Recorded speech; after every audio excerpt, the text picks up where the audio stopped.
Chapter 1. The Three Flags Truck Stop. Day 1. September. Gunny came through the glass doors of the garage and into the long corridor that would lead him to the dining area of the Three Flags Truck Stop. He had just brought his old Peterbilt into the bay for an oil change and was now looking forward to the morning's first cup of coffee and whatever the breakfast special from the kitchen happened to be. He glanced to his right when the gym doors opened and a heavily built man came out, a towel draped around his neck, wiping the sweat from his great bald head. "Hey, Tiny," he said in greeting. "You eat yet? I'm headed for chow." Tiny, ironically named because of his bulk, flashed a smile that seemed to glow out of his ebony face. "Hey, Gunny," he rumbled. "Yeah, headed there myself. Something wrong with your Pete?" "Nah, just a service. Tommy put one of the mechanics on it. You and Scratch still running veggies out of the valley?" They walked down the long corridor, catching up on each other's lives since they had last crossed paths a few months prior. They ambled by the various shops and stores of the old truck stop, most still closed at this early hour. The barber shop, the laundromat, the cutting-edge knife shop, the CB shop, the freight broker's offices, and Doc's place among the many that catered to the professional drivers. Old Cobb gave these little shops low rental rates because of the smell of 90-weight gear oil, and the sound of impact wrenches was more prevalent near the workshop. The Three Flags truck stop had been around almost as long as the highway it was named after. Route 395, at one time a main north-south road, ran from San Diego all the way up to the Canadian border. Hence, the Three Flags designation of the three countries it joined together. The truck stop had been established in the 50s by Old Cobb's dad, a World War II vet who went on to drive trucks after the big one and saw the need for a good place for truckers to refuel both themselves and their rigs. The land was cheap up north of Reno. It was nothing but scrub, and no one else wanted it. So, using the benefits of his GI Bill, he bought nearly 200 acres along Route 395, and business was good. He expanded rapidly during the boom years of the 50s and 60s, buying up used Army Quonset huts for his buildings and simply putting in long banks of government surplus windows on one side to let in natural light so they wouldn't feel so claustrophobic. He used a small airplane hangar as his main building and had a wing off one side for his mechanic shop and a wing off of the other side for his wife's diner. His wife ran the kitchen, Cobb ran the workshop, and he hired other vets, many of them damaged from the war, to help him run his business. When the new freeways came in, business slowed. They managed to hang on, but there were some lean times for a number of years.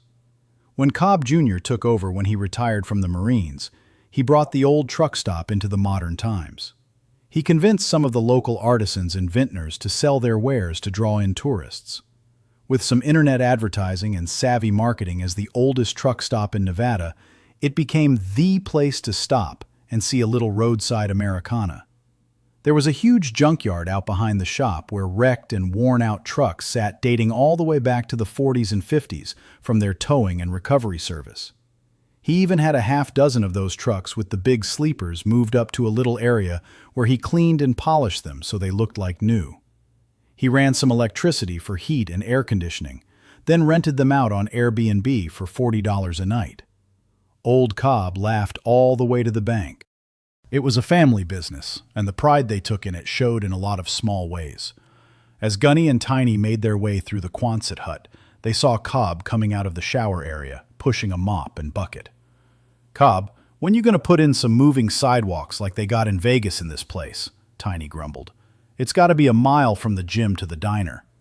Old man Cobb squinted at him through his one good eye. With a grizzled voice that was partly from lucky strikes and partly from a piece of shrapnel to the throat he had picked up in the Quezon Valley, he spat out, "Looks like you could use the exercise, Squib, but you Navy boys ain't used to that."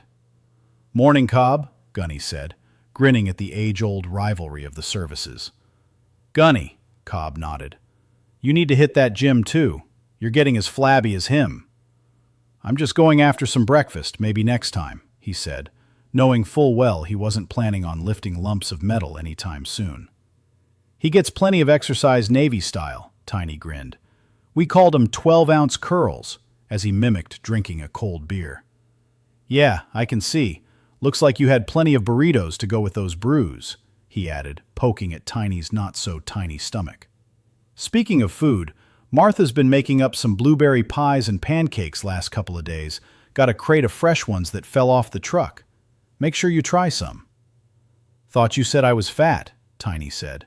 "And now you want me to eat pie?" "Well, don't eat none then," Cobb rasped out. "I'll just tell her you think her cooking ain't no good." Tiny threw his hands up, aghast. "Don't you dare, Cobb. You tell her that, she won't feed me for a month." Cobb laughed quietly and shooed them on. "Go on, get out of here. Can't you see a man's trying to work?" he said, and turned back to his mopping. "And walk on the edge near the window. It'll be dry by now," he barked out. They continued, taking a left into the main hut that was massive enough to have an old airplane suspended from the ceiling, with a rounded height of more than 30 feet. It housed the touristy attractions and the video arcade, along with the souvenir shops and main C-store that sold everything you would expect in a well-stocked convenience store and tourist trap. There was a pretty good selection of trucker-related items, too. Electronics and load straps and log books, along with the audiobooks, DVD multi-packs, and rattlesnake eggs. As they passed the arcade, they looked in and saw an intense young man wielding a plastic shotgun, blasting away at never-ending hordes of zombies. They looked at each other and smiled. Gunny opened the door and they both shambled towards him, arms outstretched, moaning in their best zombie wails and groans. "Brains!" He spun like lightning, twisting at the waist, feet never moving, orange plastic shotgun to his shoulder. "Boom! Boom! Dead, you flesh bags!" he yelled out, targeting each one of them, then turned back to his game, but it was too late. The screen was counting down, demanding more money if he wanted to continue. "Aw, piss," he said in aggravation. "I was on the last level before the boss fight." "Come on, Scratch," Gunny said. "We just saved you from yet another slow, painful death. Besides, Martha's got blueberry pancakes." "No thanks to you two asswipes," he grumbled. "You're buying. This damn game costs $2 to play. Cobb's getting rich off me." "Where you running today?" Tiny asked, changing the subject. Scratch put the plastic gun back into its holster and turned, grabbing his jacket off the unused Pac-Man machine with the metal claw from his prosthetic left arm. "Supposed to take this load of winter squash down into Sacramento, but dispatch has me in a holding pattern here. They want to verify with the warehouse before they send me in." "Verify what?" Tiny asked. "Either they ordered them or they didn't. What's so hard about that?" Scratch stopped at the glass door Gunny was holding open and looked at them.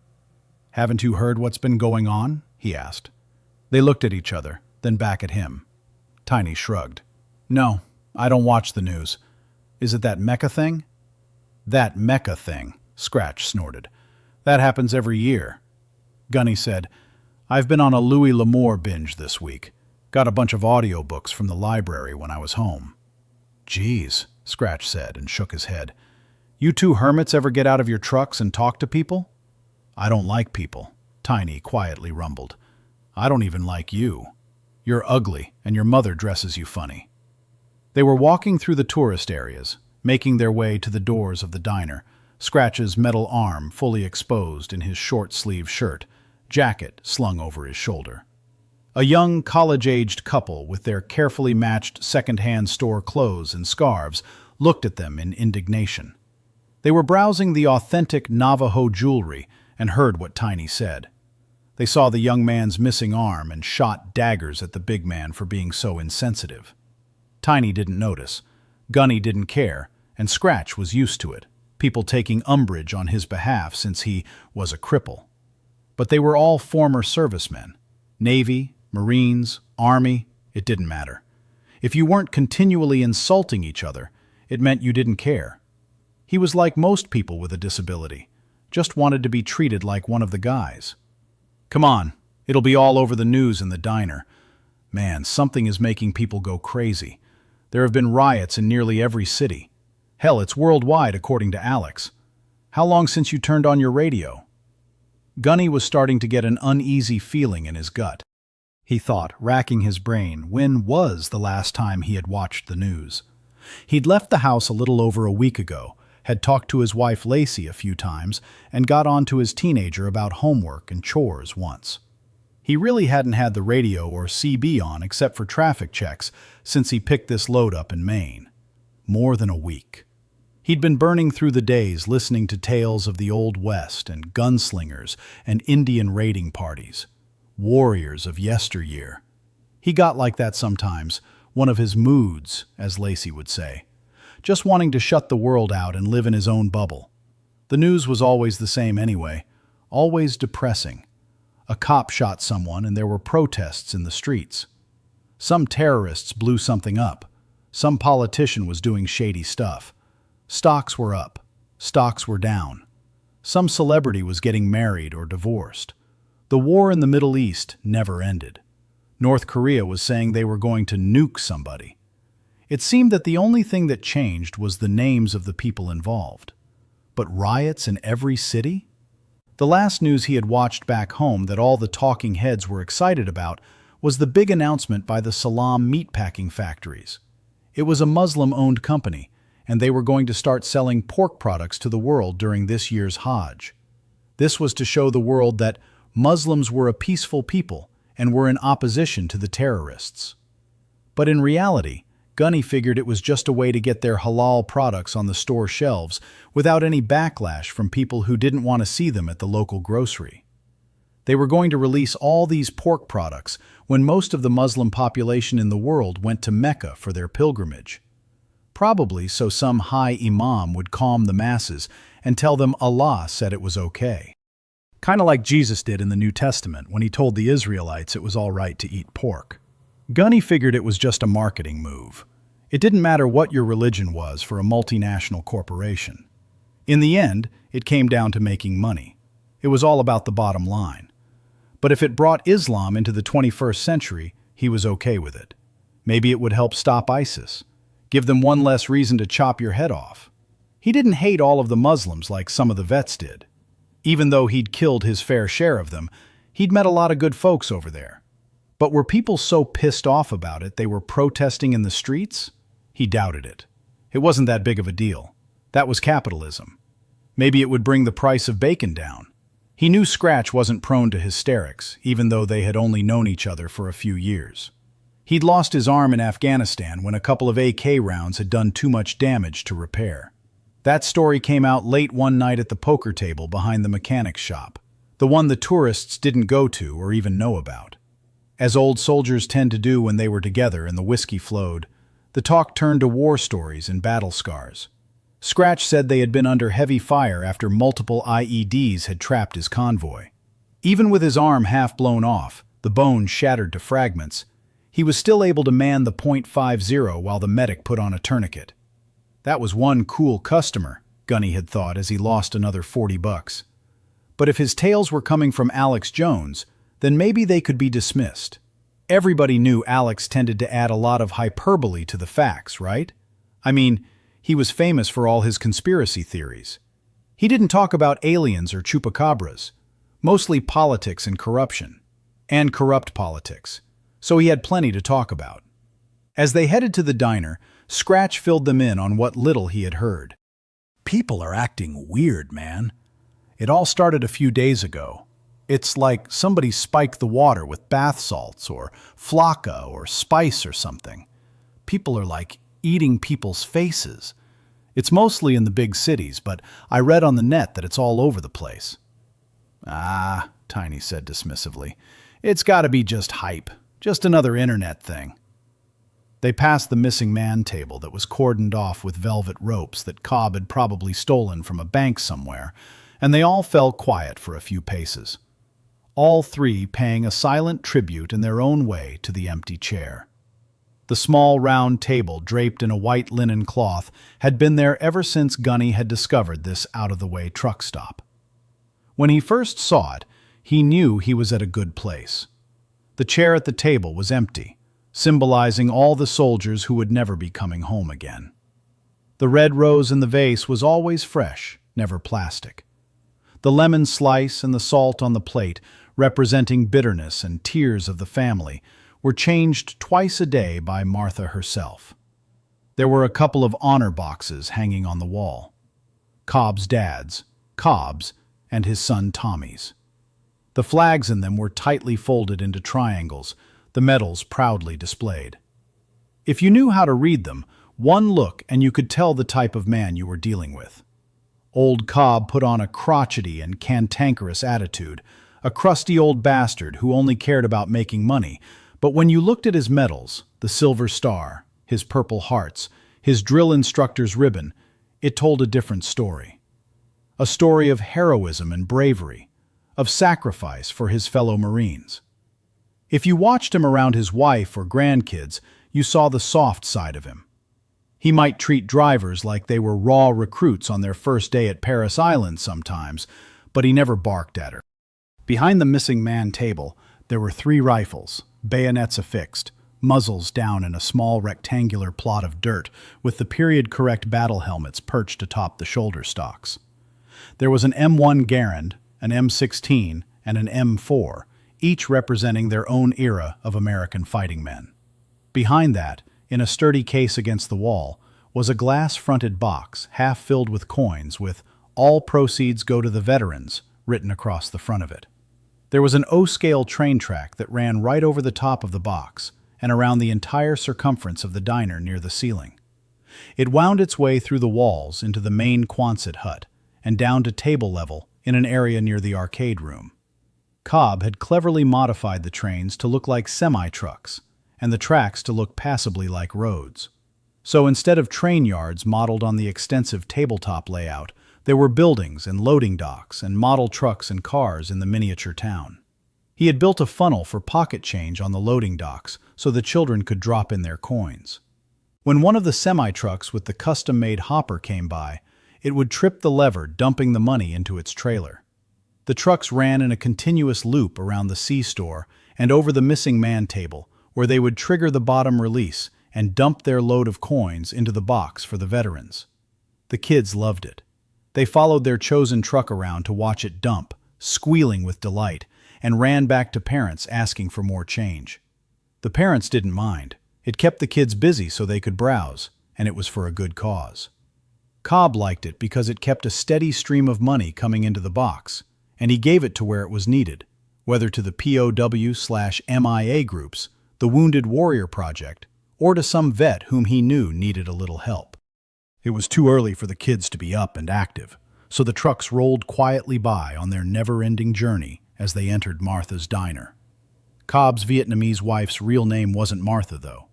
When Gunny had asked Cobb what it really was one day, he growled out that he couldn't pronounce it, and it sounded like Martha, so that's what her name was, and that Gunny should mind his own business, and he should see the barber over in Driver's Alley because he was looking mighty scruffy, and that his truck was dirty, and he needed to take that rolling scrap heap around to the truck wash to get cleaned up some, so as to quit disgracing his parking lot with it. Then he walked out of the diner, saying something to her in very fluent Vietnamese. The cafe was already starting to fill up with the early birds.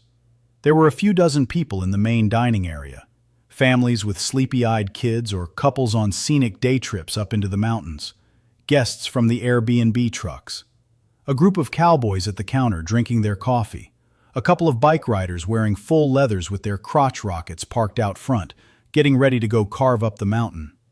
It was going on 7:30, and the professional drivers-only area was already half full with men working on their breakfast platters and bottomless cups of coffee, although the conversation was sparse. Gunny knew most of them by name, or at least their CB handles, and there were nods of acknowledgement and half-raised coffee cup salutes as they made their way over to a booth by the windows looking out over the gas pumps. They were a motley-looking bunch, the men and women in the driver's area. They weren't scary-looking men in an outlaw biker gang sense, but these were indeed some quietly hard men. Most were 40-ish, calloused hands and laugh lines, cowboy hats or steel-toed boots, jeans, of course. The type of men who held doors open for people, whether man or woman. Men who would say, please, and thank you, and ma'am. These were men who would apologize if they bumped into you at a crowded bar, or offer to buy you another drink if they spilled some of yours. but men whose hold on their bottle would innocuously go from a grip to sip beer, to a grip to wield a weapon if you were unwise enough to push the issue into a confrontation. Men who wouldn't back down, owner-operators, most of them. Men who owned their trucks and took pride in them, spent money on extra lights and lots of chrome.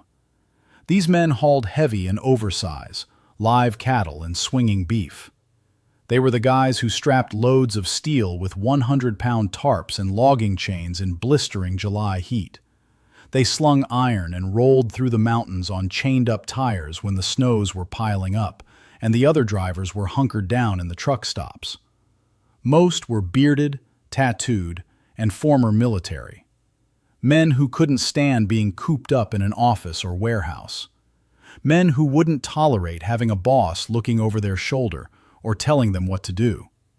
Some because that's just how they were built. Some because they suffered varying degrees of PTSD and knew they were better off away from people, for the most part. Men who got out of the service and couldn't hold down a normal job, so they turned to trucking. The career choice had probably saved a lot of marriages also. A team of psychiatrists would have a field day, diagnosing them with everything from oppositional defiant disorder to excessive patriotic zeal. America had been at war in the Middle East for over 20 years, and nearly everyone that sat in the driver's area had done his time over there. They'd seen death up close and personal, and now they knew the importance of living life, not just going through the motions. They rode America's highways and saw what there was to see, getting off the 4-lane and onto the small roads whenever they could. These were the men who took the time to stop and help a stranded motorist change a tire or give them a ride to the gas station. Some of the older guys had even taken part in the trucker wars back in the 70s. They were the old-school knights of the road, who tolerated all the new laws and regulations that came down every year when they were tolerable, and ignored them when they weren't. In short, they were men who could take care of business, and it didn't matter what that business might be. The few ladies in the crowd were just as tough, if in a different way. They had to be in order to be accepted. Their nails weren't long and painted. Their hair was usually short or in a ponytail.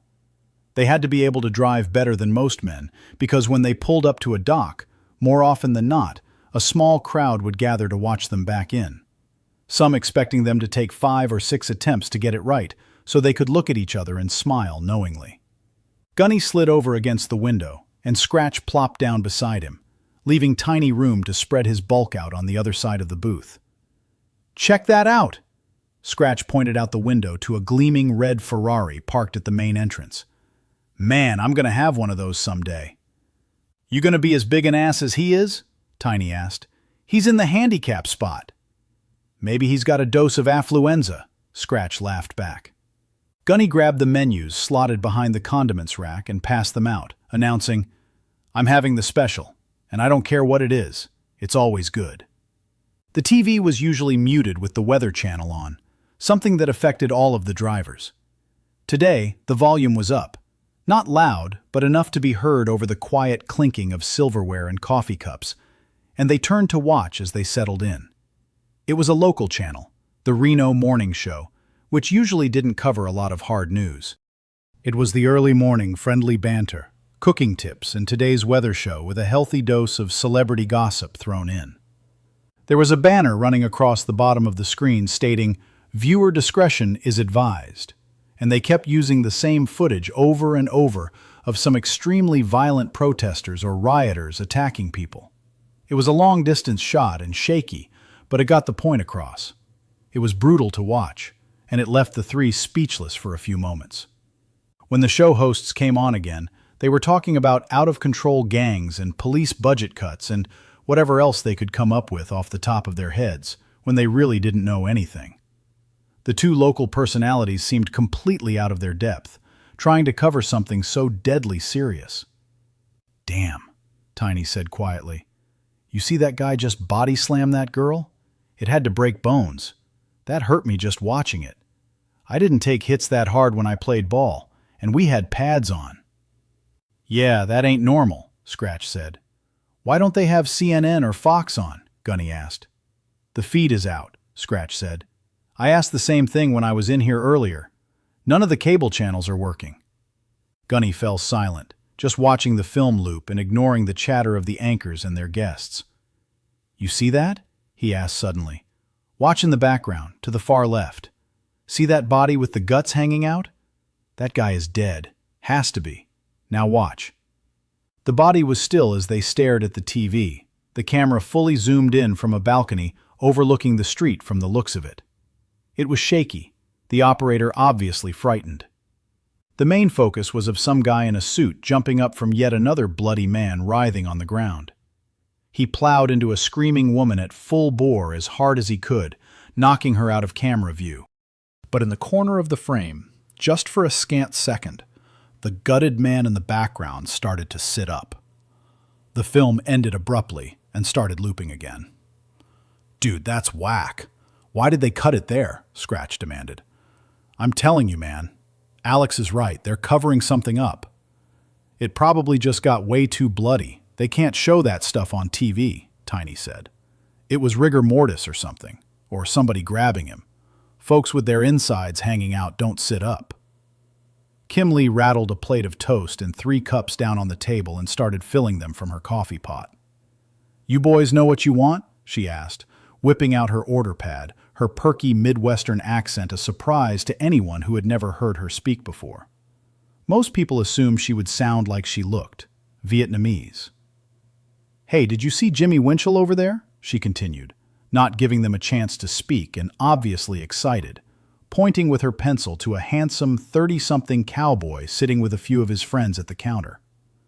Well, I'll be, said Gunny. He's on tour? Is he playing in Reno? Quickly shifting mental gears from weird news footage to everyday small talk. I don't know, I can't ask him that, Kim said, slightly flustered. It was obvious to all that she was crushing on him. Who's Jimmy Winchell? Tiny and Scratch deadpanned. Tiny, you ain't got no excuse. I know you like country music, and Scratch, well, your brain is melted from all that heavy metal screamo noise you listen to, she scolded them.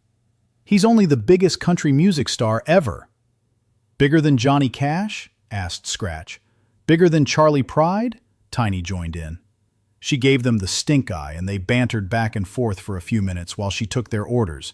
Then she was off to freshen up more coffee cups and take care of her other tables. Better not let old Cobb catch you staring at his granddaughter's ass, Tiny told Scratch. I wasn't, he quickly said, turning back to face the table. I was checking out the superstar. Uh-huh, Tiny laughed. Gunny sighed heavily and glared at his phone. When he felt them looking at him, he glanced up. I can't get through. Was going to call home, see if the missus has heard about any of this stuff down near us. Try texting, Scratch said while stuffing his face with buttered toast. That is, if you know how. It'll go through even when voice won't. Gunny gave him the bird, then opened the messenger app on his phone. He sent a quick note, then got busy buttering his own toast. Tiny grunted and set his phone down. I can't get through either. Who's your carrier? Verizon, Gunny said. You? A TNT, Tiny replied, opening a jelly packet. I got plenty of bars, strong signal. The call won't go through, though. I'm getting an all circuits busy message. I didn't even get that, Gunny said. Just rang a few times and disconnected. Scratch dug his phone out of his pocket and tried to call his dispatcher again, but also got nothing. They don't pay me to sit around. I need to know what they want me to do, he said. I'll run this freight in. I ain't worried. Some jacked-up crackhead tries to mess with me. He'll meet Mr. Hook. He snapped the claws on his left arm together quickly. What you gonna do, clap at him? Tiny asked. Stick your finger in there and feel the clap, Scratch retorted, holding the ominous-looking claw wide open. No thanks, Tiny said dryly. Old lady would kill me if I came home with a case of VD. Gunny laughed, shook his head. You walked right into that one, he said. They passed the time waiting for their breakfasts, watching the looping newsreel and speculating about what was going on. They overheard snatches of conversation from other tables with the same questions and concerns they all had. Gunny turned in the booth, addressing the next table over. Hey, firecracker, did you just come up from the shaky? He knew the man had a dedicated route running raw cabinets from LA to Salt Lake City every week. He figured if there were madness going on, it would be heaviest down there. "Yeah, I did, Gunny, but there wasn't anything going on down there when I left yesterday. I mean, anything worse than normal," he amended. "That where you headed?" "No, I'm going to the gay bay. This news has got me starting to get worried now, wondering if it's safe to get in." "Can't say, man. I'm headed to Salty City. Maybe check with Wirebender, see if he has contact with anybody there." "Good idea," Gunny said. "I'll check after grub. Thanks." "That is a good idea," Scratch chimed in. "When does he open up?" Nobody wanted to drive into a city that was having riots in the streets and road closures from protesters. They all remembered Reginald Denny, the driver who was drug out of his truck and pummeled mercilessly during the LA riots years ago. All of it caught on film and played over and over again until it was ingrained in every trucker. If a situation like that came up, lock the doors and hit the gas. "He'll probably be open by the time we're finished eating," Tiny said. "He keeps early hours. Half the time he just racks out on that cot he has set up in there." Out of the window they saw the county sheriff's car pull past the gas pumps and into one of the parking spots in front of the building. "Good. Maybe he knows what's going on," Tiny said, and heard the same thing chorused from a few of the other tables at the window. A lot of the drivers had tried their phones and only a few had gotten through. It was troubling, and the concern in the room was starting to ratchet up. Kim Lee brought their plates over and passed them out, then started refilling their cups. "Hey, this ain't that Haji bacon, is it?" Scratch asked, eyeing it suspiciously. "You can take it back if it is. I ain't eating that crap." Kim cocked her head and looked at him hard, never spilling a drop going from one cup to the other with the steaming coffee pot. "You forget where you're at, Scratch?" she asked. "You think Pawpaw would serve that here? And you owe $1 to the cuss jar." "What?" he spluttered. "Crap's not a cuss word." "That's $2, and yes it is," she smiled sweetly. "Everybody's learned not to curse in here anymore, so we've expanded the unacceptable words list." "Damn, that's extortion," Scratch said under his breath, digging out his wallet to put the money into her outstretched hand. $3. Want to go for an even 5? She said, snapping her fingers. "I've got my eye on a new purse I need." He just smiled grimly and made a zipping motion across his lips as Tiny and Gunny snickered at him. He held up his claw to them as she walked away and asked, "Guess which finger I'm holding up right now?" The sheriff's deputy came in, looking a bit harried, and quickly walked up to the counter. Martha was behind it at the coffee urns, filling up another filter with fresh ground. She glanced over her shoulder and asked him in her accented English, "You want breakfast?" "Not today," he said. "Can you give me a dozen sausage and egg biscuits for the office? I've called everyone in and some of them just got off shift an hour ago." Martha yelled back to Cookie, who manned the grill. "You hear?" she asked. "Chop, chop. Make first." "Coming right up," he hollered back over the din of the sizzling griddle and the dirty dishes being loaded into the dishwasher. Deputy Billy Travajo was a lean, rangy man. Sun-baked by the Nevada summers, his Shoshone tribal features were prominent. His jurisdiction in the county covered everything from just north of the densely populated Reno area all the way up to the Oregon border. Nearly 6,000 square miles of sparsely populated and rugged terrain. The sheriff took care of business in the cities of Reno and Sparks south of them. Everything else, Travajo ran as he saw fit from his office just a few miles from the Three Flags. It was a quiet job for the most part.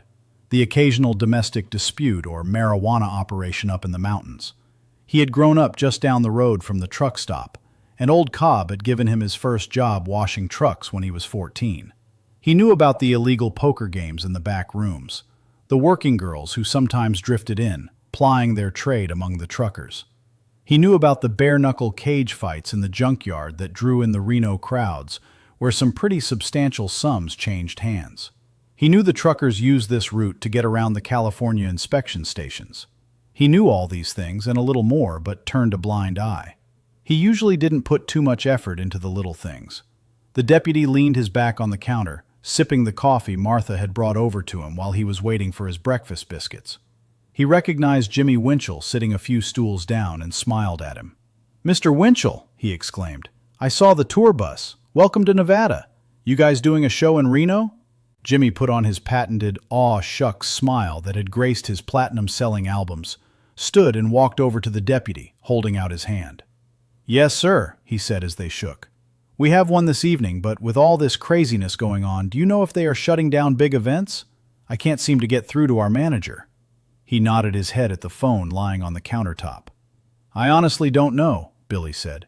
I haven't heard anything like that yet, but we're just now starting to get reports of some attacks in Reno.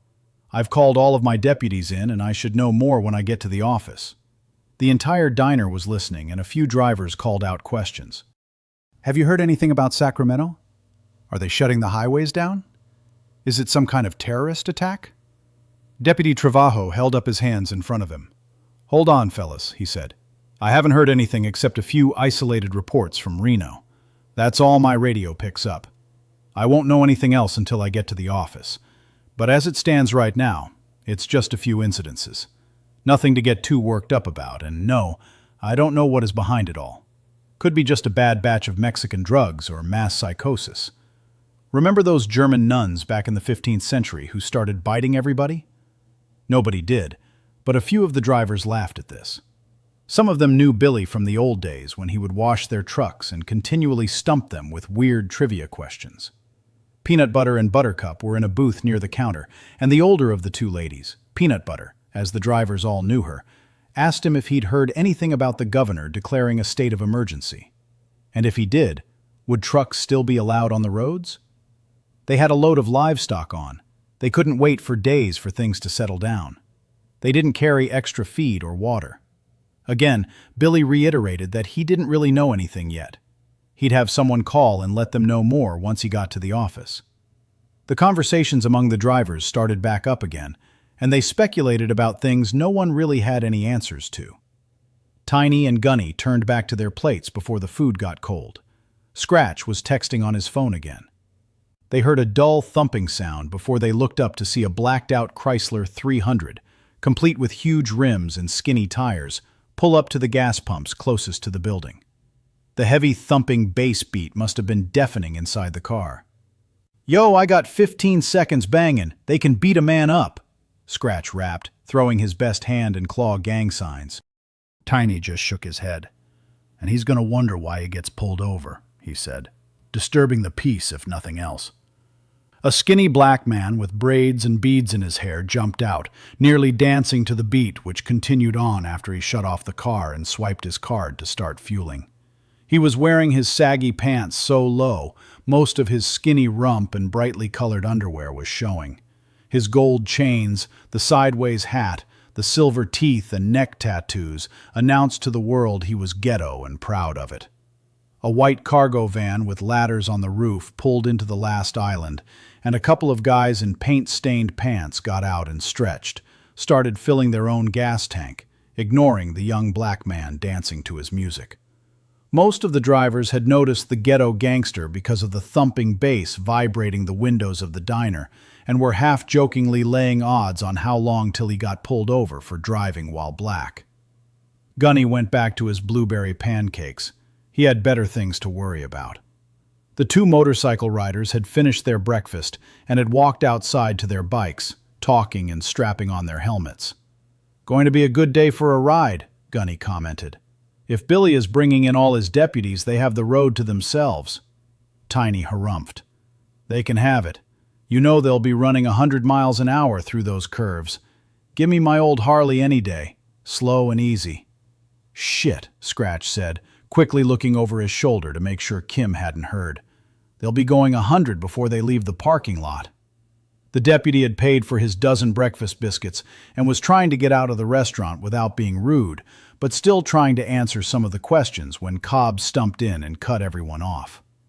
The man said he don't know nothing more than what he's already told you, so shut your gobs and let him get out of here and do his job, he rasped. Billy smiled and nodded his thanks, pushing open the door and walking into the C-store, headed for the main doors out to the parking lot. The two motorcycle riders, fully kitted up with their helmets and leather gauntlets, took off out of the lot with a little too much throttle than was strictly necessary, anxious to start carving the winding mountain roads. especially now that they knew the sheriff's department wouldn't be on patrol. It was going to be a glorious early fall day. The bikes were running beautifully, the police presence was at a minimum, and the GoPro cameras were turned on. What could possibly go wrong? Chapter 2. Sarah, on her CBR, couldn't help but feel the awesomeness of the day coming on. Her riding buddy was on a GSX, a bike equal to hers. She had a full tank of gas. It was perfect fall weather, and there were 100 miles of curves to conquer. She had been riding all her life, starting on mini bikes and dirt bikes when she was a kid growing up on the farm. As a woman, she had a hard time finding other females she could really tear up the roads with. She knew plenty of girls that rode, even belonged to a group that would tool around on day trips, and they were fun, but none of the other girls she rode with liked to really rip through the mountain roads at 150. Most of them had probably never had their bikes much past the speed limit. So she rode with guys. Most were cool after they saw that she knew how to handle her bike. It wasn't all just show. Today she was riding with a guy she had met at the bike shop. He seemed nice, wasn't pushy. Cute, too. She'd reserve judgment until she saw how he handled that big GSX, she thought. She gave the throttle a quick blip and brought the front wheel up a foot or so, enjoying the feeling of power and control. Whatever the morons in the city were all worked up about didn't affect her in the least. She just wanted to ride, to lean hard and drag her knee through the twisties, to see the white dotted lines on the road become a solid blur when she hit 140 in the straights, to feel the scream of her engine between her legs, to hear, "What the?" was all she had time to think before she was tackled off her bike and slammed to the ground by a screaming woman in a house dress, and a curious red blotch splashed all over the front of her flapping gown. She had come out of nowhere, it seemed, launching straight at her while her front wheel was still hanging 2 feet off the ground. The force of the impact ripped her off the bike, her hand twisting the throttle full to the stop as she flew backward with the gnashing and screaming woman tearing at her as they were flying through the air. She was like a rabid dog, lunging at her face, scrabbling with her hands and feet to get up to her neck. Sarah's bike wheeled the rest of the way up and over as they left it, and she heard the instant revs of the engine to 10,000 RPMs and back down again. Heard the crunch of breaking plastic as it slammed onto the asphalt, sliding towards the high desert scrub on the side of the road. They hit the road hard, Sarah's helmeted head bouncing and her Kevlar-lined leathers rasping across the blacktop and into the sand. She wasn't hurt by the fall, just stunned and trying to wrap her head around the fact that she had just been body slammed at 40 miles an hour while riding a wheelie by a raving lunatic. The leathers and helmet were designed for things like this. Well, not exactly like this, but for taking an impact with an unforgiving surface and allowing the wearer to walk away unscathed.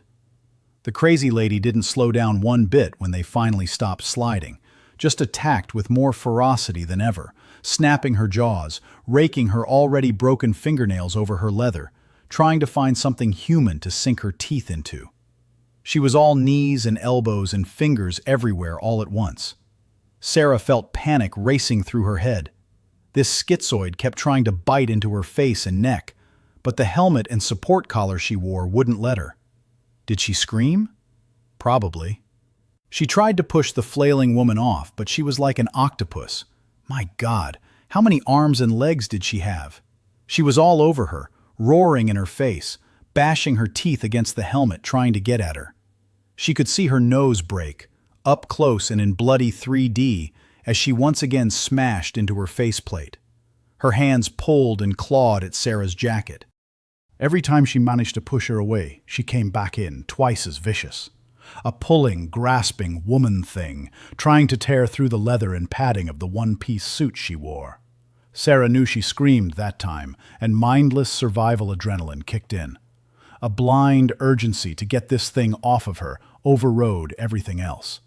She no longer saw her as the 100-pound Mexican woman, maybe on drugs, maybe just crazy. She saw a monster trying to eat her face. She saw childhood nightmares had become real. Her fight-or-flight animal brain engaged, and she started punching the woman in the side of her head with her carbon fiber-reinforced leather knuckles. She struggled and tried to roll her off, but the mad woman's strength was unreal. She ignored Sarah's bashing on the side of her head and sank her teeth into the neck collar again, this time getting a solid mouthful and ragging her head back and forth like a dog with a blanket. The collar ripped clear of her neck, the Velcro fasteners coming free. Sarah's blind terror ratcheted up another notch. She had to get this thing off. The next lunge would tear her throat wide open. She got a handful of the woman's flying black hair as she spit out the neck collar, but the leather of her gloves was slick, not doing a very good job of holding her head back. They were slipping, and she was lunging with inhuman strength. The banshee saw the unprotected skin of her throat and screamed again, diving in to tear it open. Then Brian was there, ripping off his helmet and using it as a weapon. He smashed it into the side of her head at a full run and a crushing swing, hopping over the two flailing bodies as it dove for Sarah's neck. With the momentum of the devastating head blow and her own adrenaline-jacked strength, Sarah was finally able to shove her off and scrambled to her feet, breathing hard, her eyes finding Brian's, both of them with stunned looks on their faces. "What the fuck?" Brian yelled. "Dude, what the actual fuck?" he whispered, almost to himself, staring dazedly at the blood splatter on his helmet. Sarah was starting to get the shakes. She looked over at the inert body of the slim Hispanic girl sprawled where she had fallen.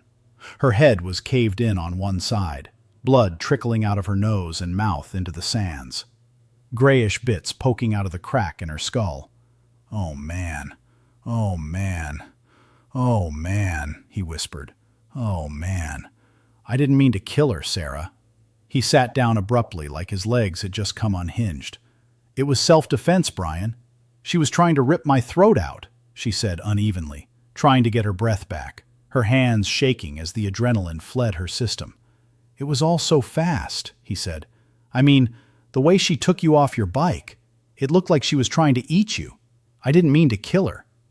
"Maybe she's not dead," she said, a quaver in her voice, and started to walk over to her to see if there was anything she could do, but stopped after only a step. Her head was crushed, horribly misshapen. Her brains were leaking out. Sarah was an EMT for St. Mary's Regional in Reno, and she knew dead when she saw it. That poor woman was definitely dead. She looked away, flipping up her visor and breathing deeply to get fresh air before she got sick. She was used to seeing blood in the aftermath of violence in her job, but not used to having any of it perpetrated on herself. She looked instead at her bike. It was laying on its side a few feet off of the road, and she started towards it, trying to clear her head. She had to step away. Her stomach was really churning around the sausage and eggs she'd eaten. The back of the truck stop they had just left was still visible, only a few hundred yards down the road. This was all so surreal. They would have to get that cop that was there, explain what happened. They hadn't meant to hurt her. Everything happened so fast. Surely they wouldn't get arrested for this. It was an accident, and that girl had been seriously whacked out of her gourd. Brian looks messed up. Geez, is he crying? Maybe he's going into shock. All these thoughts and more were rattling through her head as she picked up her fireblade. It was a big bike and heavy, but she stood it back up the way she had learned years ago, using her legs, and checked the damage. It still looked rideable, just some of the plastic scratched and cracked. The sand had saved it from any real damage. She wondered if it would start. She'd never laid a fuel-injected bike down before. She knew from riding old dirt bikes growing up on the farm in Idaho that they were hard to start once you laid them down. You would have to kick it over a few dozen times to get the carburetor primed and working right, once you fell off after trying something stupid. She looked over at Brian as she pushed the big Honda back onto the asphalt. He seemed out of it, just sitting there in the sand at the side of the road with his head down. Could they really have been enjoying breakfast just a few minutes ago? A lifetime had happened in a span of time it took to watch a few commercials on TV. "Brian," she said, but stopped when she heard an eerie, quiet howling behind her. She jerked her head around, thinking, God, there can't be another one. But there was. 2 of them running at full speed, straight towards them, coming from a mobile home that was set back into the high desert at the end of a long, unpaved driveway. They looked like kids, maybe 10 or 12, still in their pajamas. "Brian!" she screamed this time, jabbing at the starter button of her bike. Nothing happened, not even a click. "Shit, shit, shit!" the front part of her mind screamed, while the more rational part yelled, "Neutral safety, idiot!"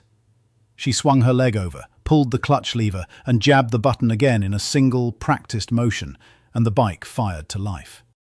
"Brian!" she yelled again. "We gotta go! There's more of them!" The rational and thinking part of her brain was trying to come up with a reason why this was happening. The woman had maybe been zonked on spice or something, but kids? No way. But there they were, tearing across the scrub-covered sands, heedless of the thorny bushes shredding their feet, hands outstretched and as crazy as the woman had been. Meth lab gone bad?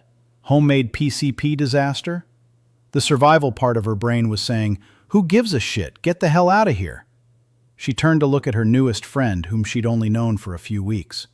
The guy she thought was cute and had admired his bike. The guy who had just saved her life.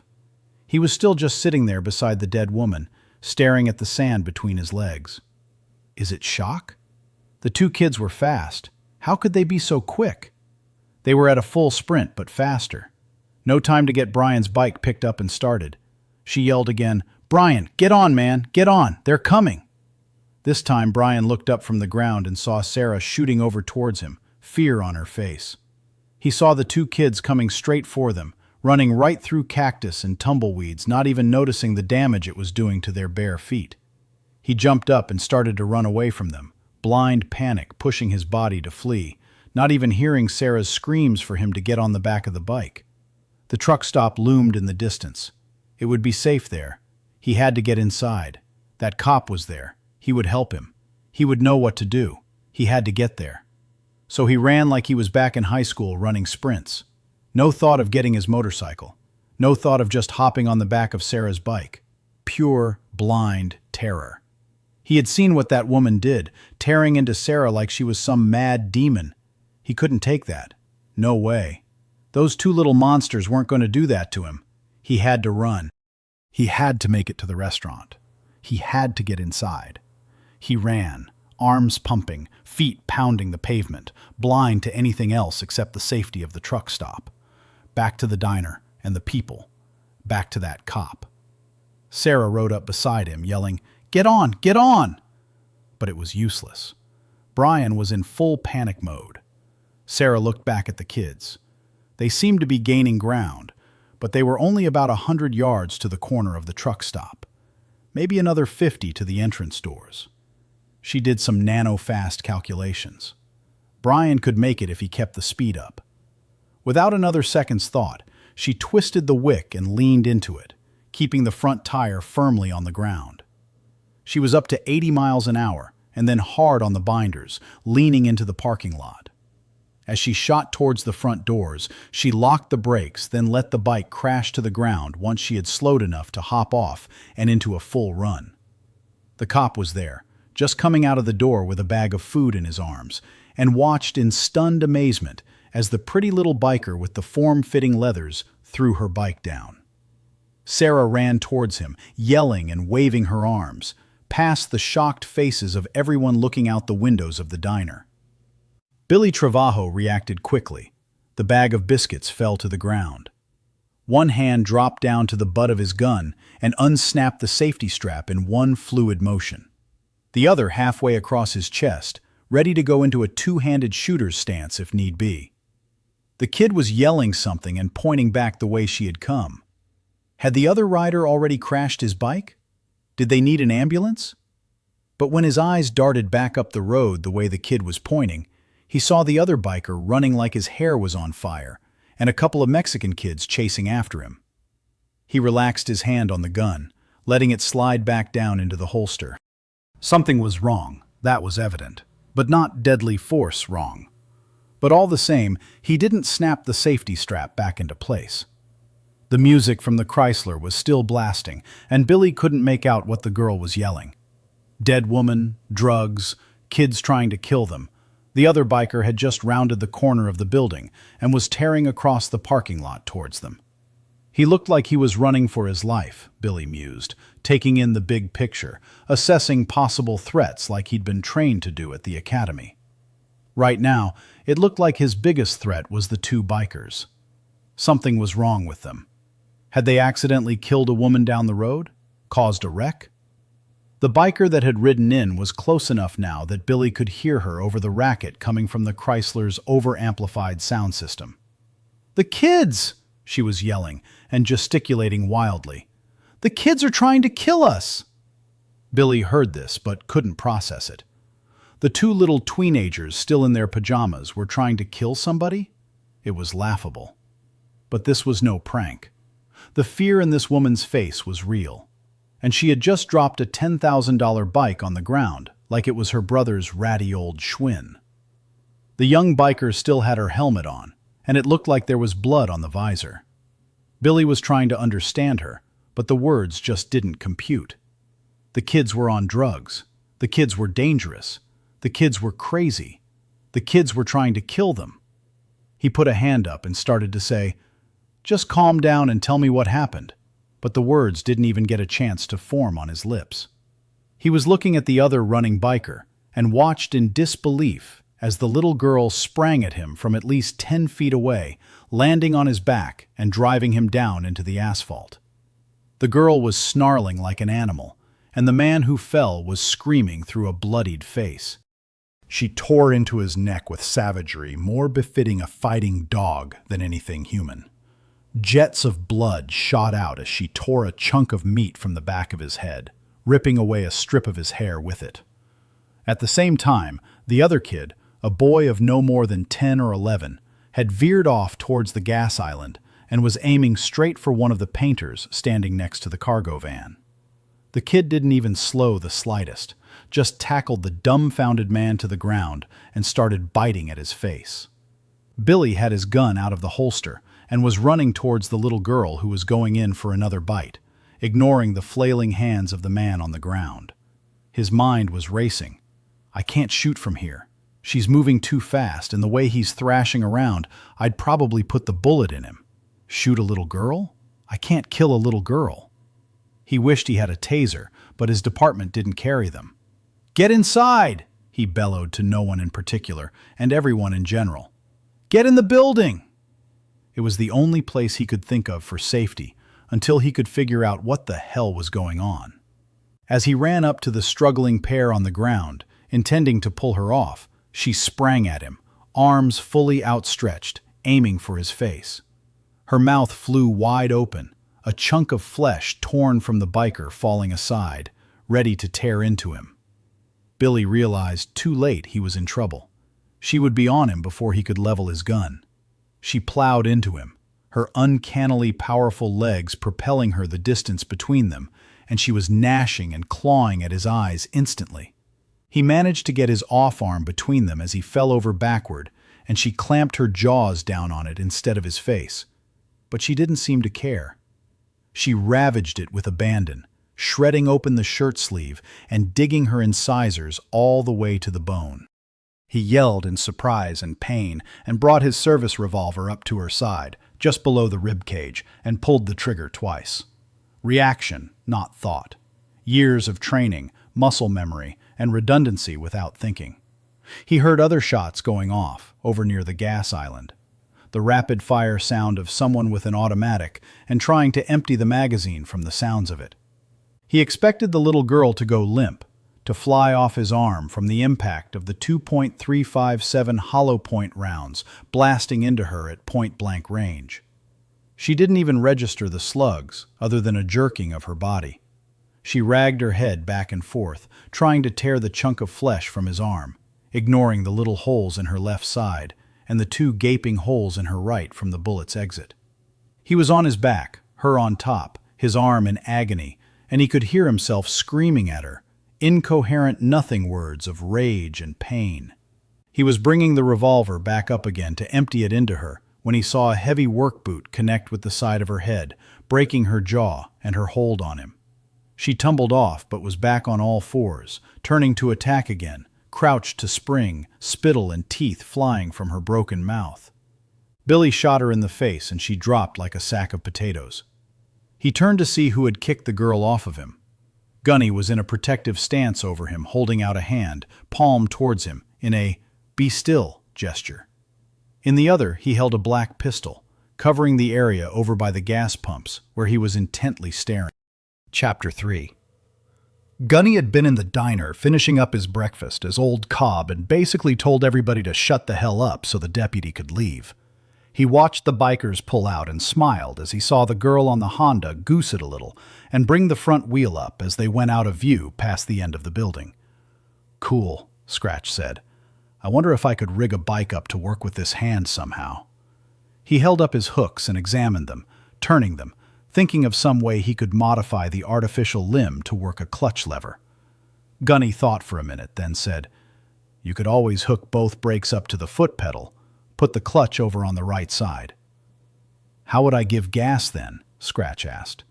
"Lord, Gunny, don't encourage the boy," Tiny rumbled. "He'll wind up losing his other arm." Scratch ignored him.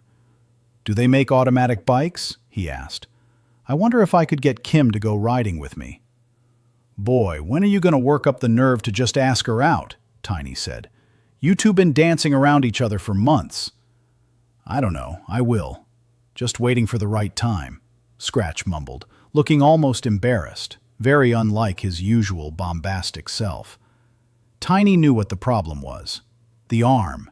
Scratch carried on like he didn't care, like his mechanical arm was better than the old one he had, like nothing bothered him. Tiny knew Kim didn't care about it, or he was pretty sure she didn't, but you can't tell a young buck things like that.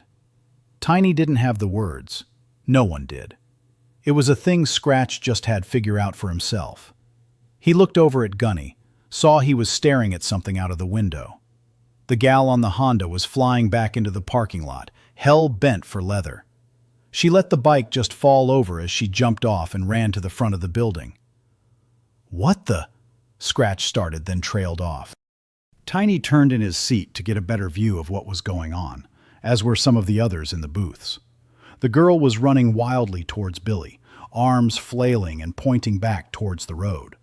She was yelling something, but no one could hear over the constant thump, thump, thump of the bass pounding out a steady beat. Gunny saw the other biker come around the corner of the building in a full sprint. Two ragged-looking kids in pajamas screaming after him, arms outstretched. They all watched in horror as the little girl leaped like a leopard taking down prey. They all watched her land on the man's back and drive him into the ground, then tear a chunk of flesh out of his neck, spraying blood and ripping skin. All action ceased. Martha's eyes were wide as she stopped in mid-pour of a coffee at the counter. The diner went silent, only the muted droning of the TV and vibrations of the bass in the windows. Forks of food and cups of Java held in limbo halfway to the mouth. The country musicians at the counter had spun on their stools and, like everyone else, just stared, dumbfounded. A mother had covered her child's eyes. It was like a snapshot, everything frozen in time except for the splash of coffee overflowing the cup being poured by Martha. Then, a plate shattered on the floor, dropped from Kim Lee's hand. That was the catalyst that broke the spell. Somebody yelled, "Charlie's in the wire!" As Scratch bellowed at the top of his lungs, "Haji at the gate!" These both were triggers, deeply ingrained in many of the men there, and movement was instantaneous and unthinking. They both meant the same thing from two different generations of warriors. They both meant death was right here, right now, and if you didn't want it to be you, you'd better move right this instant. No hesitation, no consideration. Move or die. Those words demanded action. Those words meant the bullets were about to fly, the bombs were about to explode, and if you faltered for even a second, it would be you the captain would be riding home to your loved ones about. Old Cobb's drill sergeant voice came booming out as he sprinted to the missing man table and the 3 rifles with their bayonets in the dirt. "Secure the perimeter!" Booths were emptied. Chairs tipped over backward as men jumped to their feet, old habits and training springing to the front of their minds, no matter how many years it had been since they had last heard a sergeant's bellowed orders. Cobb's was the voice of command that would not be ignored, a ringing voice that filled the vast spaces of the Quonset hut, drowning out all others. "Kim, on the roof!" he roared, grabbing the Garand and tossing it to her as she came running over. "Pick your targets, only 8 rounds." He grabbed the M4 and threw it to Scratch as he flew by, already out of the booth and at a full run, close on Gunny's heels. "Front door," he said, and Scratch grabbed it with his good hand, never breaking stride. Cobb glanced around quickly at the men in his diner, taking in everything with a well-seasoned eye. Many had guns in their hands, pointed at the floor, facing out, searching for danger, for targets. They were unsure of exactly what to do, but ready to do it, whatever it was now that old Cobb had established command. "Grizz, Jellybean, get down to the shop. Secure the doors," he barked out at the 2 men closest to him that were armed. They took off at a sprint. Peanut Butter had her pink Ladysmith 9mm drawn, and Cobb yelled at her to go wake up Wirebender, make sure no one in the parking lot got out of their trucks. He sent others out to rouse the sleepers in the Airbnb trucks. Cobb had an eye on the parking lot during all this and saw the painter go down under the assault from the pajama-clad kid. He'd watched Billy Travajo put 2 rounds in the little girl and Gunny boot her in the face, and all it did was piss her off. He didn't know what was happening, but he knew there was going to be some more killing going on. The trouble from the cities had come to the high desert. Old habits came back instantly. Stay alive first, figure it out later. "You 2, front door with Scratch." He pointed out 2 more men he saw had their sidearms drawn and ready. "Martha, lock the back door," he yelled over to the counter, where she had returned after seeing her granddaughter climb the ladder in the back of the kitchen to the roof.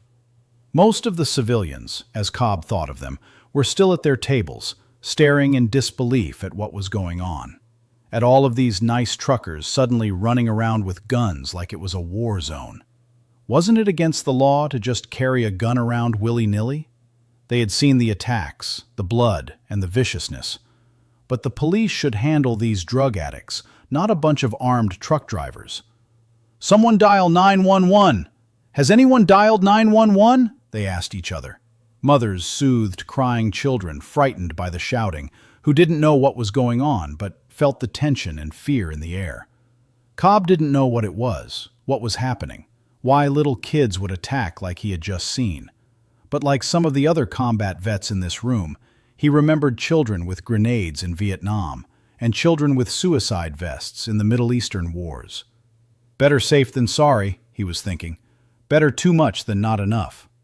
He had known a lot of the truckers carried, had seen the printing of their various firearms over the years against their untucked shirts, knew they were a breed apart and tended to ignore the rules or bend the laws. Men who had seen shots fired in anger and never wanted to be defenseless. A balding man stood up and tried to make his voice heard over the din of the others in the dining area, over the crying children and frightened voices of women. "See here, all these guns are scaring people," he said. "Is all this really necessary? Someone should just call the police." Other voices chimed in, and Cobb heard things like overreaction and must think they're back in a war zone and PTSD. Cobb glanced at him briefly and dismissed him as unimportant to the mission right now. That was to make sure those kids or whoever sent them to attack didn't get inside his building. That was #1 priority. Nothing else mattered. He racked the bolt on the M16 clone and stepped into the main building, hurrying for the front doors. Chapter 4. Long Dog was doing it right. The bass was pumping. His fingers were jumping. He was gassing up the whip for the last time today. The long night's drive would be over soon. The run-up from his home turf in LA was just about finished. Obeying all the traffic laws, cruise control set 3 miles an hour over the speed limit. Everything was going according to plan, and no one had screwed anything up. This was it. The big one. The score that would get him out of the mean streets and onto Easy Street. It had taken him long years to get this far. Careful planning, slow climbing, trust building, learning to speak enough Nahau to communicate with the farmers when he was a translator down in El Salvador for Uncle Sugar. Knowing the right people, saying the right things, being cautious in a world where you could lose your head or wind up in prison doing hard time for even the smallest of mistakes. Loose lips sink ships, as they say. He wasn't a dealer, he was a businessman, and he only dealt with other businessmen. Supply and demand. He had spent every dime he had on this run. His bank was dry. If something went wrong and he lost the shipment, he wouldn't even be able to afford a pack of smokes in jail, let alone hire a decent attorney. He wasn't a mule. He wasn't carrying for somebody else. This score was all his. All the risk, all the profit. Go big or go home, right? 360 pounds of the finest and purest uncut, unmolested cocaine money could buy. Close to $3 million in unmarked Benjamins would be his in a few more hours. He had started with 500 pounds, gotten at great risk and great expense from contacts he had made in Comalapa when he was stationed there. But paying the fees and sharing the wealth with the right people ensured it got to him unscathed. Don't get greedy. A nighttime boat ride around Guatemala and into Mexico. A long drive up through the country and dozens of trips back and forth with his drones out in the middle of nowhere. Then it was into LA, where he recruited his best friend and cousin to help him with the final phase of the plan. Now, finally, almost to where the man with the briefcases full of money was going to meet him. A man Long Dog had been doing business with for years now, and a man he trusted.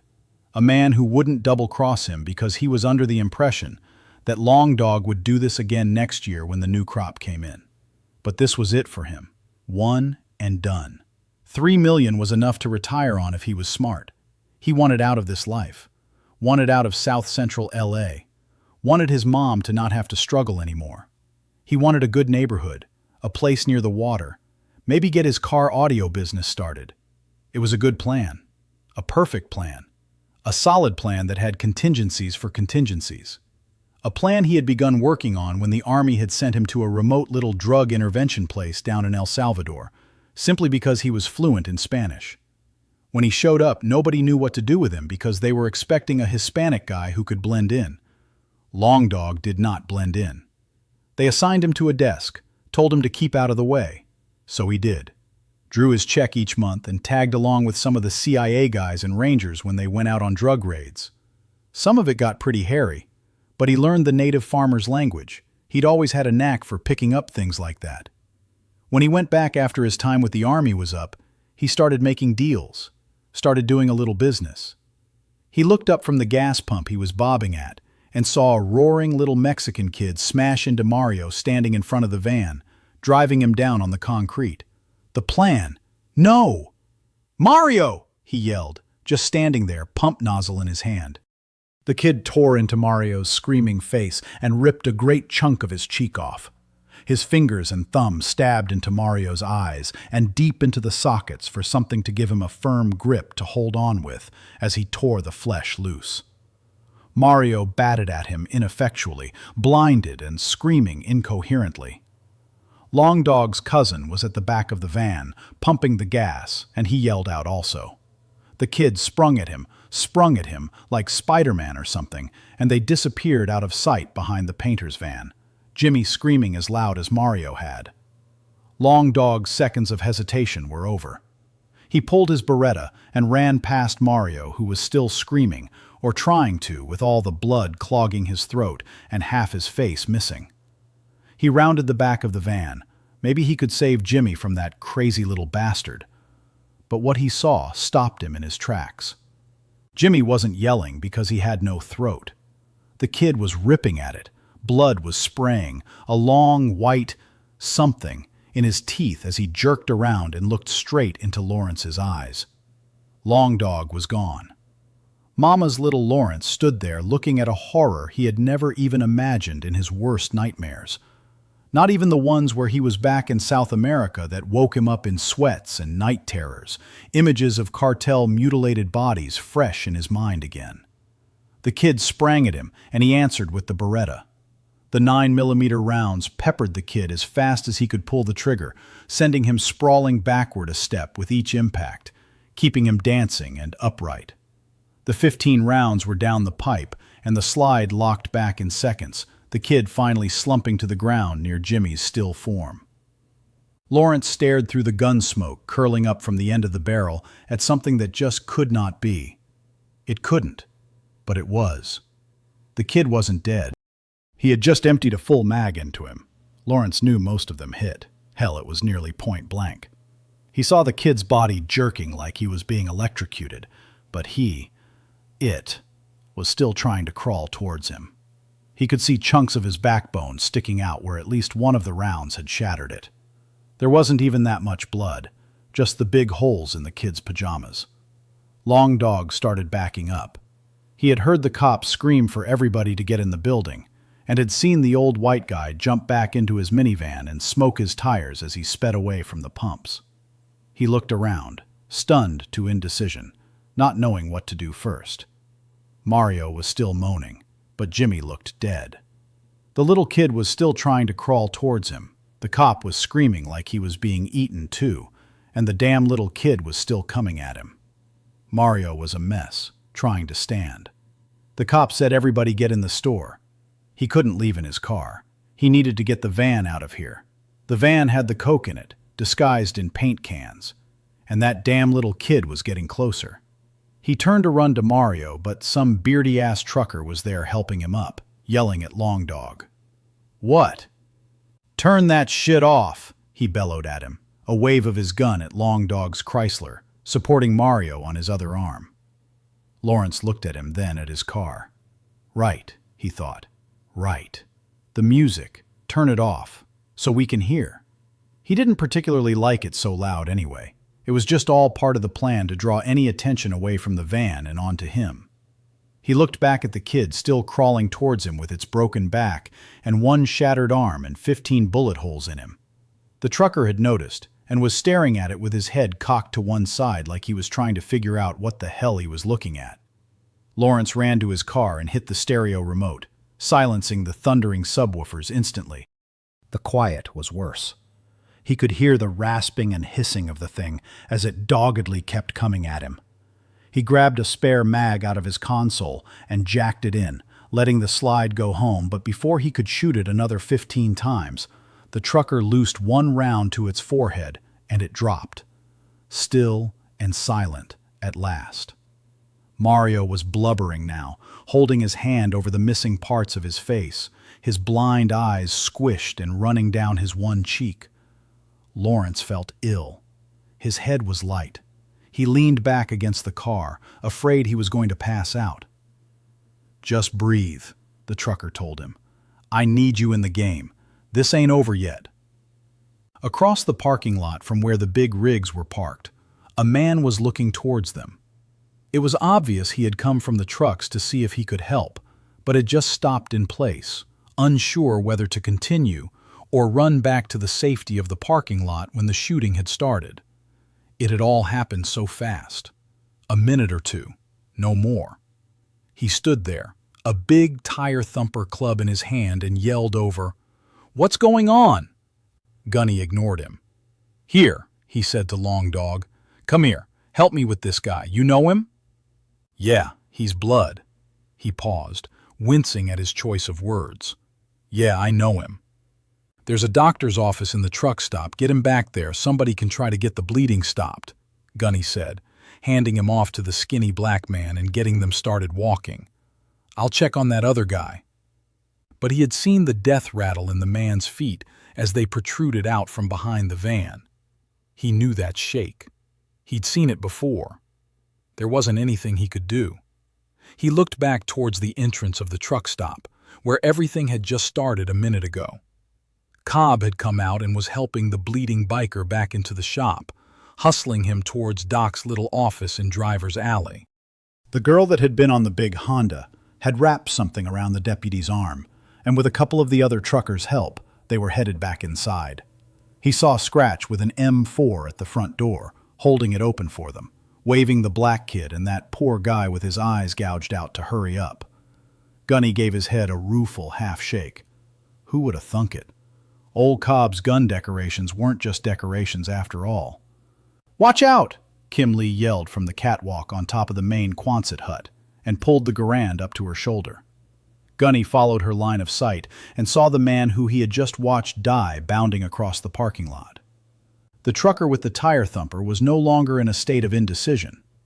When he saw a man with a ripped-open neck wearing a white pair of painter's overalls splattered in blood bounding towards him using hands and feet like an animal, he turned and ran. The safety of his truck was close. He could see it idling in the quiet September morning, and he didn't know exactly what was happening, but he knew he didn't want any part of it. He ran, but not fast enough. Gunny took off after them, but knew he would be too late to do any good. There were other truckers he could see, peering out of their windshields, having been awoken by all the gunfire. A few of them took in the situation instantly and reacted just as quickly. "No!" Gunny thought as he ran. "Stay in your truck!" he yelled, but knew they wouldn't hear him over the idling diesels. They didn't know the situation. They hadn't seen what he had just witnessed. They only saw some thug chasing down one of their own. And that just wouldn't do. Their good hearts were going to get them killed. He couldn't take a shot at the painter. It was too far for his pistol, and a fast-moving target. He wished Kim would fire, but knew the angle was wrong. She might hit the fleeing trucker. Or maybe she couldn't force herself to shoot a man. She was just a kid. She was a great shot, had the trophies to prove it, but paper targets just weren't the same. She hadn't seen the man die. He had been under the fuel island canopy. She didn't have all the facts. Nobody did but him. And he still didn't know shit. Just what his eyes had seen. And even though his logical mind was screaming in protest, his battle mind was coldly processing everything. It was coming to a conclusion that was impossible. Didn't matter. He was acting on it until proven wrong. Bootleg DVD sellers you thought were friendlies that had IEDs in their boxes was impossible to imagine until it happened. Little kids you had just given a candy bar stabbing you in the belly with a dirty knife was impossible until it happened.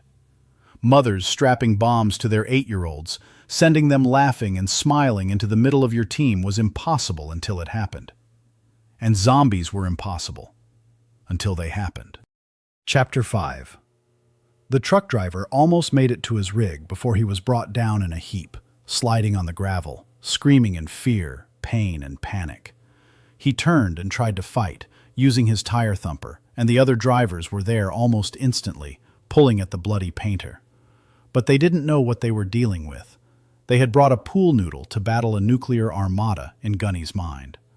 The painter was a whirling dervish, biting, ripping, tearing, not caring who he bit, just seeking to satiate his desire for blood, to taste the sweetness of man's flesh.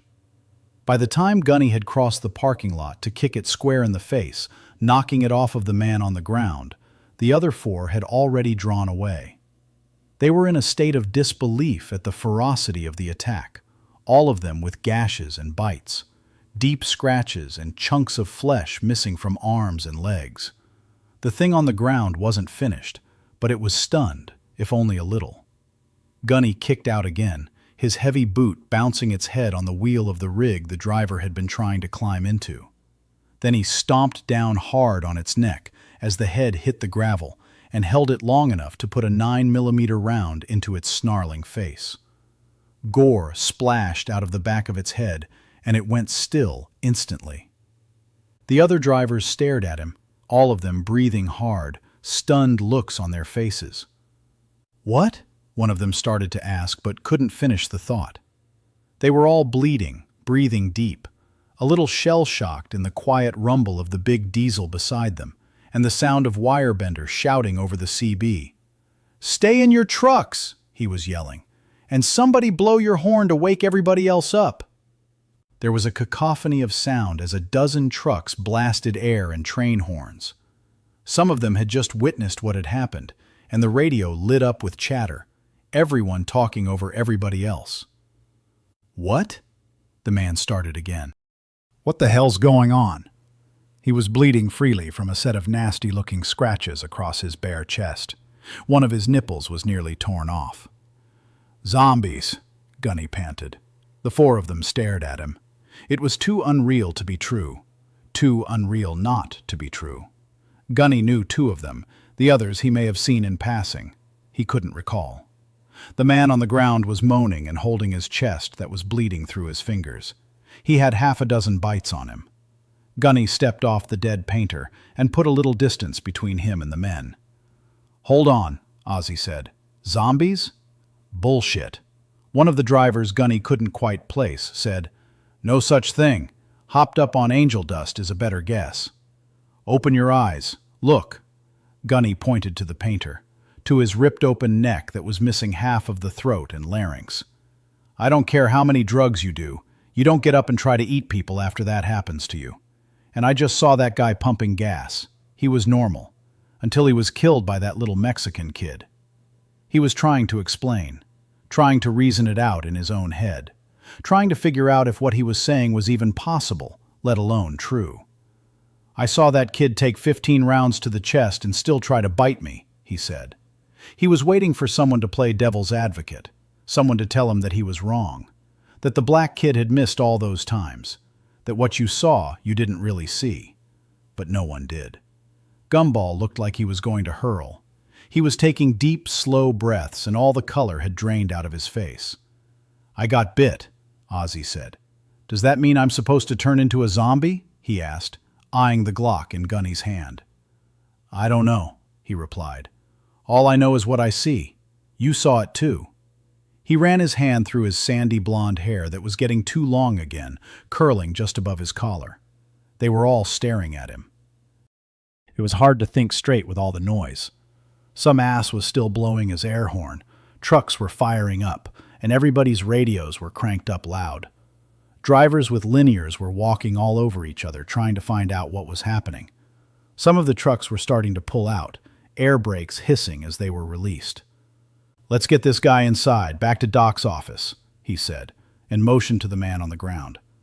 "Doc ain't here this early," Gumball said, wrapping his bleeding arm in his t-shirt, a grimace of pain on his face. "And he needs an ambulance, not some old sawbones that gives physicals." "Phones are dead," Gunny said, bending over to help the fallen man stand up. The smart part of his brain was screaming, "Be careful, blood, don't get any on you, get out of here while you still can, run." The other part that had been trained from birth to be kind to animals, to be a gentleman, "Don't hit your sister, open a lady's car door, you'll stand before God someday, never leave a fallen brother on the battlefield, help the helpless." That part was overriding the selfish part of him. It was making him do what he thought he must, making him try to help the other man to his feet. But the man had stopped moaning, and his hands had slid away from his bites and lay still in the gravel. Gunny stopped in mid-bend. The wounds hadn't seemed that bad at first glance, but he did have a lot of them. His face and arms had chunks missing, his chest and neck, and there was a lot of blood on the ground. "Run, run, run!" his mind screamed. He looked at him, at his face, at his mangled lip, his torn cheek. He was still. His chest wasn't moving up and down. Was he still breathing? No way was he going to give CPR. No way. He couldn't hear him breathe, but who could hear anything with all the trucks and horns and radio chatter and... The eyes sprung open. Black. Pupils fully dilated. Only the slightest orb of blue around the edges. Gunny reacted immediately, springing backward and bringing his gun up in the same motion as the creature that used to be a man uttered a guttural sound and bounded to his feet. The other men ran as the thing sprung at Gunny, who was pulling his trigger as fast as he could. The Glock was pumping 9mm bullets into the flying form, spent brass skittering across the gravel. The lead passed right through him, ripping muscle and tissue and organs, shattering bones, then punching into the truck beside them. The rounds didn't send it flying backward, they barely slowed its forward momentum. The thing slammed into him before he could get the gun high enough for a headshot. Panic had caused him to react, but not fast enough to put it down with a brain scramble. He knew that worked. He had just done it to the painter and the little Mexican kid. He had seen Billy drop the little girl with a shot to the head when 2 to her body didn't even faze her. It didn't even know it was shot, and Gunny hadn't been lucky enough to sever its spine. He went with the attack, falling back, rolling to his left, letting the thing's inertia and weight carry it away from him and slam into the hood of the big rig head first. Gunny let go and spun away, towards the door, opening it and slamming the creature in the face as it recovered and lunged again. Its feet flew out from underneath it, and it fell over backward as he scrambled into the cab of the still idling truck. He slammed the door behind him, frantically looked for the lock button. He stared at it through the window as it jumped and clawed, trying to get to him, not even registering the 5 or 6 holes he had pumped into it. Its intensity was unnerving. It slammed itself mindlessly against the truck over and over, denting the metal, breaking its fingers and teeth as it chewed and clawed. There was the distinctive sound of a heavy-caliber rifle report, and Gunny stared through the windshield at Kim Lee on the catwalk above the main building. She was aiming towards the road, and he followed her gun to see a small crowd of sprinters running towards the truck stop, some bounding on all fours like animals. One of them toppled and fell to the ground. It looked like the man who had just left in the minivan when all this started. Was she shooting at people? Real people? But he saw clearly then. The blood, the way they were running and keening. Not people. Definitely not. They had been heading in his direction, but when they heard the crack of the rifle, they turned en masse towards it, towards the truck stop. "Oh, shit," Gunny said aloud. Everyone in the diner was at the windows, staring out at the running horrors. The windows. At the speeds they were running and total indifference to their own injuries, they would hit those windows and shatter right through them. Gunny hit the brake releases, slammed the rig into third, stomped the pedal, and grabbed the air horn. He heard more reports in quick succession as Kim fired up the few rounds she had. The big .30-06 was doing damage, much more than his 9mm rounds had. He saw some of them fall, but they got back up. She was doing body shots. Couldn't blame her for that. Headshots were difficult at the best of times, but she was definitely slowing them down. He heard the sound of smaller caliber rounds being sent into the crowd from the men at the front door of the truck stop and the rapid fire from the M4 that Scratch had. He spun gravel, fast shifting, trying to get some speed out of the rig. It was loaded heavy, and he had to wind each gear before he could grab the next. The creatures heard him, the sound of the air horn blasting, and some of them changed course, heading right for him. But some had seen the patrons standing in the windows of the diner, hands to mouths, looks of shock and disbelief written all over their faces. They charged, screaming, howling, and keening, full force towards the fresh food. Gunny jumped the curb and plowed down the shrubbery between the truck parking lot and the automobile gas pumps. He grabbed another gear, foot to the floor, the big diesel roaring in protest at the abuse, and speed shifted again, hitting 6th and pegging the tack all the way over to its governed limit. He blew past the front of the building, angling in over the handicapped parking spots, bouncing the red Ferrari off of the Kenworth's unforgiving bumper. It went sliding into Billy Travajo's cruiser and knocking it out of the way, too. He was trying to get close to the building, trying to park the semi in front of the windows to stop them from being shattered and the people inside overrun. He scraped along a few other cars, up over the sidewalk, tearing up Martha's flower beds that were directly under the windows.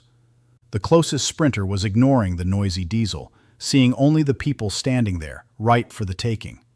He sprung, hands extended, reaching for the woman in the blue shirt, ready to sink his teeth into the flesh, to tear, to rend, to feel her blood in his throat. He impacted with the grill of the truck, bouncing off towards the windows in a bone-broken spin. The woman in the window screamed a high, piercing shriek and fell back, away from the monstrosity, and then the truck's tires were there, crushing it to pulp and blocking the view of all inside. Gunny swung the nose of the tractor out, knocking some foreign car out of the way. Or maybe it was American. They all looked the same nowadays to him. He jammed the Kenworth into reverse and slipped the clutch, maneuvering the trailer tight against the building and up against the main hut. That would keep anything out. The windows ran the length of the smaller Quonset hut and were set about 4 feet up off the ground. The 70 feet of this tractor and trailer covered them up nicely, except for the catwalk between the truck and its trailer, but that area was small. Even if they did manage to get up there, they wouldn't have any force to break the window. It would do for now. He heard Wirebender on the radio hollering for someone else to do the same to the driver's alley windows and the front of the store. Gunny shut the motor off and leaned back in the seat. He looked into the side mirror, saw a truck slipping in close to the double doors at the main entrance.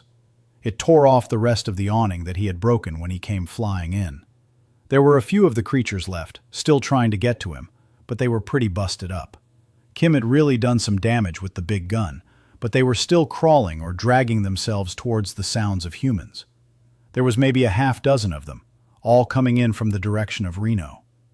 The two bikers had come in from the other way, so these things must be everywhere. The bikers. That one had been bitten pretty badly. So had the deputy. He grabbed the mic for the CB and keyed it. "Wirebender, kick it back, stat," he yelled. "Yeah, come on, Gunny." "You've got to isolate anyone that's been bitten," he said urgently. "They'll turn into those mindless things. It's contagious." He couldn't bring himself to say zombies, although he knew that's what they were. What else could they be? But he didn't want to be laughed at, thought of as an idiot. "I'll be in a minute. I think I can get to the roof from the top of the trailer," he added, thinking it would be easier to explain, maybe convince them in person rather than over the radio. "You mean zombies?" Wirebender came back laconically. "They're in Doc's office and we got it under control." Gunny harumphed. Should have known, he thought. Biggest conspiracy nut I know. He probably heard about this a month ago. Wirebender was an odd duck. Old Cobb had rented him space in the driver's alley and let him plug in his little RV and park it out in the junkyard. He was supposed to be the night watchman. Some of those old truck parts had gotten valuable lately. With eBay, you could find the guy who would pay $50 for an original Diamond Rio fuel gauge. But he stayed on a cot in the back of his radio shop half the time. The internet was better, and the bathroom was closer. He had been a radio man back in Nam, had probably smoked too much or seen too much. No one really knew. He didn't talk about his time in country. Somehow, he had landed here in Cobb's strange little truck stop with the other misfits who didn't quite fit into polite society and had been fixing CBs and ham radios for as long as anyone could remember. His name was known far and wide. Everybody knew if you wanted a big radio, Wirebender from the Three Flags was one of the best. He could tweak things and didn't give a tinker's damn if the FCC frowned on some of his modifications. Gunny ejected the mag from his Glock 19 and counted the rounds. There were 5 in the mag and 1 in the pipe. He shoved it back in the well and slid it into his holster. He wanted to put bullets in the brain pans of every crawling thing left out there. He knew they were a threat. But they weren't an immediate threat, and his life might depend on those 6 rounds. He had another box in his truck, and it was safely tucked away in the shop.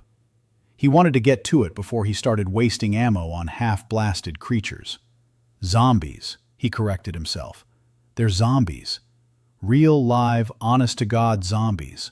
Well, maybe real dead, honest-to-God zombies.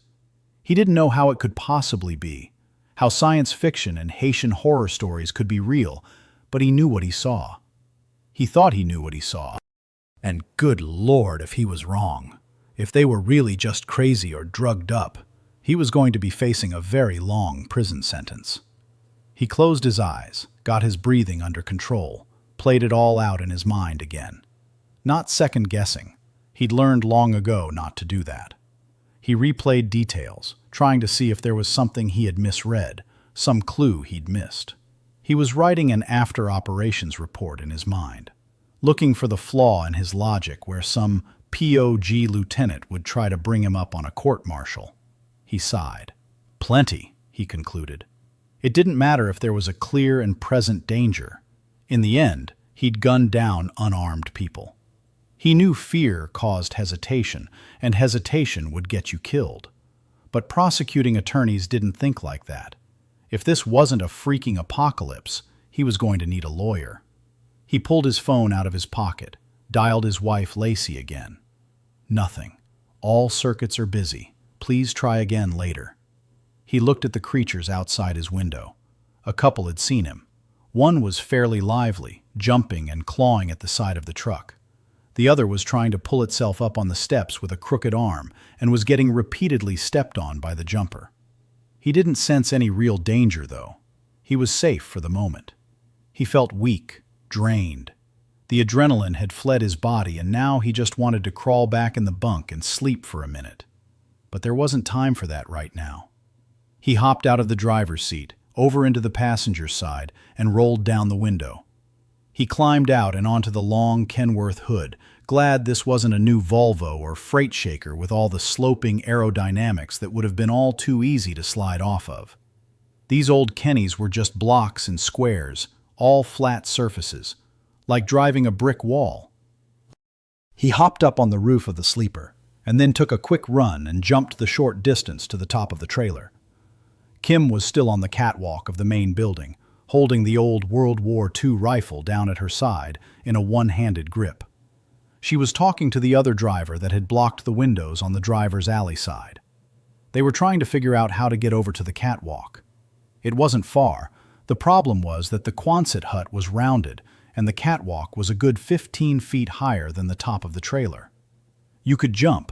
The building's incline wasn't too steep this high up, but if you slipped, well, it was a long slide down to the ground. As Gunny made his way back to the end of the trailer, Kim turned and said, "I'm going to get some rope or something. I'll be back in a minute." Then she was off, jogging towards the other end of the building and the roof access panel. The driver, who had blocked the main entrance, came over to the end of his trailer and hailed Gunny. "What the hell is going on?" he asked. "I woke up to guns and horns and screaming and Wirebender yelling at me to block the doors." Gunny recognized Packrat, the old gray-haired geezer who definitely lived up to his name. He was the guy who opened his truck door and, more often than not, empty coffee cups or fast food wrappers would fall out. "Dunno, Packrat. I think the riots that have been hitting all the cities just hit 3 flags." "Who the hell would want a riot here?" he asked querulously. "I thought Wirebender done lost his mind. I wasn't about to pull up in here till I saw you busting everything up like you was on a Hollywood movie set. Reckon something boo-coo dinky-dow must be going on." He spat a stream of tobacco over the edge of his truck and into the face of one of the women that had been attracted to their voices. It was clawing at his trailer, trying to get at the bearded old codger. Her sundress was hanging off of one shoulder, exposing a bra and a big hole in her breast, and a bigger one in her back. There were bits of broken bone sticking out of it, where Kim Lee's .30-06 had punched through. She had a bloody chunk of one of her arms missing, and a piece of her neck was gone. Probably bite marks. He watched her for a minute, then said, "Looks like we got us a zombie problem." Lacey, Atlanta. Day 1. Lacey walked into the office, already pissed off. She had caught their 16-year-old trying to hide the fact that he was making a lunch for school. "Why are you doing that?" she had asked. "Only broccoli on the menu today?" He was surlier than his usual grumpy morning self, and she finally drugged the story out of him in monosyllabic grunts and aggravated gestures. He had in-school detention again, confined all day in an unused classroom with the rest of the troublemakers. They were supervised only by the camera, which fed directly into the secretary's office. They were given their assignments that had to be turned in at the end of the day, then left alone. It was a private school, and they took discipline very seriously. It had been a lunchroom fight over something stupid. This was the second time this year, and it was only September. If it happened again, they would be looking for another school. "Text your dad," she had told him. "Try to explain it to him." Johnny had been threatening him with military academy, but it was an idle threat because they couldn't afford it. Jesse didn't know that, though. "He's in California today, but he's got a load back home, so you'll be having words with him by the weekend." That really put a darker cloud over his mood. She hated the whole "wait till your father gets home" routine, but it was the one thing that would set him on the straight and narrow. For a little while, anyway. What annoyed her the most is that he still couldn't admit he had been wrong. Too much of his dad in him. Punch first, punch second, then punch some more. That's why they hadn't been getting along very well this past year or so. They were too much alike. She sighed heavily as she slammed her purse down on her desk. He wasn't a bad kid. He usually made good grades, and he wasn't on drugs or getting his girlfriend knocked up. But damn if he didn't have his father's temper. If he wasn't careful, he would wind up making some of the same stupid mistakes Johnny had. She grabbed the coffee cup off of her desk and walked down the hall to the break area to start the pot brewing. Lacey was the first in this morning. She had dropped some friends off at the airport for an early flight and came on into work. She had to catch up on some of the environmental reports she had been saddled with. It wasn't her job, she was human resources, but with budget cuts, everyone was doing the work of two people. But that damn kid. If he didn't get his temper under control, he would find himself in a situation like the one that had eventually landed them here in Atlanta. It wasn't a bad life, but certainly not the one they had planned. Johnny wouldn't be out driving a truck and gone for weeks at a time. They wouldn't have spent all of their savings and a lot of her 401k if his temper hadn't gotten the best of him over in Afghanistan. Or at the tire store back in high school, for that matter. She sighed again. Water under the bridge, ancient history, can't change the past. She didn't dwell on it, but life was strange like that. No matter what you planned, it never seemed to work out the way you wanted. They had hoped for a house full of kids and a place in the country near their hometown, but their only child came late in life, after they had almost given up. And they sure hadn't planned on him being a little hellraiser. Well, she hadn't anyway. Johnny laughed it off as just being a kid. He was probably secretly proud of him. Men. She busied herself firing up her computer and digging out the files she needed as the pot brewed, filling the little kitchenette and lunchroom with the aroma of mountain grown. When it had finished its cycle, she poured herself a cup and walked over to the windows looking out over Atlanta. It was a beautiful view from 28 stories up, the urban landscape of the early morning stretching out as far as she could see. She watched the ribbons of headlights and taillights on the intersecting freeways in constant motion, and the ever-changing lights of the digital billboards. She was probably lucky she didn't have a window in her office. She'd never get any work done. With another sigh, she refilled her cup. Her mind was clear enough from this morning's argument to get down to doing what she got paid to do, and went back to her office, shutting the door behind her. She looked up when she heard the scream. Had she actually heard it? It was faint, coming from far away. The music from her computer speakers was playing at a low volume, but she had definitely heard something. She glanced up at the clock. 9:15. She did a double take. She should have heard the noise of all of the rest of the office crew coming in a half hour ago. She stood, grabbing her cup, going after a refill and to see why it was so quiet. It was usually barely subdued chaos around this time of the morning, with everyone coming in and getting ready to start the day. No phones were ringing, no printers running, no chatter about last night's game or who was eliminated in the latest talent show. Had she missed some mandatory meeting? She Googled her brain as she walked to the break area. Was today the awards ceremony? No way. That was always held in December. She walked in to see one of the IT guys standing at the window, looking out over the city. It was Eric. Nice enough guy. She walked up to stand beside him. "Where is everybody?" she asked, but trailed off when she saw what he was looking at out of the window. "What the hell?" was all she could say as she took in the cityscape. The first thing she noticed were the fires. There were dozens of them, spread out everywhere she looked, the flames reaching into the sky and the black smoke billowing. "What the hell is going on?" she asked dumbly, noticing more the longer she looked. Eric said nothing, just continued to stare as she took it all in. The freeways were at a complete standstill, pile-ups and wrecks everywhere. The secondary streets were jammed too. She thought she could see people running and attacking each other, but from this high up, it was hard to make out exactly what was going on. "Are we at war?" she asked, but Eric just continued to stare out at the chaos, in some kind of shock. "Eric!" she said, and shook him by the arm. He ignored her, just continued to stare.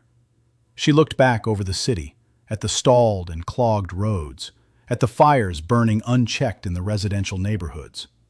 "Eric!" she yelled this time, but there was still no response.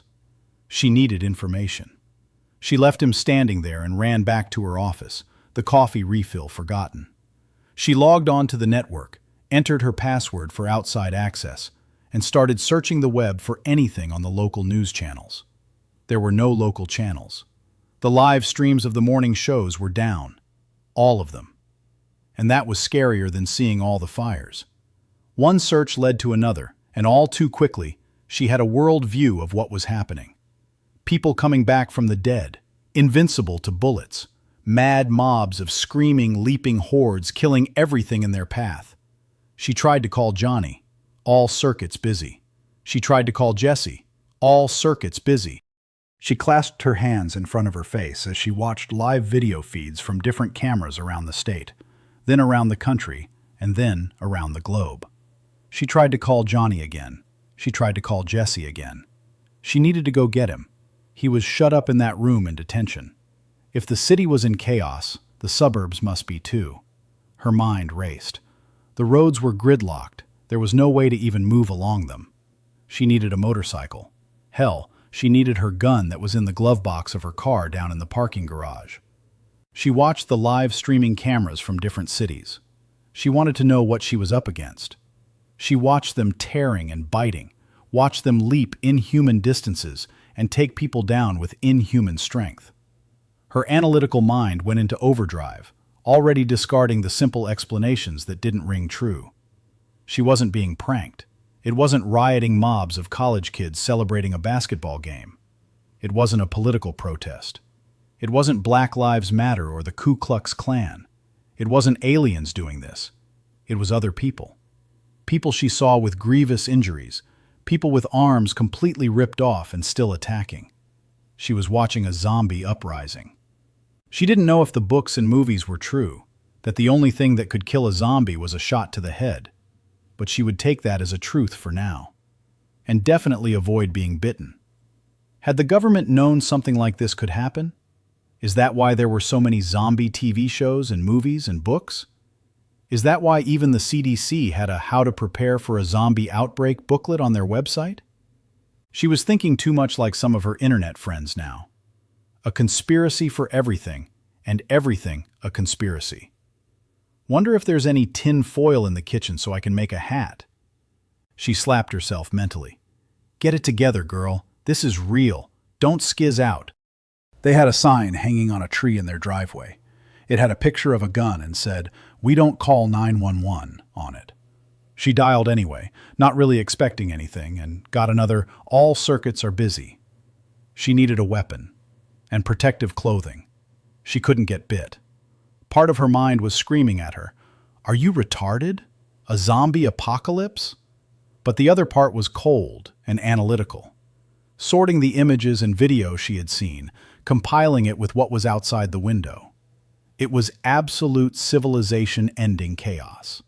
No one was going to come rescue them. Maybe in a few days when things settled down, but right now, it was every man for himself. She was going into mama bear mode. Her baby needed her. She was in her office, mind racing on what was the best course of action to get to the school to get her son. She had nixed the idea of stealing a motorcycle, too dangerous. She had seen the way those ghouls had leaped and run at anything that was still human on the traffic camera feeds around the city. They would pull her off in a heartbeat. She needed something big. Something that could drive down sidewalks and knock the little cafe tables and chairs out of the way. Run over parking meters if necessary. A Hummer. Maybe some urban cowboy's pickup truck that had a bull bar up front. The parking garage attendants had keys to a lot of the vehicles, the ones that were on the lower levels in valet and long-term parking areas. Maybe there was a truck down there. She knew you couldn't hotwire one like they do on TV all the time. Johnny was always quick to laugh at those situations every time one came up, talking to the television and asking, "What about the locked steering column? What about the chip in the key? How are you going to release the shifter?" Until she would have to elbow him to get him to be quiet. She was looking around, trying to see what could be used as a weapon before heading down to the garage when she heard a commotion in the lobby. Crap! She should have locked the doors. Stupid, stupid, stupid! Her office was devoid of anything that could be used to hurt someone. No ball bats, no heavy art objects, not even an umbrella. Her eyes fell on the shelves along one wall. The office came with its own bookcases when she had moved up a notch on the corporate ladder a few years ago. However, one of the first things she had done was add a few shelves to hold some of her photos and plants. Holding those shelves up were large L-shaped brackets picked up from Home Depot and screwed into the wall. She ran over, swiping everything off and onto the ground, the clatter of crashing planters and breaking picture glass loud in her ears. Louder than what she heard down the hall, shouts and sounds of furniture being tipped and drug around. She ripped the shelves off the brackets easily enough, but had to struggle to work the screws out of the walls. They finally broke free, and she bent them hurriedly into U-shapes and gripped one in each hand. She had something now that could be shoved into the face of any attacker. It wasn't much, but it was better than the little key-ring knuckle duster she had in her purse. She went quickly to the door and inched it open, trying to see both ways down the hallway. The only noises she heard were still coming from the lobby, but she caught voices. It sounded like Mr. Sato. His English was good, but he still carried a distinct Japanese accent. She ran towards them to see if she could help. It sounded like they were blocking the doors. As she rounded the corner, somebody saw her and screamed. Then she saw Phil turn and bring his gun up towards her. "Whoa, whoa, whoa!" she yelled, holding her hands up, the brown shelf brackets wrapped around them looking like little spears. She could see where they had drug desks and filing cabinets over to the glass doors, blocking them. Outside in the corridor, she saw mangled people in business suits and dresses beating on the doors, trying to force their way through. There weren't many, maybe 8 or 10, but seeing them up close for the first time drained the color from her face. It was worse than anything she could have imagined. The fury as they fought each other to get to the living was unreal and unrelenting. They were tearing each other apart out there. As she watched, a man in a shredded suit pulled a huge hank of hair out of a woman who was pressed against the glass, trying to force her way through. She was jerked backward, and the suited man took her place, his bloodied hands and face against the door, smearing it with gore from the handful of bloody scalp he still clung to. The pounding was relentless, but the doors shouldn't break. They were tempered safety glass, and they were in steel frames. "They'll hold," she told herself. There were a half-dozen people in the lobby, and they quickly went back to stacking and dragging things in front of the door. She joined in, tipping over a bookcase and struggling with it until Phil came over and helped her put it in place. After a few minutes, they had a substantial barrier that went all the way from the doors to the solid wood at the base of the receptionist's desk. There was no way for the doors to open now, but if the glass broke, well, that was a different story. Those things could probably force their way through the pile of office furniture if it did. Lacey looked around at the frightened, sweaty faces. She recognized a few by sight, but the only ones she knew were her boss, Mr. Sato, Eric, and Phil. He was one of the security guards that manned the station on the ground floor. He was a burly black man, quick to laugh and smile, but also quick to run off anyone causing trouble or panhandling on the sidewalk out front. He had been the first person she had met years ago when she entered the building, slightly scared and slightly desperate, resume in hand. He had escorted her to the 28th story, and on the way up, in the long elevator ride that seemed to stop at every floor, they had struck up a friendship. It was him, more than her carefully prepared resume, that had gotten her the job. Plenty of qualified applicants had applied, but he had walked her right past reception and directly into the Human Resources office. Told the HR director this was the one. He had a feeling about her. Then he nodded and walked out, heading back to his post. She had really, really needed the job. Johnny had been kicked out of the army over that incident in Afghanistan nearly 2 years before and had been unable to find work. Their savings was gone, her 401k cashed in. She had gotten the job, and she had thanked him profusely. Even bought him a new holster for his gun with her first paycheck, when she noticed his was looking a little threadbare. "Everybody get away from the doors," Phil said. "If they don't see us, maybe they'll wander off." "I've got coffee in the break room," Lacey said. "Everybody, this way." and led the unfamiliar people away from the receiving area and towards the lunchroom. The coffee was still hot, but it was going on 3 hours old. No one seemed to care as they got their cups and either sat down looking exhausted or wandered over to the window to stare out at the chaos. Anyone that had a phone was trying to dial numbers and then sharing with the ones that didn't. No one was getting through. "What happened downstairs, Phil?" Lacey asked as he was the last to pour, doctoring his cup up with plenty of sugar and milk. He didn't look over at her, just slowly stirred and poured, methodically making his coffee just the way he liked it. "It happened fast, Ms. Lacey," he said. "There was a disturbance outside and Jerry went over to see what was going on. We had both just come on duty, and I was still running over the paperwork for shift change. One minute, the early birds was coming in like normal. The next, everybody done gone crazy. I saw Jerry go down when he tried to break up a fight. I saw him fall, saw his head get ripped nearly clean off, saw enough blood shoot out of him to kill any man. Before I could get to the door, I saw him get back up and start running after people, biting them." Lacey didn't say anything, didn't know if there was anything to say to that. She dumped the remainder of the coffee out in the sink and started making another pot. "There was a few people running for the doors, and I let them in and locked up behind them. We was all just standing around, not believing what we was seeing. Then some guy came running at us from across the lobby, crazy like the ones outside. I put 2 bullets in him, and he didn't even slow down. Jumped on old Mrs. Carlton from 14th floor. I ran up and put one in his head before he would stop chewing on her." Lacey poured the water into the brewmaster and dug the coffee and filters out of the cabinet, listening with dread and a feeling of sickness in her stomach. "We tried to help her, stop the bleeding and such. They's a first aid kit at the security desk," he went on, almost in a monotone, his language slipping back to the way he used to talk on the streets before he had landed this job in the corporate world. He was remembering, but trying not to see it again in his mind's eye. "But she turned into one of them too. By the time we had the bandages on, she was trying to bite me. Only took 1 bullet that time, though. I knew where to shoot." He hadn't taken a sip of his coffee yet, still stirred the already thoroughly mixed contents.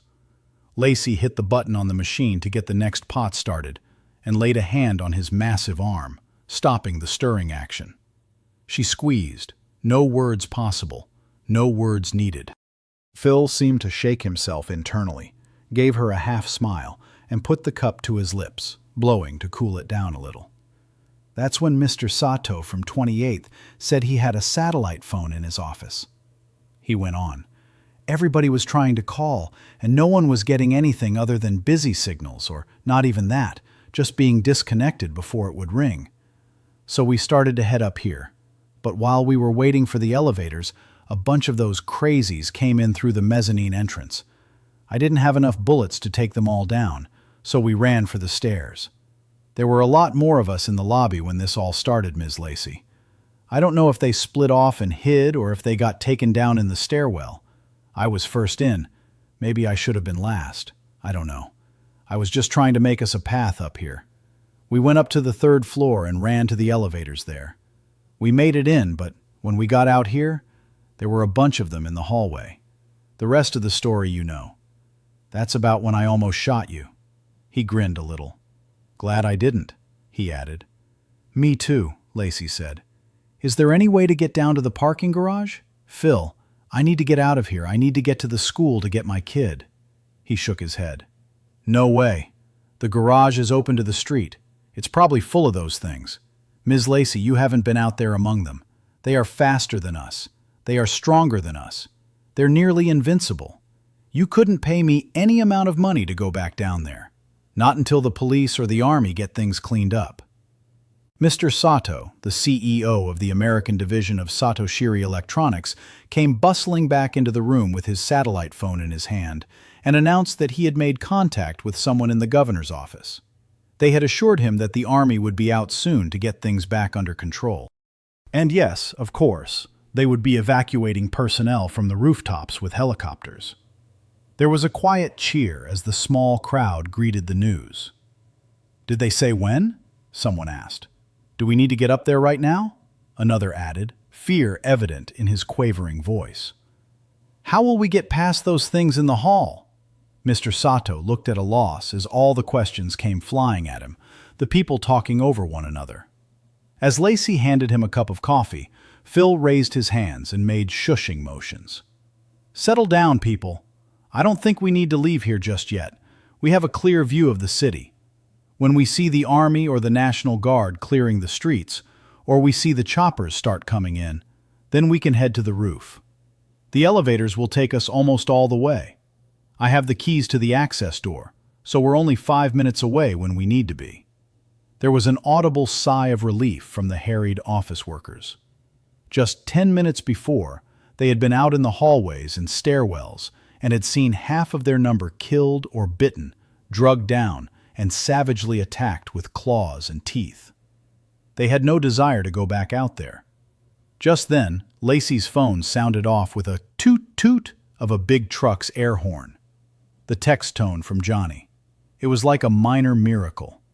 A message had gotten through on the collapsing, overused digital network. "I got a text," she announced, and reached for her phone.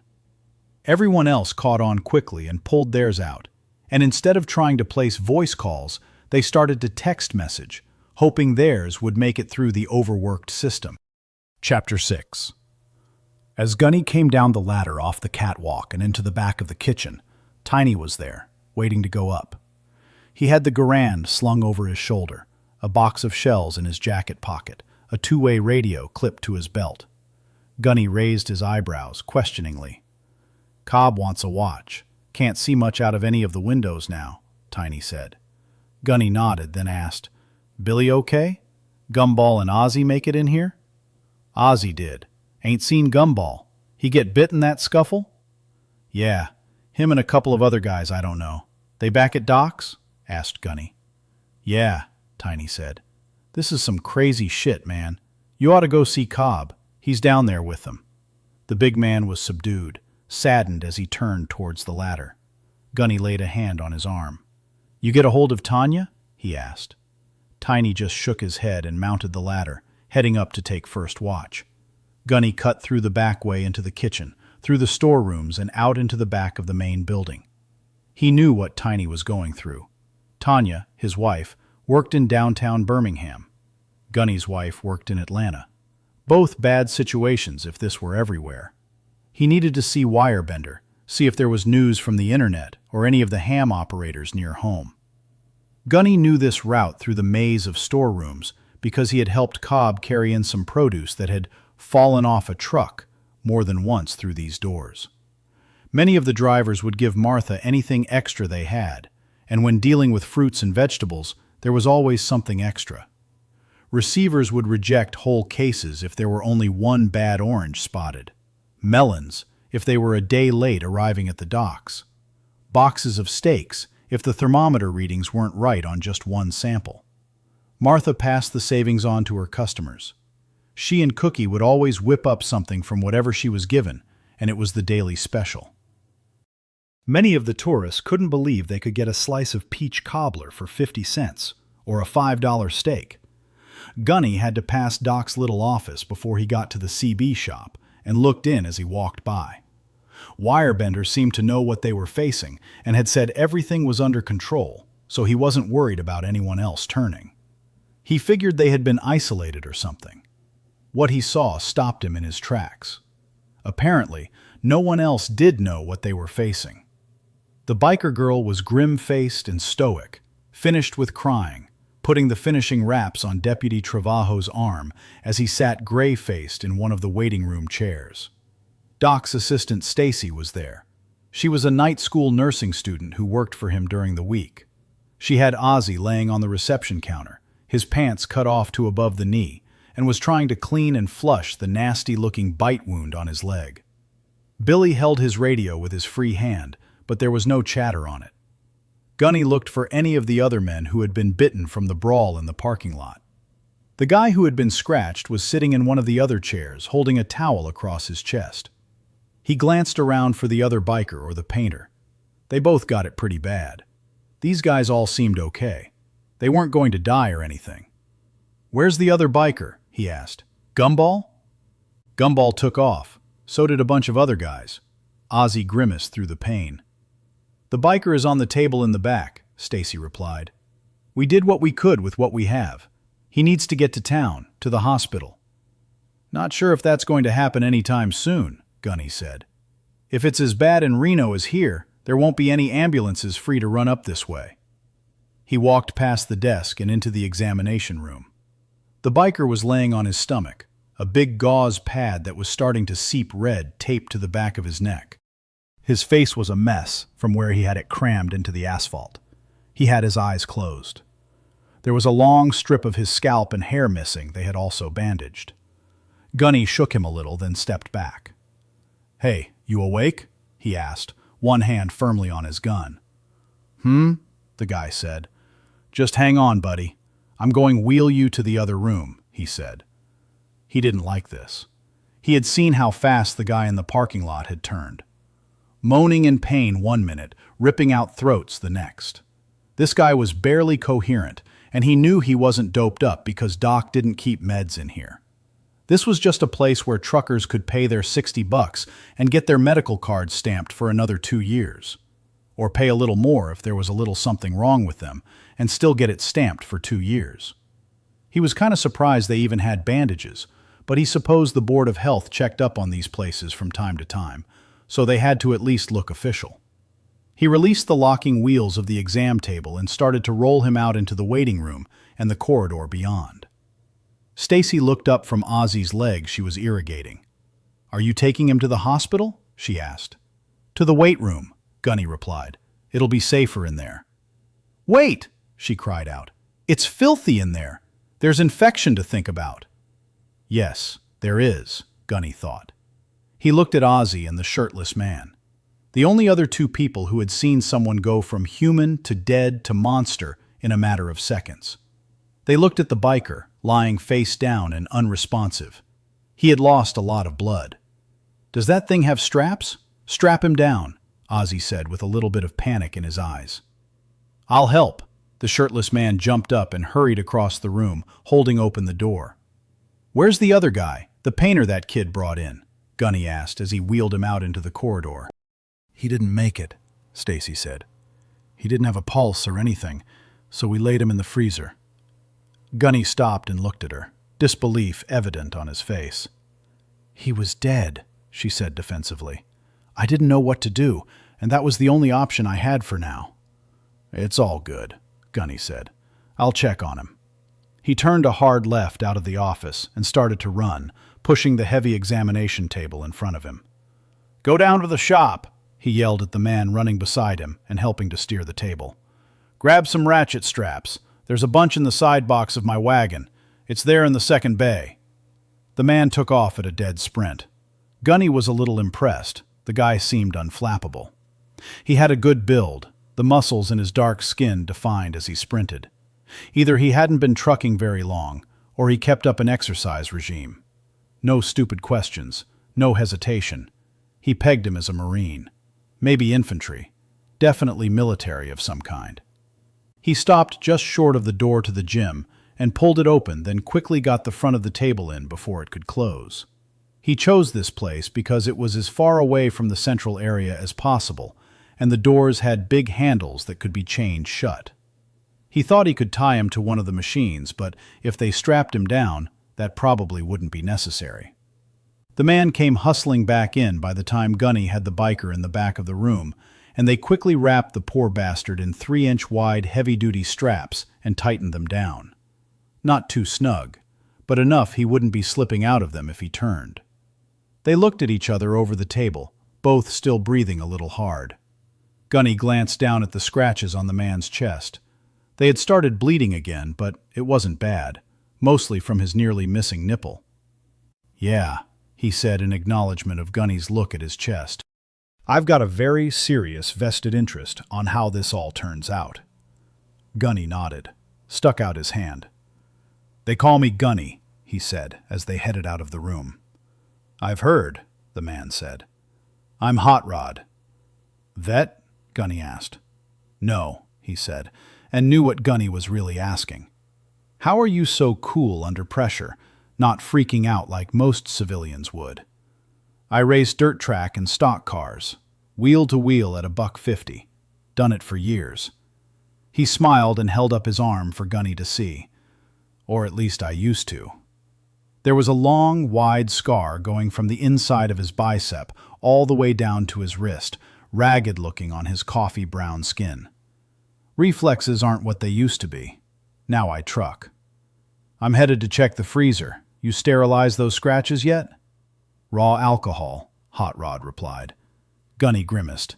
Yeah, it stung a bit, he deadpanned. I'm going to smear some antibacterial in these now that they've mostly stopped bleeding. Keep an eye on Billy, Gunny said. Ozzy, too. You saw how fast they turn if they die. Then he took off at a jog to the big walk-in freezer. As he passed back by the radio shop, he saw a dozen drivers in there, crowded around Wirebender's counter and his computer, Scratch and Cobb among them. He opened the door and yelled for Scratch, who still had the M4. Cobb came too, seeing more than ordinary concern on Gunny's face. Sit, Rep, he barked. Gunny spit it out as fast as he could. If the wounded in Doc's office die, they'll turn into one of those things. I saw it happen in the parking lot. Twice. Before he could say anything else, Cobb had already pointed Scratch in that direction. Make sure no one else gets mangled, he told him, and Scratch was double-timing instantly. Gunny barely believed it. Old Cobb hadn't even batted an eye, just took it for gospel. Next. Gunny was caught up short for a second. He had intended to send Scratch down there himself because he had the M4 and now had to get his train of thought back. So much was happening all at once. Next, Cobb said a little louder. The biker is strapped down in the weight room. He's bad off and he'll probably turn. Secure? Cobb asked. Yeah, Gunny said. Ratchet straps off my truck. Next, Cobb barked again. Stacy put that painter guy from the gas pumps in the freezer. Said he was dead. That's bad, he said, and started running. Gunny had to hustle to keep up. They went the back way into the kitchen area, and both breathed a sigh of relief to see the freezer door still closed. There was no way to lock someone in. It was a safety feature that all you had to do was push against the big release bar inside to spring the door wide open. Cookie was still at the grill on the other side of the room. Really? He said over his shoulder. You're putting bodies in my freezer? It might not be a body, Gunny replied, and drew his gun as he approached the door. He looked at Cobb. Where's your pea shooter? He asked. Gave it to Tommy. Got a few of them checking the fence behind the shop. Make sure there ain't no holes in it. That's the weak side of the building. I must have been down there when she told them to put the body in here. Cobb sighed. I'm getting too old for this, but you guys did good out front, he continued. It's about as secure as it can be. That was some fast thinking, son. You would have made a good Marine. Gunny nodded, not knowing what to say. He'd never heard Cobb give out a compliment before. Maybe hell had frozen over. Cobb looked around the kitchen for a weapon he could use, then opened the oven and grabbed one of the oversized racks out of it. Gunny gave him a quizzical look. I wasn't planning on cooking him, he said. If it's come back from the dead, I don't want you splattering brains all over the freezer, Cobb growled. I'll push him against the back wall and you can plug him. Don't go shooting like some Air Force puke either. One shot. Don't fill my freezer full of holes. They're kind of strong, Gunny said, looking at the old man out of the corner of his eye as he reached for the handle to open the door. You saying I'm not? Cobb said, a menace in his growl as he held the oversized rack up in front of him like a shield. Nope, but they're really freaking fast, too. Open the door, you panty-wearing girl, Cobb spat out and readied his heavy rack to slam into the creature if it came snarling out. Gunny jerked the door wide and brought the Glock up in a two-handed grip to steady his aim as Cobb took half a step forward, then stopped. It was there. Standing upright, but moving in slow motion, frost and ice already hanging off of it in the sub-zero walk-in. It heard them and growled deep in its chest, and they could see it straining to reach them. It overbalanced and toppled face first to the floor. Gunny shut the door. "Well, that's interesting," he said. "At least we know they won't be a problem in the winter." "That bastard was frozen solid," Cobb said. "We should still kill it," Gunny said. "It's still dangerous if it thaws out." "Of course we should," Cobb rasped out. "But now we don't have to make a mess. We can wrap it in a tarp so we don't blow its brains all over the ice cream." "Right," Gunny said. "I'll grab one from the store. But there's no rush. I've got to get with Wirebender. See if he's heard anything from the hams back home." Cobb nodded, told Cookie to watch his step if he went in there, and said, "Go on. I'll get Packrat or one of the others to give me a hand. Probably just shove a K-bar through its melon. Quieter that way. I need to talk to the folks in the diner. Pass on what little info Billy could get from the radio."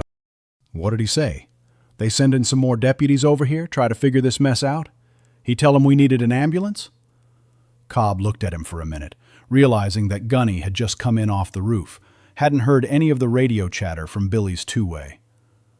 "No," he said quietly, pulling a Lucky Strike from his pack and inhaling on it, unlit. "There ain't nobody coming.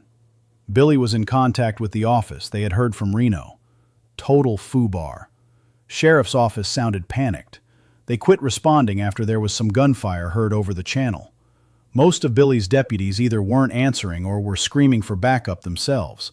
Last thing he heard from them was a couple was holed up in the office making their way to the jail cells. Then nothing. Sounded like there was a scuffle. Don't know if they made it or not. They aren't answering the radio." Gunny was stunned. That fast? How did it all go from a few isolated fights or riots or incidences to complete meltdown so quickly? "Is this shit airborne?" Gunny asked, panic starting to sound in his voice. "How did it spread so fast? It's got to be some kind of attack. Is it all over or just here? Is there some sort of government chemical lab around here?" "You gonna lose it on me too?" Cobb barked at him, his hard eyes fixed on Gunny's. "Buckle up, Snowflake. We got work to do." Gunny stared at him for a minute, breathing quickly, processing what Cobb had just said, then closed his eyes, taking it all in.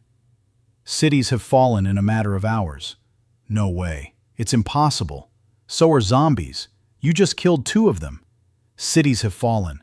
Thousands, no, millions of these things were out there. Right now. Zombies. What are you going to do? What is most important right here, right now? Prioritize."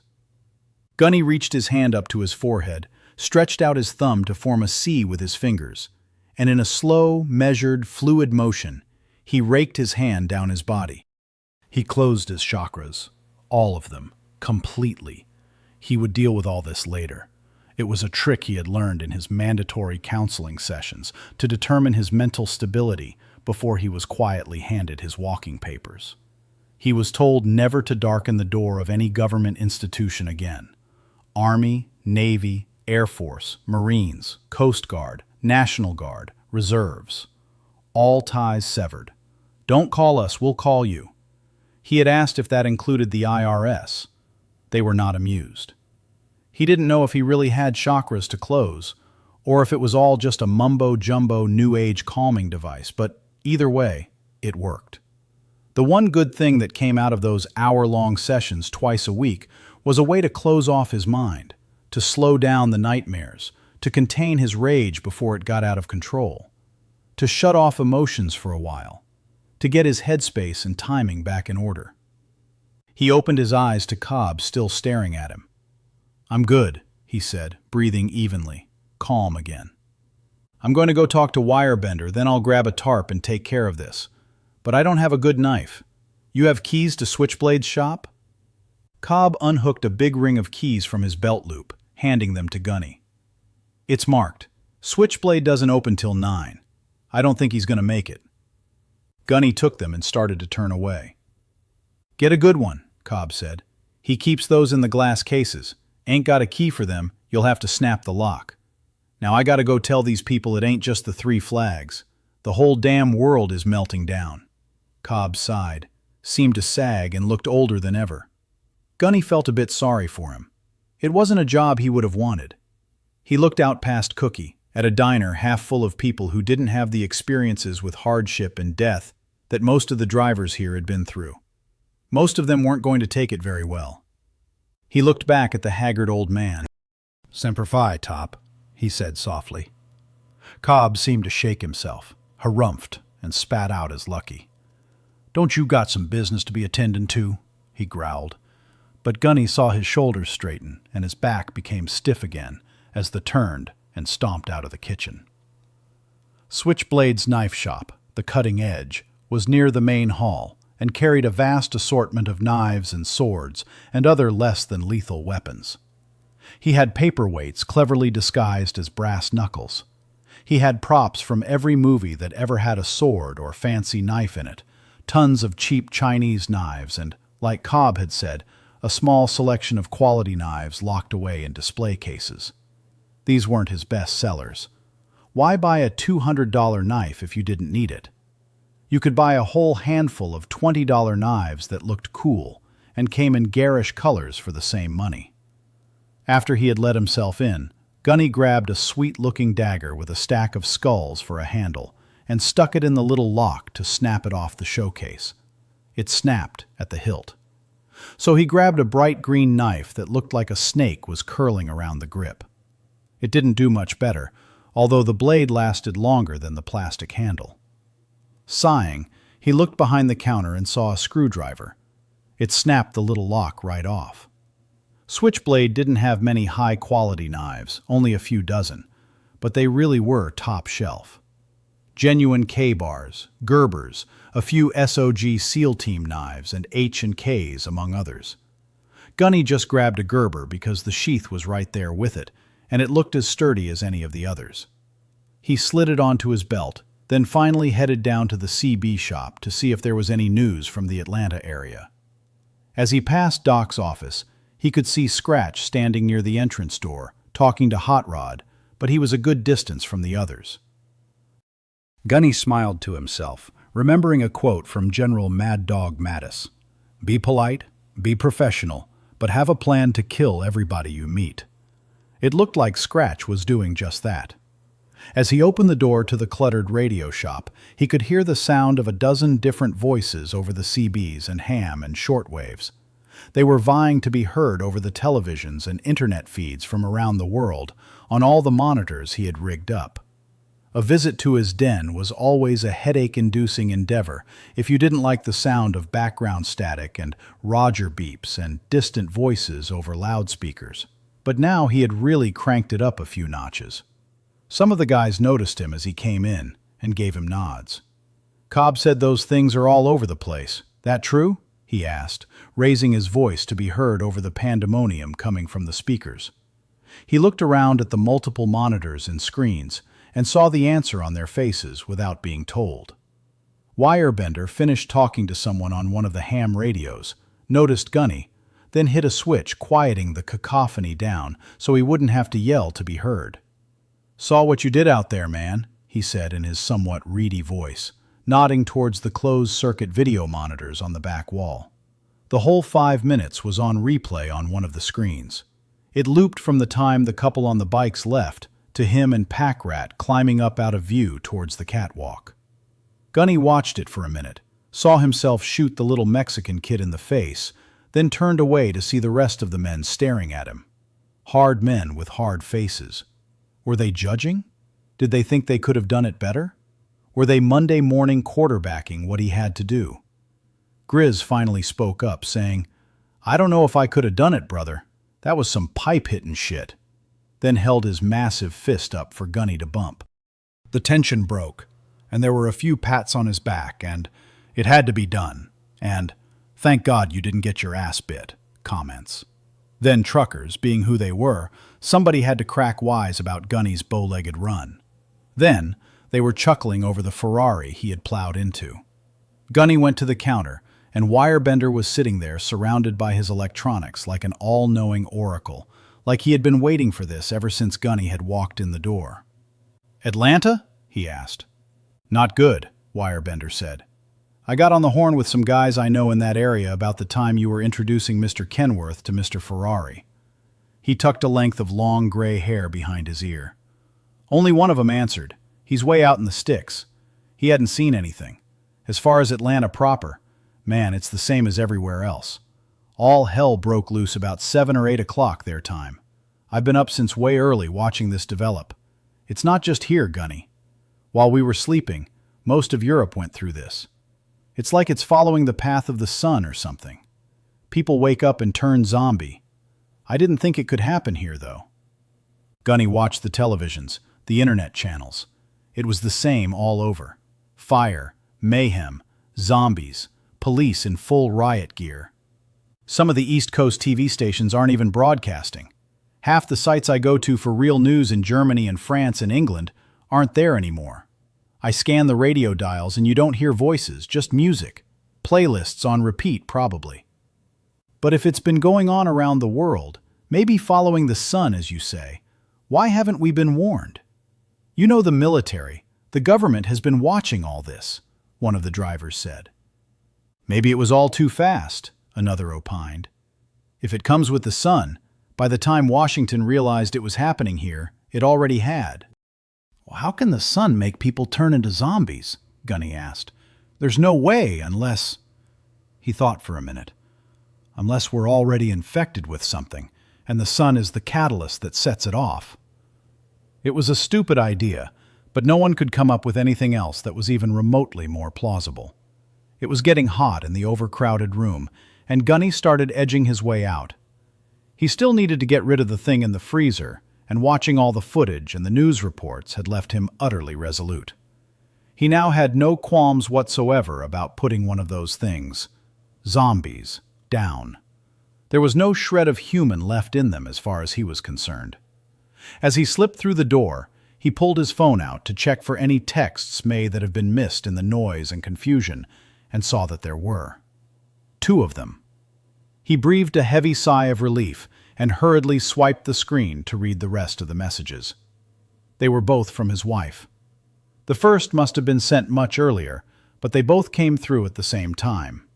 It read, "Dropping Terry and Linda off at the airport this morning. He said you can use his boat, but don't drink all his beer this time. LOL. Your boy has been fighting again. I'm out of oranges. Can you pick some up at one of those roadside stands? Avocados, too. XO. XO. The other one read, "Been trying to call you for hours. Can't get through.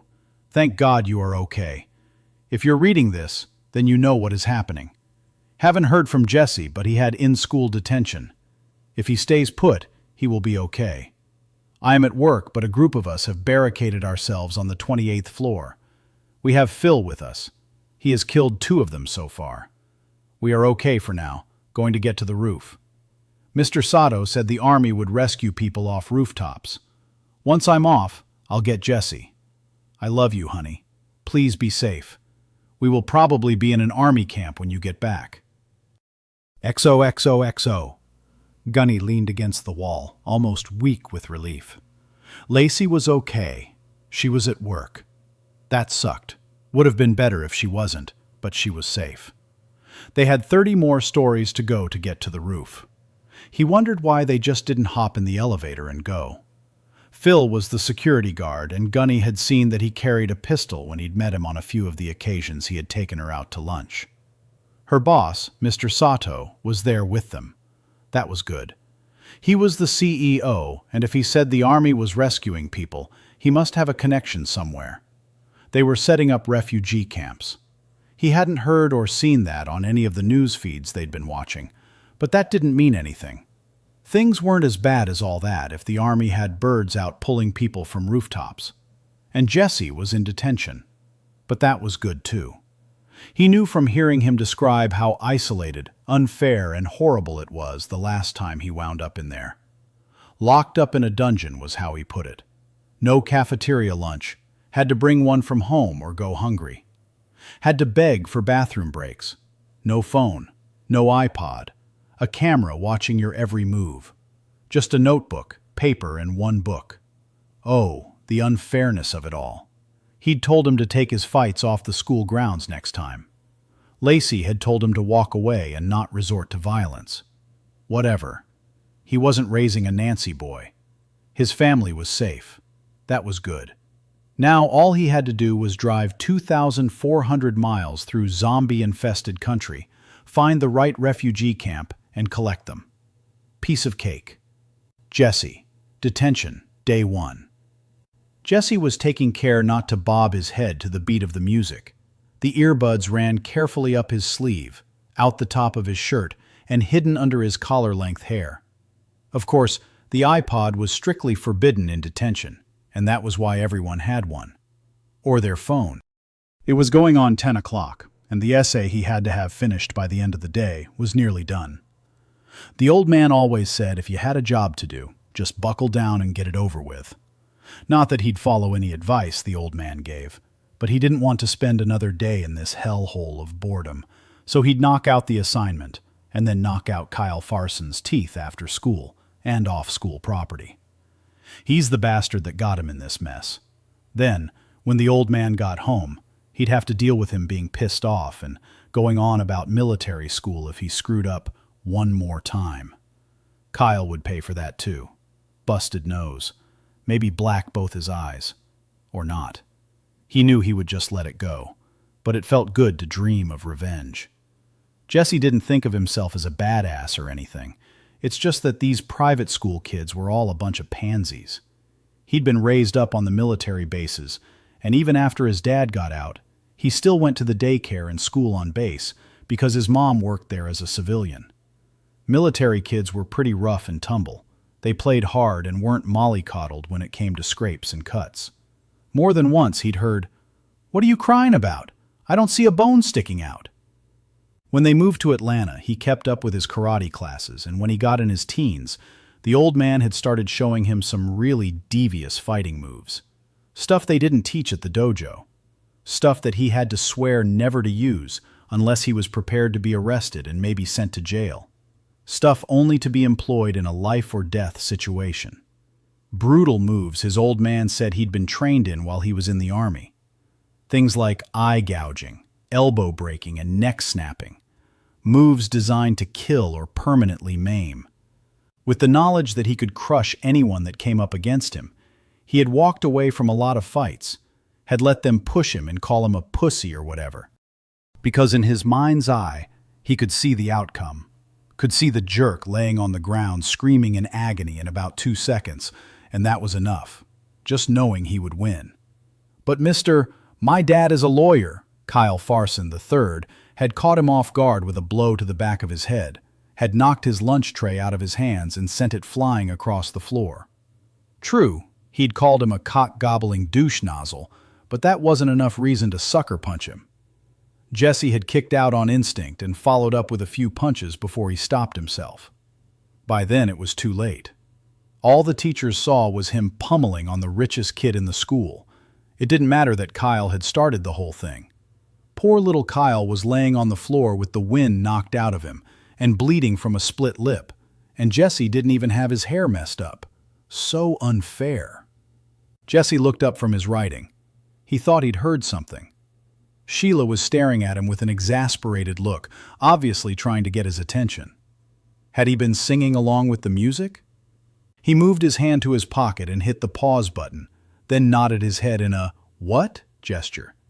They never knew when someone from the office would be looking at the monitor, or when they would turn the sound up to listen in to ensure there was no talking in the room. But he heard it now, heard what she must have been trying to get his attention about. He could hear screaming, faint but definitely there. They were in the basement of the school, in the mostly unused section now that the new wing had been added a dozen years back. The only classrooms down here that were still used on a regular basis were the practice rooms. Band, cheerleaders, the glee club. Basically anybody that was loud. And of course, detention. Jesse glanced around the room. Everyone was listening now. Nobody was pretending to do their work while playing on their phones or zoning out to music. Definitely screams. He stood up and went to the door, trying to see out of the frosted window. Nothing. The door was locked, but he tried it anyway, jiggling the knob.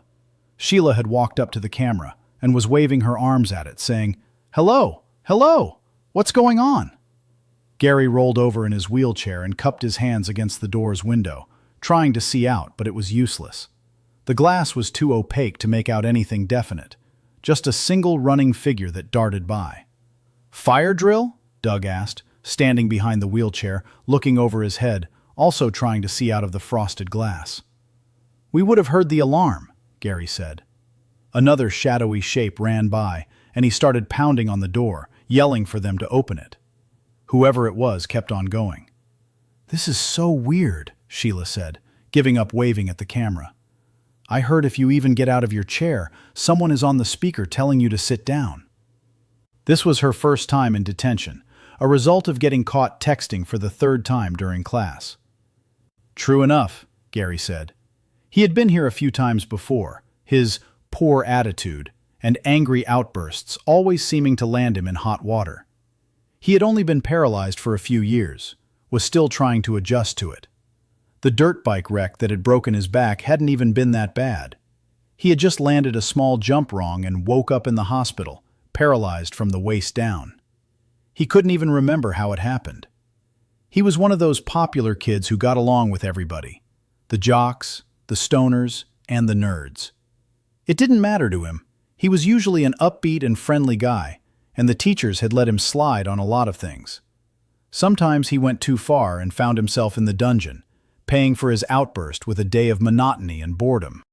His black moods and depression, which had plagued him since the accident, seemed to be finally lifting a little, and his competitive spirit was coming back. He had recently taken up wheelchair racing and was concentrating on more of the computer science classes, finding he had a knack for it. Doug walked over to the call box and pushed the button. It was supposed to be used to call the office if there was an emergency or if someone needed a bathroom pass. He pressed it repeatedly, but no one answered. He was the jokester of the group. One of his pranks went a little too far, and he wound up down in the basement with the rest of the miscreants.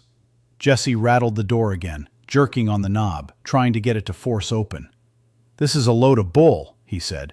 "Isn't there laws against locking people in? What if there really is a fire or something?"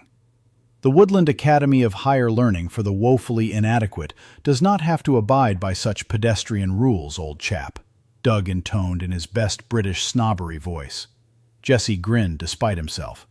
"Well, I guess if there is a reason for us to bust out, we just throw a chair through the window." But he was concerned, and getting more so. They heard another scream somewhere far away. Sheila had her phone out and had been trying to call the front office but wasn't getting anything, just an all-circuits busy recording. Everyone else brought theirs out and tried various numbers, all with the same results. "Try text," Gary said. "It may get through. The data packet for messages is tiny." Jesse's first text was to his mom and was tongue-in-cheek. "Something going on. Trapped in the dungeon. Office isn't answering the buzzer. May have to make a jailbreak." The guys finished a few texts apiece and then watched Sheila as she typed away on her phone, her fingers moving at incredible speed. "You writing a book?" Doug asked. She looked up and saw them all staring at her and was getting ready to answer with something snarky when they heard a group of people running by the door with ragged breaths and a guttural howling thing fly by the window after them. They stared at each other, all humor gone, and edged back over to the door, trying to see anything through the opaque glass.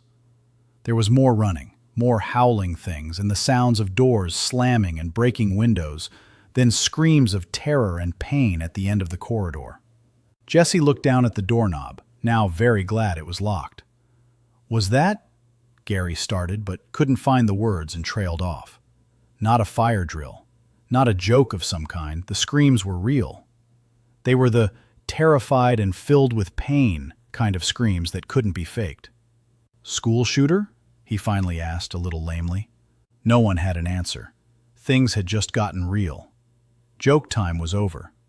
They had just heard people die, they were sure of it. Whatever was going on out there was really happening.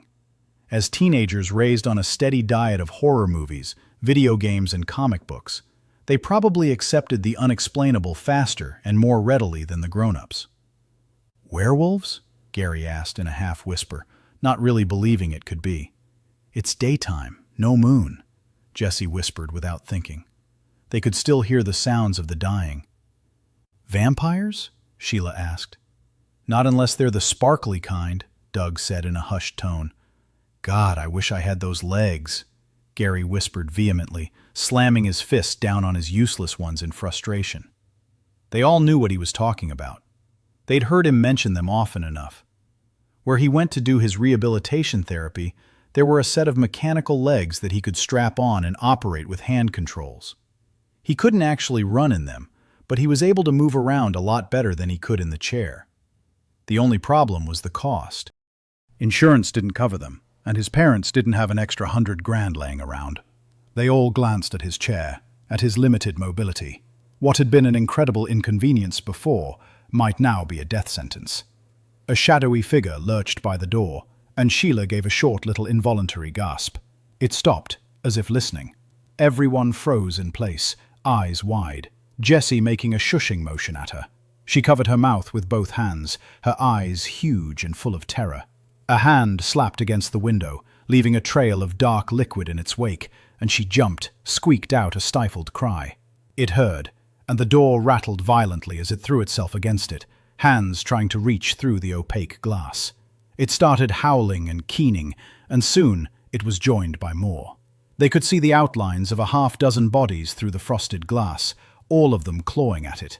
It was only a matter of time before one of them swung a fist hard enough to break through, and then it would be all over. They backed away, Jessie and Gary both looking for something to use as a weapon. Then they heard a chilling, high-pitched scream out in the hall. It sounded like it was coming from the boiler room at the end of the corridor. The things outside abandoned the door they were trying to get through and ran howling towards the sounds of sheer panic. The screaming didn't last long. Chapter 7. Gunny left the CB shop and walked up to Doc's to check on the deputy, Ozzy, and Hot Rod. He stepped over to Scratch as he walked in, quietly asking, "Everything okay?" Scratch nodded to the affirmative, but he was well away from the rest of them, near the door, trying to act nonchalant about being in the doctor's office with a rifle in his arms. His finger was off the trigger, but right there near it. Ozzy was pale now and lying flat on the countertop, his leg bandaged and elevated on a pillow.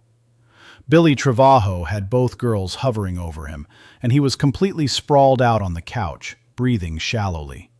Hot Rod found a shirt somewhere and had put it on, and although he had an apprehensive look about him, he seemed no worse than before. "I think we should at least tie their feet," Gunny said to Scratch when he saw they were getting worse. "You saw how fast they moved." "Yeah," he said, "but Cobb told me to stay here. Can you grab some rope?" "I'm on it," Gunny said, and left, heading towards the mechanics' bays. He noticed Packrat and a couple of the drivers in the weight room, but kept going towards the garage. He didn't have any rope on his truck, but he was sure Tommy had some in the shop somewhere. When he walked in, there was a flurry of activity going on. All of the mechanics and a few of the drivers were busy barricading the windows at the back of the shop. Out of the front windows, there was another rig parked lengthwise, effectively blocking them from any flailing zombie attack. The back windows were within the perimeter fencing, but Gunny knew that fence was old. It had probably been there for 20 years. He jogged over to his truck, found his box of ammo, and reloaded the nearly empty magazine in his Glock, then dumped the rest in his jacket pocket. He spotted Cobb's son Tommy helping hold a piece of angle iron over a window while one of his mechanics welded it to the steel wall of the Quonset hut. He saw that they were doing this for all of the windows, basically making bars close enough together that no human-sized forms could get through. "Hey, Tommy!" Gunny yelled over the noise of the welders arcing and the hissing of the cutting torches. Tommy looked up, made sure the angle iron had enough of a weld on it to hold in place, then headed over to meet Gunny in the middle of the shop. "Got any rope?" he asked. "Some people have been bitten. It's probably best to restrain them in case they turn." "Yeah," Tommy said. "Over in the parts room. There's some on a spool." "Got it. And if you need any of that wood off of my trailer, take whatever you want," Gunny said, indicating his flatbed that was in the second bay, loaded with fine New England lumber. "Thanks," Tommy said with a half smile. "But we're using steel for now. A little stronger." Gunny watched him head over to another flatbed a few bays over, loaded with angle iron and rebar, and grab another long piece to drag over to the man with the cutting torch. Tommy was a Marine too. Once a Marine, always a Marine, as they say. But he did his 4 years and got out. Served honorably, but it just wasn't his thing. Tommy was Cobb's only son, and he probably joined just to keep up the family tradition and keep Cobb off his back. His heart was in turning wrenches and building things. He had grown up in the Three Flags with his mother and grandparents whenever Cobb was off on another of his seemingly endless deployments. Occasionally, they would go live with him when he was stationed in the States for a few years at a time, but it always seemed temporary. The truck stop was home. Tommy's kids, Kim Lee and Daniel, had played and worked there ever since they were born. Kimmy helping in the kitchen, Danny washing trucks and following the mechanics around. Daniel was in the Marines now, still in his training rotations. Unlike his dad, he'd eagerly jumped in with both feet and had been selected for Force Recon. 4th-generation Marine, and an officer to boot. Gunny bet ol' Cobb couldn't wait to hang his honor box up on the wall behind the missing man table. He was just waiting for him to get some more ribbons or medals so there would be something to display. He cut a few lengths of rope off of the spool with the Gerber strapped to his leg, then headed back to the doc's office. There was quite a commotion going on in the weight room as he passed.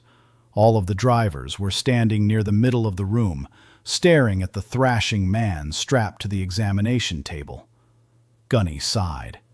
He knew that biker was going to turn. He hurried on down to Doc's. The thing on the table wasn't going anywhere, and maybe someone would take care of it, put it out of its misery. He rushed in, and without preamble, just started tying Ozzy's feet in a tight hobble. He would still be able to walk, albeit short steps, but if he tried to run, he would fall on his face. "Toss him one of those," Scratch said, indicating Hot Rod. Gunny did, and Hot Rod started to hobble his own feet, leaving a little more room to walk than Gunny had given Ozzy. "I want to be able to get away from these guys," he said in his defense, when he noticed Scratch giving him a hard look. "They look like shit, man. I'm scared, but I ain't feeling anything. Nothing like them." "He has a point," Gunny said, and Scratch relented. A little. The girls weren't paying much attention to them. They were fussing over Billy with cold cloths, trying to get his fever down. Ozzy had a wet towel over his forehead also. The biker girl kept glancing back at Ozzy and then looked up to Gunny from where she was kneeling by the couch. "Maybe you should tie his hands too," she said as she held hers out for a piece of the rope to secure Billy's legs. "They're both fading fast. That must be some seriously virulent saliva." Hot Rod looked scared. His brown skin was ashen as he sat there in the borrowed shirt, texting on his phone. Maybe his last goodbye to someone back home. He caught Gunny staring at him and kind of half grimaced, half smiled. "I wanted to apologize for running out on you out there in the parking lot, man. I lost it. I was scared to death. When that dude came at you," he trailed off. "I should have stayed to help," he finished quietly. Gunny shook his head. Poor guy, making his peace with the world. "I probably would have run too. Don't worry about it. You getting the fever yet?" "No," he said. "I didn't get bit, just scratched. I'm feeling okay, all things considered." "He's not showing any of the signs these two did," the biker girl said, finishing the knots on Billy's hands and feet. Stacy stood up from the deputy and walked over to Hot Rod, placing the back of her hand against his forehead. She wasn't quite a nurse yet, but she had started her last year of school, so she was the closest thing they had to a medical professional. Working at Doc's little clinic allowed her the time she needed to study during the day, because business was usually pretty slow. "A little warm, but not bad," she declared. "I'm starting to think that only the saliva is the carrier for this virus or bacteria or whatever it is." "You don't think it's airborne?" Gunny asked. "I kind of doubt it. No one seems to have any symptoms other than bite victims. I'm getting a clearer picture now of what we're dealing with after talking to these guys and seeing the reactions." "Have you checked the other biker out lately?" Stacy asked. "His name is Brian," the leather-clad girl said. She looked at Gunny, waiting for an answer. "I'm sorry," he said to her. He's changed. He's like the ones in the parking lot." She nodded. These two are going to change also, she said matter-of-factly. Normally, I would say we need to secure them somewhere until help arrives. But let's face it, help isn't coming. I heard that policeman's radio. They were screaming and crying and dying. All of them. I've accepted it. And now someone has a job to do. I guess it's just like in the movies, right? It has to be a headshot? Gunny was again caught off guard. He had seen it up close and personal, had fought and killed those things. And this gal, just from hearing a radio transmission, was having an easier time accepting it than he did. Yeah, he said after a moment. That rapper guy shot one at least 12 times and it kept coming. I put a bullet in its head and it dropped instantly. So, the one we put in the freezer, has anyone checked on him? She asked. It's back alive, but frozen solid. I need to take care of him. Just haven't yet, Gunny said. This chick must have ice water running through her veins, he was thinking. Sarah is an EMT in Reno, Scratch chimed in, seeing the questioning look on Gunny's face. She's probably used to blood and guts and stuff. The girl half smiled. Yep, but we didn't usually have people reanimating after they died. Chapter 8. Gunny grabbed a couple of blue tarps and a roll of duct tape off of the shelf in the main C-store. He could hear voices raised in the diner, the sounds of arguments. Cobb must have told them what was happening. He headed back to the weight room that was really just a hodgepodge of home-built lifting contrivances. Cobb wasn't about to pay for professional gym equipment, and the truckers that worked out didn't need fancy spa machines. Just steel bars and blocks of concrete to lift, old engine blocks hooked on pulleys to lift, heavy cranks cleaned up and used as dumbbells to lift. Really just anything heavy to work with. The small group of truckers was still gathered around the thrashing form of the biker strapped firmly to the exam table. He was still face down, but his head was turned, and he was gnashing at the men who were staying well out of his reach. His eyes were solid black, the pupils fully dilated. His whole body was spasming and straining, trying to sink teeth into anyone or anything. The vinyl of the table was ripped, and some of the stuffing was falling out. They looked at Gunny standing there with the tarp and tape and knew what had to be done. He looked at them. Packrat, Grizz, Squeak, Shaky, and a few others. "Any takers?" he asked, holding out the knife to them. "Be easier to just shoot it," Packrat said. "But I guess I see your point. Do it quiet-like." "I've never killed a man with a knife," Grizz said. "We used bullets in the sandbox. If it came down to a knife fight, you already screwed up." He paused, then added, "But if you can't, I will." Gunny saw that no one wanted to do what had to be done, so he set the tarps down and walked over to the keening, thrashing form. Before he could think about it too long and lose his nerve, he grabbed a handful of hair to hold it still and swung the knife down to drive it into the back of its head. The blade slid off the hard bone and down the side of the creature's face, leaving a deep furrow and ripping its ear off as a large piece of scalp flapped over, revealing the yellowish bone of the skull. "Oh, that's sick," someone said, as the snarling, flailing thing snapped at Gunny's wrist. He hurriedly slammed the knife down the second time, and again it careened off of the skull, not driving in like it was supposed to, but grooving down the other side of its head. Gunny was trying to hold the head still with his hand gripping a shank of hair, but the way it was jerking around, it was scalping itself. The hair ripped free from the skull, and Gunny let go, jumping back with a look of disgust. The flap of hair was over its face, and it was biting and chewing on it, pulling more off, more of its bloody yellow skull being exposed. One of the drivers ran out of the door. They could hear him retching in the hallway.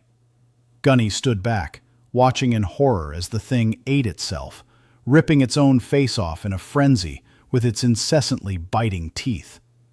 "Fuck this," he said, pulled out his Glock and fired once, sending brain splatter all over the back wall. There was silence as they all stared, grossed out but unable to look away. "You should have rammed it up into the skull at the base of the spine. It's softer there than—" Packrat trailed off as Gunny turned and glared at him, a hard look on his face, nostrils flared, and a twitch under his right eye. The smoking gun was still in his hand, and Grizz and Shaky stepped away from the old know-it-all. But a shot with the pistol, now that was good. Yes, sir, sure was.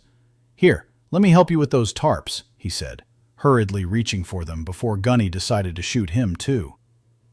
Gunny, Grizz intoned, you are one hard son of a bitch. Then he grabbed the other tarp to help the old man wrap the corpse. 3 more, he thought, heading back to the doc's office. 3 more, and I'm done. I'm going to get a long, hot shower, get in my truck, and get the hell out of here. He went through the door quickly, still reeling from the botched mercy euthanasia he had tried. Man, that was disgusting. The old man was right, though, he thought. Base of the skull, right at the spine. No bone there. How had he forgotten that? He wanted to tie Ozzy and Billy up tight. Just hobbled, he realized now. They were still dangerous, and there would be no way to take them out with a knife without getting chewed up in the process. Maybe gags, he thought. The biker girl was just standing up from the couch, using a paper towel to wipe off a long metal letter opener in her hand. Billy looked at peace now. Why did you shoot? She asked, staring straight at Gunny. I thought you were going to do it quietly. I tried, he said. The knife kept bouncing off. She gave him a look that made him feel like an idiot. Come here, she said. Watch. She walked over to Ozzy, whose breathing was shallow and quick. She turned his head to one side and placed the letter opener right at the base of his neck, where the cervical vertebra was held to the skull with only a thin layer of muscle and skin. You're not going to wait until he's dead? Scratch asked. He's already dead, she said.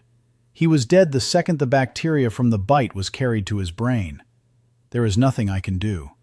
There is probably nothing anyone can do, or they would already be doing it. Not dying by the millions to these things. You want to wait until he starts thrashing around? She asked. Maybe bites you while you try to hold him still. She held the letter opener out to him. Scratch looked at her, at Ozzy struggling for each shallow, hitching breath that he took, and shook his head. Stacy took it from her outstretched hand. You did, Billy. I got this. She moved fast, just a quick thrust and wiggle, and she was pulling it back out, wiping it off on the paper towel, then composing Ozzy's hands on his chest. She looked over at Hot Rod. He held his hands up to start to protest. I think you're good, she said. You aren't showing any signs. Sarah, you concur?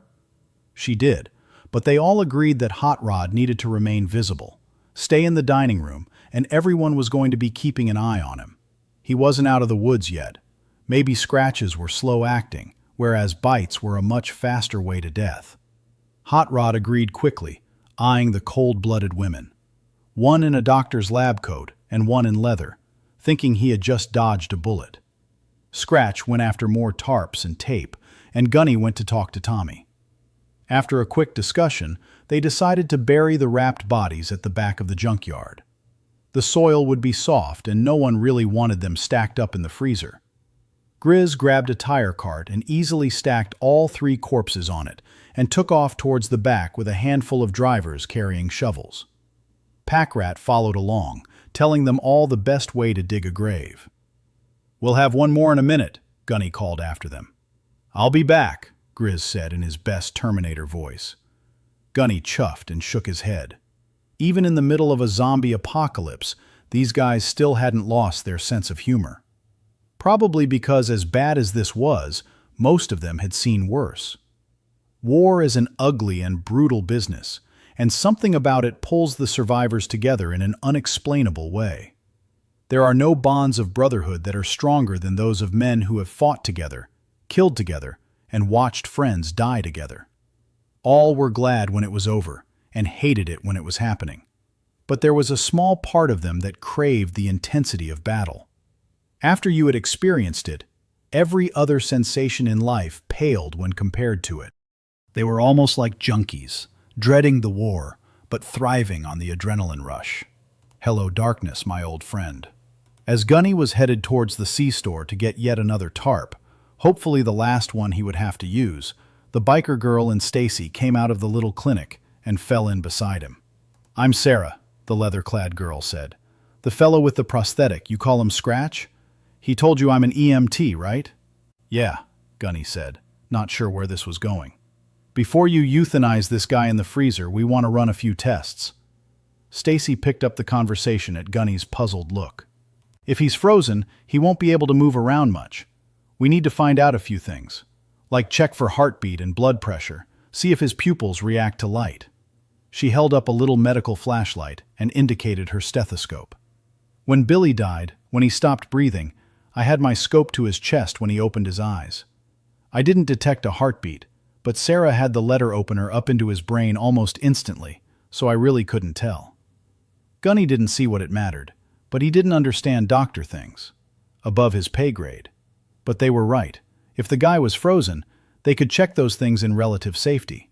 "Sure," he said, grabbing a roll of tape along with one of the last blue tarps. "I'll drag him out into the kitchen and you can test away." As they entered the kitchen through the back corridor, the argument in the dining room sounded even worse than before. A bunch of people were all shouting over each other, trying to be heard. Gunny ignored them and laid out the tarp, opened the freezer door, and dragged the frozen man out. He set him on the plastic and then stepped back, letting the girls do whatever it was they wanted to do. They talked quietly, Sarah jotting notes as Stacy quickly ran through a battery of tests she wanted to get done. Gunny waited while they poked and prodded and tested things, and looked out over the order counter into the dining room. The driver's area was nearly empty, only a few guys still in there watching the argument in the main diner area. The black kid that had helped carry in the man the girls were running their tests on was sitting by himself, staring out of the window through the gap between the tractor and trailer. He was ignoring everyone, and Gunny could see tear tracks on his face. He said he had known these guys. They must have been close. A corpulent man in a salmon-colored polo shirt was waving his finger at Cobb, who was doing his best to be diplomatic and treat his guests with respect. Gunny figured that wouldn't last much longer when he heard Martha's voice jump into the mix. This was surprising because he didn't think she was the type to get fired up and start yelling at customers. Cobb, sure, cookie all the time, but she was always polite to her guests. He was paying attention now, trying to follow her angry, broken English as she waved a spoon in the fat man's face. "You scare 'cause you hear gunshot? You mad?" she yelled at him. "You think truck driver crazy with gun? What you think happen here? We no have gun. You think zombie peoples not eat you?" "They're not zombies," the man roared. "They are just sick people. How many times do I have to tell you there are no such thing as zombies?" He had a woman half his age by his side. She was drop-dead gorgeous, and she just nodded her head at everything he said, agreeing sycophantically. Martha was right back in his face, wagging the spoon. "You think you know better than soldier? All these men who save you life, they soldier. They almost die to save all you, and you want call cop to take them to jail for hitting you car?" "It wasn't just a car, it was a Ferrari," he yelled right back. Cobb reached up to take Martha's arm, to calm her down, but she whirled on him. "You no say me calm down," she yelled, her broken English getting worse in her anger. Cobb backed off. The petite little Asian grandmother was fired up, and she wasn't about to take any more of this man talking bad about her boys, her soldiers, her truck drivers. The men whose fast thinking and quick actions had saved all their lives, and she didn't understand how this fat fool couldn't see that. How most of them in the dining room couldn't see that. She went right back to telling him how lucky he was that he was here, and not somewhere else where he would already be dead, half in English and half in her native tongue when she couldn't find the right word. "Damn," Gunny said to Stacy as she stood, finished with what she came to do. "I've never seen Martha so pissed. Even Cobb looks a little scared of her." "He should be," she replied. "You never heard the story about when she almost killed him?" Gunny looked at her. "No, really? How did that happen?" Stacy pulled an antiseptic wipe out of her pocket and started cleaning her stethoscope and other tools she had. "Well," she said, "the way I heard it was that it wasn't long after they first got married. Cobb came home drinking with Loving on his mind. They got into an argument and he hit her. Gave her a pretty good shiner, Kim said. After he passed out, She sewed him up in the bed sheets good and tight. A couple of layers so he wouldn't be able to break out. You can imagine how mad he must have been when he woke up the next morning. She just whacked him with a frying pan, told him to shut up. Every time he started to raise his voice, she would hit him again. She beat the tar out of him. Ever notice Cobb's crooked nose? That didn't happen in some bar fight. She broke it with a frying pan. She wasn't playing. Kim said she smacked on him for days with that pan. When he finally learned not to shout, he started telling her what he was going to do to her when he got out. How he was going to teach her a lesson she would never forget. He struggled for a long time before he finally gave up and realized there was no way he could get free. She left him there. He pissed himself. He crapped himself. After a few days, he was begging. She didn't feed him or give him water. She told him he was going to stay there until her face was completely healed. If he died before it was, then the gods had willed it. Cobb knew he wouldn't be able to last much longer without water. He begged and promised, anything to get out. She had broken him, something the toughest Marines or the wars he was in couldn't do. "You know Cobb doesn't drink, right?" she asked. "He hasn't touched booze since then." She finally cut him loose when he was too weak to stand, more dead than alive. She bathed him, gave him soup, told him she loved him more than any woman could love a man, and would until she was old and gray. But if he ever hit her again, or hit one of their children in anger, she would sew him in the sheets and take the children and go back home to her people. He believed her. "Good for her," Sarah said. Gunny didn't know what to say to that, wondered how much was true and how much was family legend. Best not to say anything when women were telling women's stories. He watched Martha over the counter, unafraid of the big man, not letting him say anything disparaging about her drivers, her soldiers, her friends. But other customers and the blonde in the skin-tight skirt at his side were siding with the man, shouting their own opinions in when they got a chance, and he knew this wasn't going to end well. Cobb was going to blow a gasket and punch the guy any minute. Cadillac Jack stood by Cobb with an angry scowl on his face, but he was 70 if he was a day.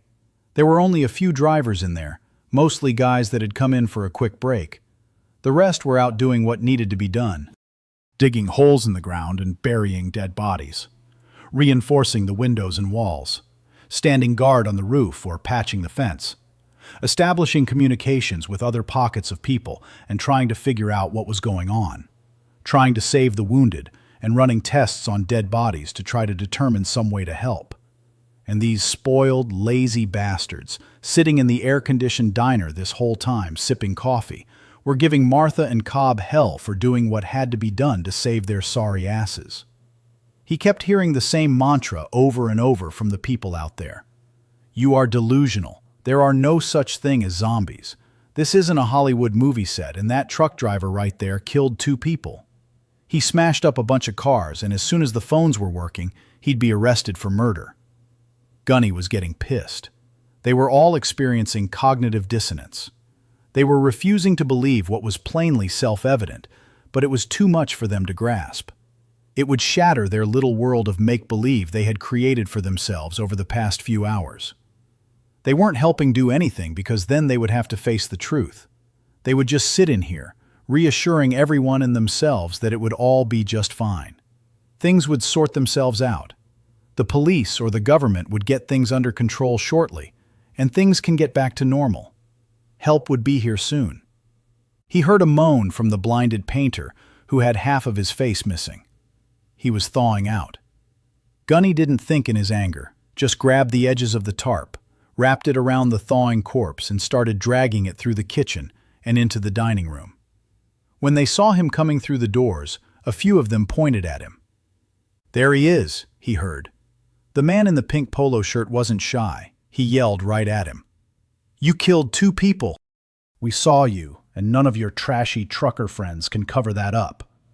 Where's that police officer that was here? What did you people do to him? And you destroyed my car. It cost more than you can ever earn. I hope you have insurance.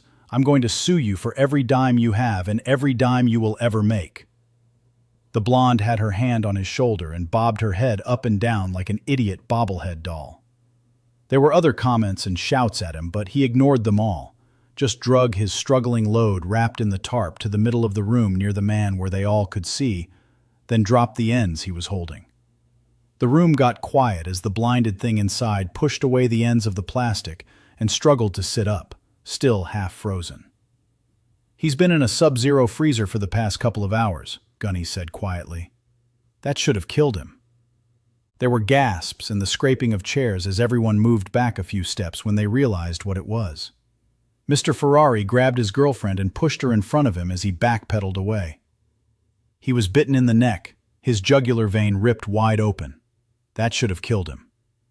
They all looked on in horror as it tried to stand. Gunny kicked him back down, then pulled out his gun and shot it in the chest. The people screamed and there were shouts of protest. That was a 9mm hollow point bullet aimed right into his heart from 2 feet away. That should have killed him. The thing had bounced off the floor and continued to try to sit up. Gunny shot it 13 more times in rapid succession, pulling the trigger as fast as he could, riddling its body, shattering bone, blowing big holes in its chest and bigger ones out of its back. The roar of the gun and the screams of the people were deafening in the confined space as the bullets went through it, the linoleum, and into the hardwood floor. The last shot's echo faded away. The cordite smell filled the room, and with gun smoke still curling from the barrel, the blinded thing struggled to sit up again. It couldn't. Its spine was shattered. It pulled itself over and started crawling towards the blonde woman who was still screaming. Its forward progress was slow, still half frozen, but relentless. Gunny paced it, just watching as the horror clawed towards the human sounds it heard. Its ruined face half missing, its eye sockets hollow, and the remains of its squished orbs dangling on grisly stalks. "Do you still think he's just sick?" he asked the crowd who was backing away, their eyes glued to the crawling wreck of a human being. "Do you think he's still alive?" he asked, looking at them, trying to catch their eyes. "Anyone want to check for a pulse?" He looked around at the crowd, at the looks of fear on their faces as they kept pushing away from it. "Anyone?" he said, barely above a whisper. There were no takers. It drug itself along the floor, trailing blood and slime from its blown-open chest, chunks of broken ribs and spine jutting out of its back. "If he bites you, within a few hours you will become just like him," Gunny said, walking softly beside it. He didn't have to raise his voice. The room was deathly silent except for a quietly crying blonde woman with her hands over her mouth, desperately trying to silence herself.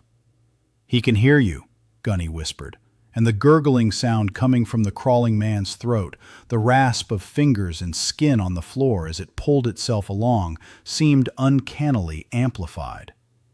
"It can't be bargained with," he murmured. "It can't be reasoned with. It doesn't feel pity or remorse or fear, and it absolutely will not stop, ever, until you are dead." The crowd had moved away from the woman who couldn't manage to stop her hitching, crying sobs. She was against the wall and couldn't retreat any further. She was alone. Her boyfriend wasn't helping her. The people she had befriended these past few hours weren't helping her. The thing on the floor pulled himself towards her, its useless legs trailing behind in a smear of blood and intestinal juices, its teeth starting to gnash in anticipation of food. "The world has fallen, people," he said. "I don't know how or why or who did it, but the world we woke up to is gone. The sooner you realize that, the longer you will survive." "Please," the woman sobbed, tearing her eyes away from the crawling thing only a few feet away from her, looking at Gunny. Her mascara was streaked and running down her cheeks, her tears flowing freely. "Please don't," she whimpered, still unable to move away or stop her crying. "Stop it!" someone in the crowd cried. "Just stop it!" Gunny grabbed the scrabbling thing by the hair, drug it back to the tarp, and placed the gun against its forehead. He used the last bullet to stop its struggles, then wrapped it back up in the tarp. He drug it out towards the shop to be buried with the rest, feeling like an asshole for scaring the woman so badly. He wasn't going to let it bite anyone. He just wanted them to understand what they were dealing with, but it probably went too far. Especially that Terminator quote. Chapter 9. Prone to theatrics much? Kim asked when Gunny, Tiny, and most of the rest of the drivers and mechanics came back into the diner an hour or so later, finished with their tasks of burying the dead, repairing the fence, and securing the building as best they could. It got the point across, he said, a little defensively. You're right about that, she replied. Nobody wants you arrested anymore, except maybe the Ferrari guy. He's probably still upset. But his girlfriend hates him now, called him a coward for pushing her in front of him. Kind of funny, actually. You want some lunch? Cookie made up a bunch of stuff. Just grab a plate and head to the buffet. There seemed to be more people than there were this morning, and Gunny mentioned this as they got in line behind Scratch, waiting to load their plates. There are, Tiny said. After everything quieted down, when you guys were all out back digging the graves, a bunch of guys that had stayed in their trucks made a run for the front doors. There's enough room to squeeze past Packrat's trailer and get inside. But Cobb's blocked that now. There are too many of those dead things out there. Gunny hadn't been up on the roof again, and the view from the windows was blocked by the trucks. Really, he said. They're coming in off the road? Yeah, Tiny replied. They're trickling in by ones and twos, sometimes a half dozen, but they just keep coming. There is probably 60 or 70 out there now, just milling around. I was up on the roof for about an hour till peanut butter relieved me. I guess the noise, or maybe the smell of people, is attracting them. Crap, Gunny said. I was planning on leaving after I ate and said my goodbyes. Might want to wait till Wirebender has his say, Scratch said. He's gathered all the information he has so far, and him and Cobb are planning on giving a little brief to everyone. Kind of let everybody know everything that they've been able to figure out, I guess. Gunny nodded and added an extra slice of meatloaf to his plate. Cookie had been a mess sergeant in the army, and his food was never very fancy, but it was always good and filling. He found a booth by the window, and the three of them sat in the same configuration they had just a few hours ago, watching the firm backside of the leather-clad girl on the motorcycle, ignorant to the death and destruction that was only a few minutes in their future. Deja vu, Scratch said, voicing what all of them felt. The TV was off now. None of the cable channels worked, and the local stations only had test patterns. Some of the radio stations were still playing music, but they hadn't heard a live voice over the air in hours. Cobb clomped in a few minutes later with Wirebender and the preacher following close behind, both of them carrying papers in their arms. Preacher made it in. Cool, Scratch said. I was wondering if he was out in the chapel. Yeah, Gunny said. He was out back with us while Cobb had you on cleanup detail. He said some words over the ones we buried. Right, Scratch groused at him. Thanks for that. Next time do you have to let it leave a blood trail a mile long? At ease, Cobb barked, and the truckers quieted down instantly. The others in the dining room soon realized the strange command meant shut up and stop talking to pay attention. He was standing near the entry doors, and Wirebender was helping Preacher unfurl a map of the world and pin it to the bulletin board, covering up the trucks for sale and drivers needed posts that were on it. Since Gunny's little display of marksmanship and the proper way to ruin a perfectly good floor, Cobb started in without preamble, his drill sergeant voice carrying easily to the back reaches of the diner. Everyone knows what we are up against. Right now there are about 70 of those things outside wanting inside. There were gasps from some of the people, and a murmur started up. Cobb didn't get louder or acknowledge the interruption, just carried on in his command voice, and the people talking quickly hushed. Wirebender has been in communication with people all over these United States, and between that and monitoring the internet, he's put together a pretty good picture of what we are dealing with. These two girls have some medical experience and have a little something they want to say about what they've been able to figure out.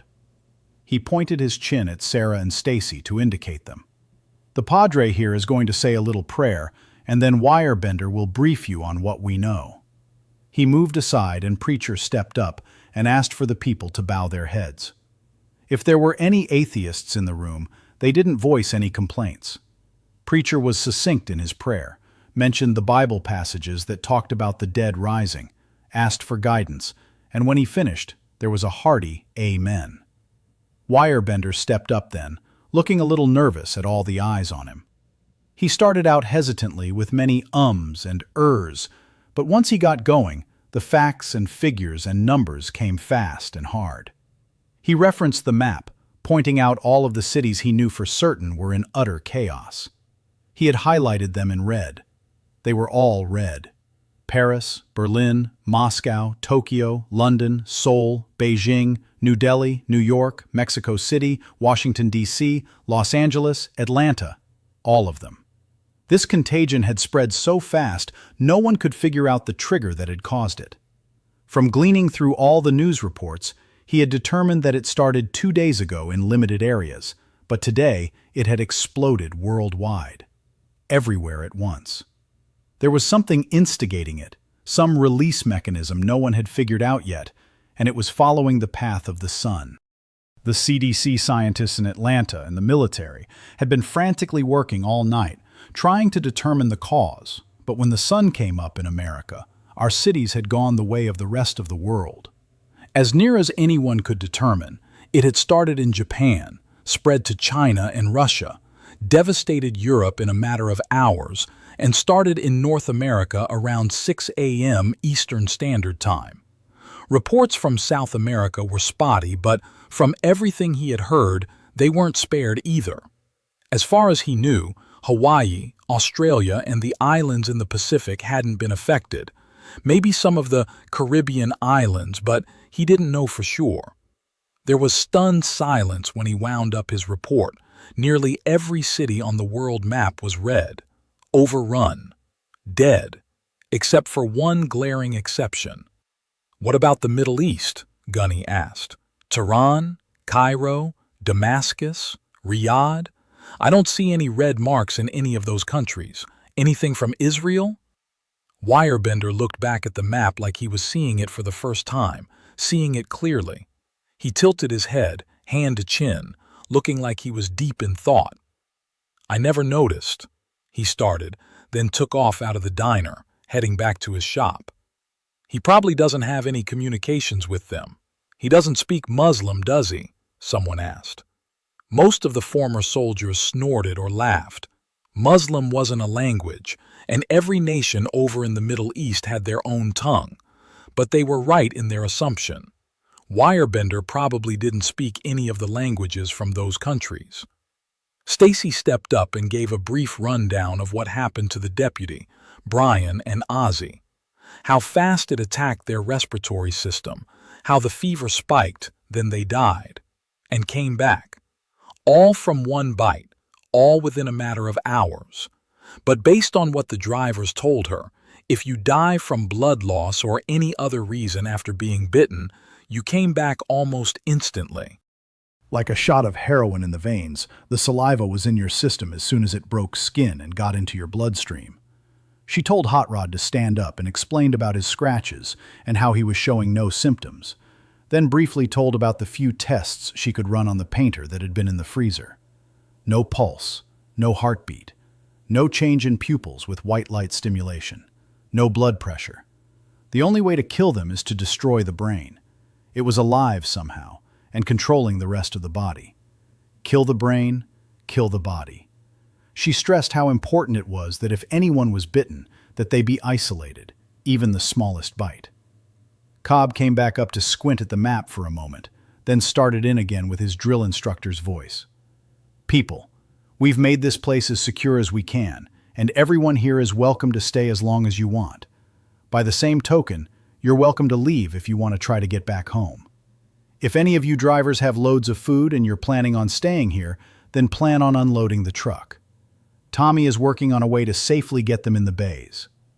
"I'm planning on heading out," Squeak said, "but we can unload a bunch of cookies and crackers if you want." A few other drivers voiced the same, offering some of their freight from fruits and vegetables to refrigerated beef and ham. "Fine, fine," Cobb barked. "Get with Cookie and let him know what you can spare. Now, as you were, and let me finish," he continued. "If your car got smashed up in the parking lot melee, we'll figure something out." He eyed the man who had been so vocal about his dented-up Ferrari. He wisely said nothing. "If it's too damaged to drive, just come back inside when we open the doors. If you're leaving, the sooner the better. Those things are steadily piling up out there. They seem to be pretty calm unless they see a person. Then all hell breaks loose. Well, how are we going to get to the parking lot then, if they are already outside? A woman with a couple of children at her side asked. We'll create a diversion, Cobb replied. Speaking of which, Gunny, I need you and Grizz for a powwow with me and Tommy after this. You two got the most sandbox experience. We need to figure out the best way to get these folks to their cars in one piece if they're leaving. Gunny nodded, and Grizz gave a roger that. I don't suppose anybody's hauling ammo, he asked without much hope. No one was. Cobb went on a few more minutes about some other things, and Gunny scanned the room from the back where he was standing. He knew the drivers would be paying attention and that Cobb had their respect. He wondered how the tourists, the civilians as he thought of them, were taking his words now that they realized he had acted in their best interest when he was barking orders and guns started blasting a few hours ago. All of them were attentive. There were a few sour looks about some of the things Cobb had said, but as they listened and heard the interactions between this grizzled old codger and those younger and stronger than him, they were starting to realize he was much more than just a grumpy, scarred-up old man. Gunny tried to get into their heads, to get a feel for what they were thinking, tried to read them through their facial expressions and body language, tried to see if there were any potential problems. He was falling back into old military habits without even realizing it. Carl and his girlfriend Tina had stopped in to check this truck stop out after reading about it on one of the travel blogs they subscribed to. They liked it, very quaint and unique. Now he couldn't decide if they were lucky they happened to be here when the zombie apocalypse happened, or if they would have been better off to have skipped it and had breakfast at home. If they hadn't stopped, they would still be in their car and then been able to drive back to their apartment. Their Prius was one of the cars that truck driver, the one everybody called Gunny, had smashed into. It bounced off the front bumper of that big rig, and he didn't know how much damage it had sustained. It all happened so fast he couldn't tell. It looked okay from what he could see out of the window. Just the plastic bumper cover was hanging askew. At first, he and Tina had thought these uncouth drivers were a bunch of redneck jerks. They had heard them make fun of that poor boy with the missing arm. But as they watched them, they heard them joking with him and treating him the same as anyone else. Cobb hadn't even batted an eye when he told him to grab a mop and clean up the mess in the dining room left by that crawling monstrosity. He had no consideration for his handicap. The young man did it. No excuses, no complaints. There was respect and deference when they talked to the old man, when they called him Top. It seemed to be a military rank or something. He must have been somebody important at one time. That guy was kind of a nut job with all those loaded guns just lying around where the kids could have gotten to them. But he had been fast to realize what they were up against. He supposed he really had saved everyone's lives. Him and that one they called Gunny. Now he was a scary one, cold-blooded killer. He was the first one to react, the first one to run out in the parking lot and shoot that little kid in the face. And he had let that thing just crawl within a few feet of that poor, frightened woman. Then he blew its head half off and drug it off like they were going for a Sunday stroll. Wouldn't want to get on his bad side. The old man had said something about him and that huge guy called Grizz having a bunch of time in the sandbox. He knew that meant Afghanistan, or Iraq, or anywhere over there, he supposed. He wasn't even sure which countries they were fighting in anymore. It had been going on for nearly his whole life, and no one on campus cared about such things. He looked around the room, at the men in the diner, and then at the men over in the professional drivers-only section. Wow, what a difference. He felt a little awkward about his and Tina's matching Salvation Army outfits now. He had quietly untied the hand-dyed scarf that he'd been wearing as an ascot. They had thought it so jaunty, but now he thought it was ridiculous. The guys on this side all looked a little soft, he had to admit. Slacks and polo shirts, loafers and dockers. Those guys over there looked like hard cases, blue jeans and flannel, canvas jackets and t-shirts with Second Amendment phrases on them. It looked like the world was reverting to survival of the fittest, and those guys had a pretty good head start on everyone else. No wonder most of them were packing pistols. He would have to get one, learn how to shoot it. He was pretty good at Call of Duty. It shouldn't be too hard. Well, at least he wasn't wearing pink, like that fat guy who kept screaming about his stupid Ferrari. Or Lil Wayne over there with all his ghetto gangsta clothes and tattoos and that big chrome grill in his mouth. That guy hadn't said a word since he came in and sat down in the booth. Just kept staring out the window at the gap between the truck and its trailer. He had even been crying. He had helped bring in that poor guy that died and turned into a zombie that Gunny had shot to pieces. Wonder if he knew him. They had pulled up together. Even he had a gun. And probably a criminal record as long as your arm. But that was racist. Profiling. Shouldn't think like that. He and Tina went to Berkeley, and they prided themselves on not being judgmental. He was better than that, and felt a little ashamed for even thinking such a thing. She was in electrical engineering, and he was studying philosophy, still undecided on a real major, as his dad kept cajoling him to declare. It was almost laughable. Last week, hell, yesterday, he would have told anyone there was no reason to own a firearm. But today he was thinking he needed to get a gun, learn how to use it. He was looking at the differences in the people, their clothes, their hair, and their attitudes. What separated them from us? It had to be more than the fact that they all looked uneducated, maybe barely graduating high school. The people on his side of the diner looked more refined, definitely. Better clothes that didn't come from Walmart, expensive watches, good haircuts. Maybe it was because most of them seemed to have military experience. Poor people joined the army. Maybe that was it, being raised in deprived conditions. He noticed the one called Gunny staring at him and rapidly turned back to pay attention to what Cobb was saying, feeling like he was back in school and had just been caught doing something wrong. Chapter 10. After they had wolfed down their chow, Gunny and Grizz headed to the shop with Tommy and Cobb. The rest of the drivers were making their plans to either leave or stay, still trying to call and text and find out any information they could from the internet. It was the only news source that still worked, although more and more websites, especially those housed overseas or on the East Coast, were failing to load. Many of the tourists pitched in to help with the kitchen and dining room cleanup, waiting until they could safely get to their cars. They had appreciated Cobb's offer of a safe place to stay, but most didn't even consider it. They needed to get home. They had loved ones waiting for them. Once the families were back together, then they could make plans. Then maybe come back here if things were really that bad out there. As they walked into the shop, Tommy grabbed a paper floor mat they put in all the customers' trucks when they worked on them to keep the mechanics' dirty boots off of the carpets. He laid it on the counter and flipped it over to the blank side, then quickly sketched out the layout of the 3 flags. All of the people in the diner are parked here, he said, indicating the automobile parking area in front of the store. So how do we get 70 zombies away from there long enough for them to slip out and get to their cars? How much ammo do we have? Grizz asked. I'm not thinking handguns. Not accurate enough. We have some for the M1 and there's some .223. Not enough for what you're thinking, Cobb said. I've got about 100 rounds total. I'm thinking we need a diversion, something to draw them away, Gunny said, looking at the quickly drawn map. Someone on the roof can see if it's clear and radio down when it is. We open up the front doors. They slide out under the trailers and run for their cars. What diversion, though? Tommy asked. Cobb drew on his lucky strike and added a few more lines to the makeshift map.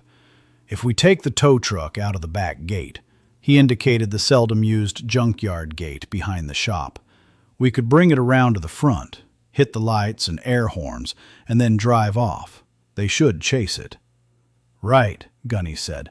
Once they are all away from the store, floor it, get turned around, and then come back and run over 'em. That big-ass push bumper should do some serious zombie bowling damage. Grizz smiled. I like the way you think, he said. Chapter 11. What do you mean I'm riding shotgun? Gunny asked when Cobb tried to hand him the AR-15. I plan on heading out too. We didn't finish the service on your truck, Tommy said. All we did was get the oil drained. It'll be a while. I'll get the boys on it right now. By the time you and Tiny get back, it should be done. Gunny grimaced and took the AR. It was a perfect replica of the M16 used during the Nam conflict. Aside from the full auto selector, of course. Fine, he grumbled.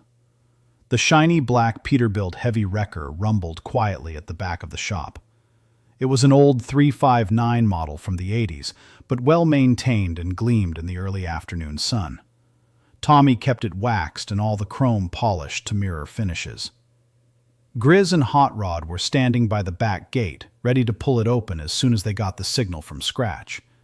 He was on the roof with the M1 with a clear line of sight along the road and fence. "You're good," Scratch said into the handheld CB. "The nearest one is at least a quarter-mile away." Tiny heard him over the radio in the Pete and released the air brakes, grabbed fifth gear and nailed the throttle. The big cat under the hood roared and, like the torque monster it was, never even hiccuped at taking off in the higher gear. By the time they were around the little bend in the junkyard and headed for the gate, the two men had it open and were standing by to hurriedly shut it behind them as soon as they cleared it. Cobb was there with the M4, waving them on. Tiny turned towards the front of the truck stop and, as they had planned, flipped on the flashers and the emergency lights, then got on the air horn. He circled into the parking lot, and just as they expected, they had the full attention of every single walking cadaver. Gunny had seen their speed and ferocity, but even he was taken aback at the brutal single-mindedness as they came screaming across the lot straight at them. This was the first time Tiny got to see them up close, and he started cursing a blue streak when the first of them slammed into the push bumper and bounded up and over the heavy iron grill guard. He spun the wheel and hit the throttle hard, and the flailing man went flying off the hood as the main body of them plowed into the truck, screeching and leaping at the faces they saw in the windows. They didn't seem to be coordinated enough or have enough foresight to actually hold on to a grab bar or chicken light cluster. They just kept reaching and running at them.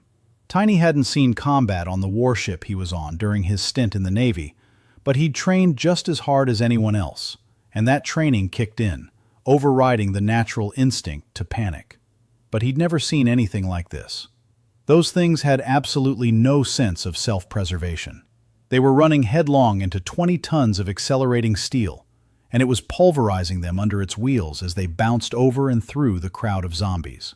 As they crushed their way through and got out in front of them, leading them away from the storefront, they heard Scratch over the radio giving the people that wanted to leave the all-clear signal. Tiny slowed down a little, glancing down at the speedometer. "I'm going 20 miles an hour and they're gaining," he said, and gave a little more gas. "Well, the ones you didn't bust up are," Gunny said. "See how long they can keep it up." Tiny held the truck at a little over 20, staying just ahead of the lead runner. They were both watching the mirrors, enthralled as the zombies didn't slow or seem to tire out. The path behind them was strewn with the running dead in various states of damage. Chapter 12.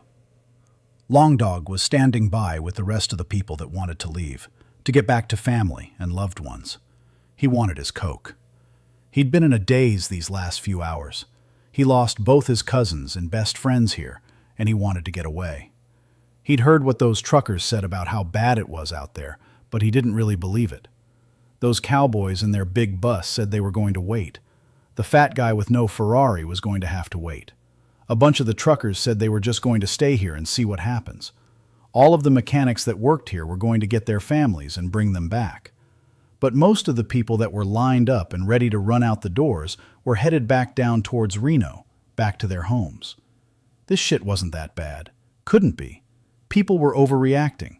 He needed to get the van and get it away before some government officials started poking around. They would be here soon when they came to do their investigations of the North Reno truck stop mayhem, or whatever the news reporters were going to call it. They all waited, tense and ready to go, and once they heard the all clear over the radio, they pushed open the doors, and everyone scrambled to be the first out. He was through like a shot, and crawling on his hands and knees under the trailer as fast as he could. The trick with the lights and horn had worked. They had led all of those screaming dead things away.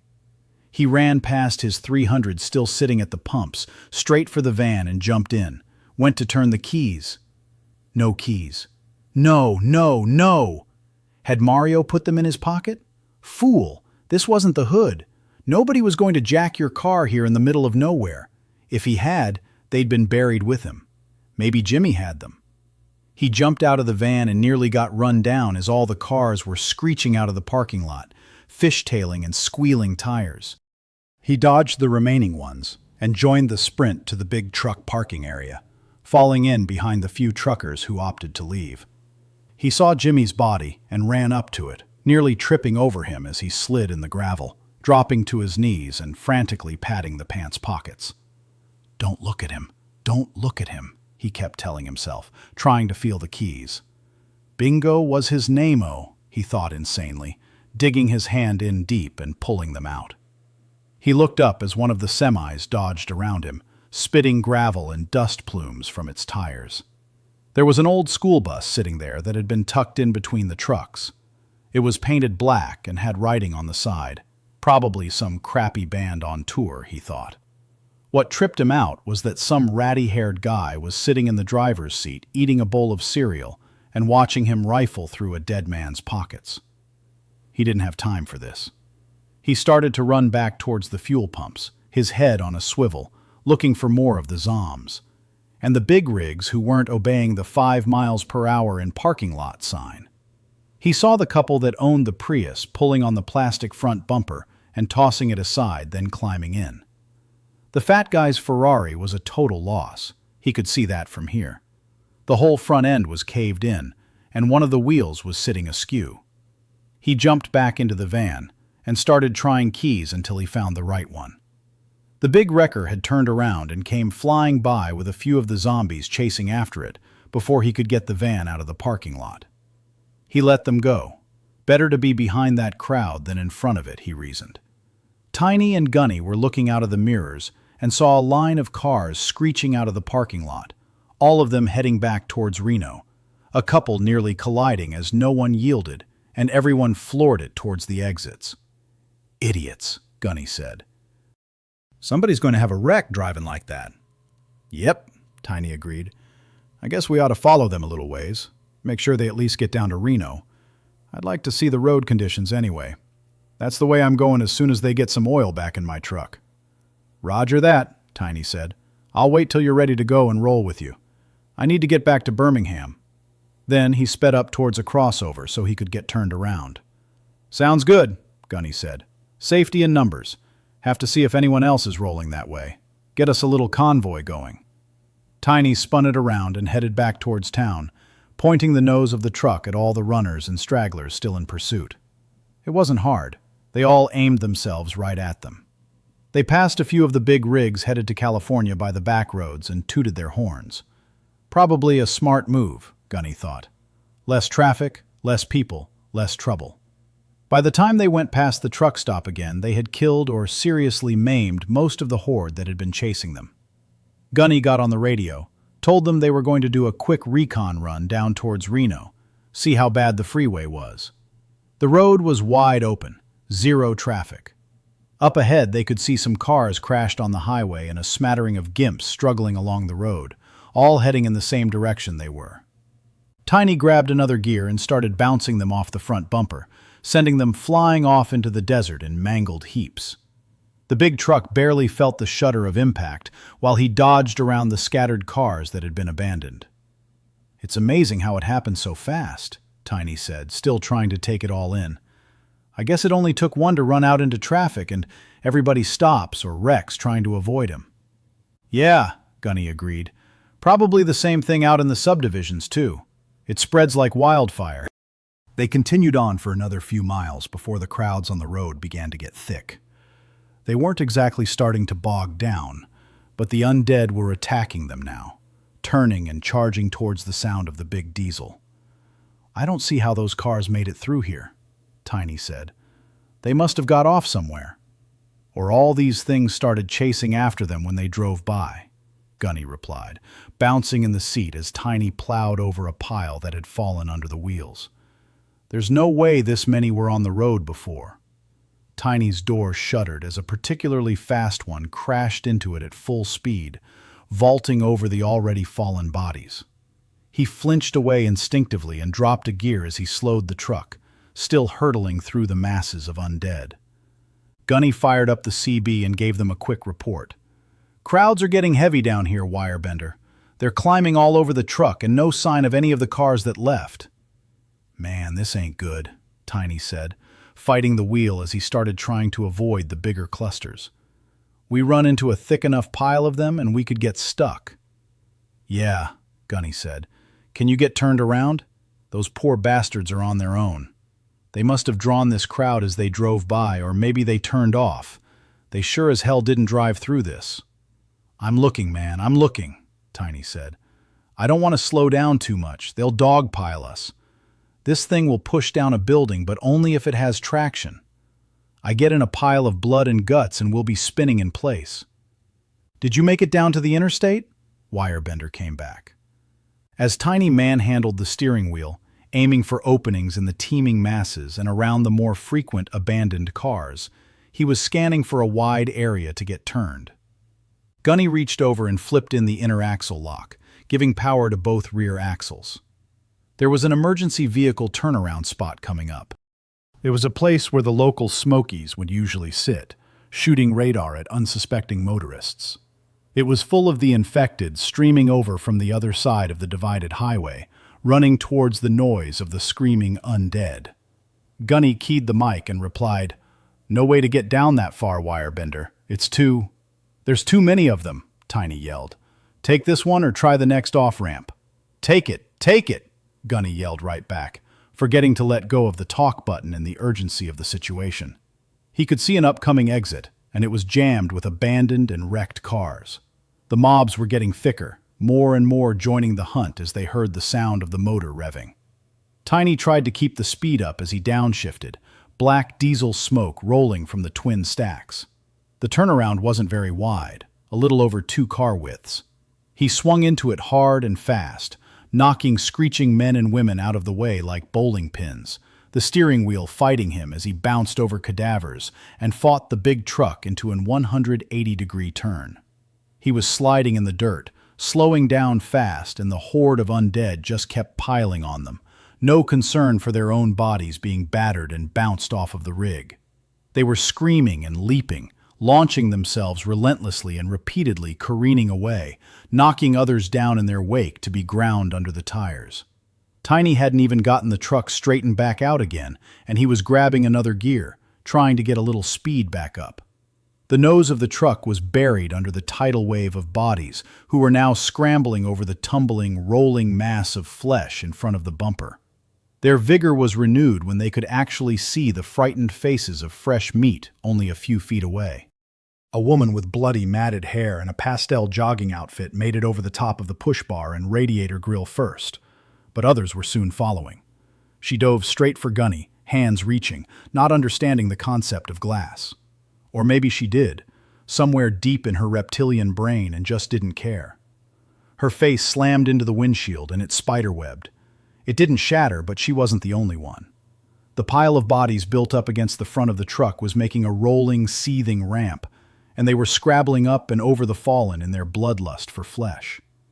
Tiny was doing his best. He had the rig floored, motor screaming, and was jagging the wheel from side to side in an effort to sling them off. Impossibly, there seemed to be thousands of them. They were burying the truck. He couldn't see out of the windshield anymore from all the bodies piling up against it, and was only able to keep on the road by judging where he was out of the side windows. He flipped the air splitter on the shifter to high range and double-clutched into 6th gear.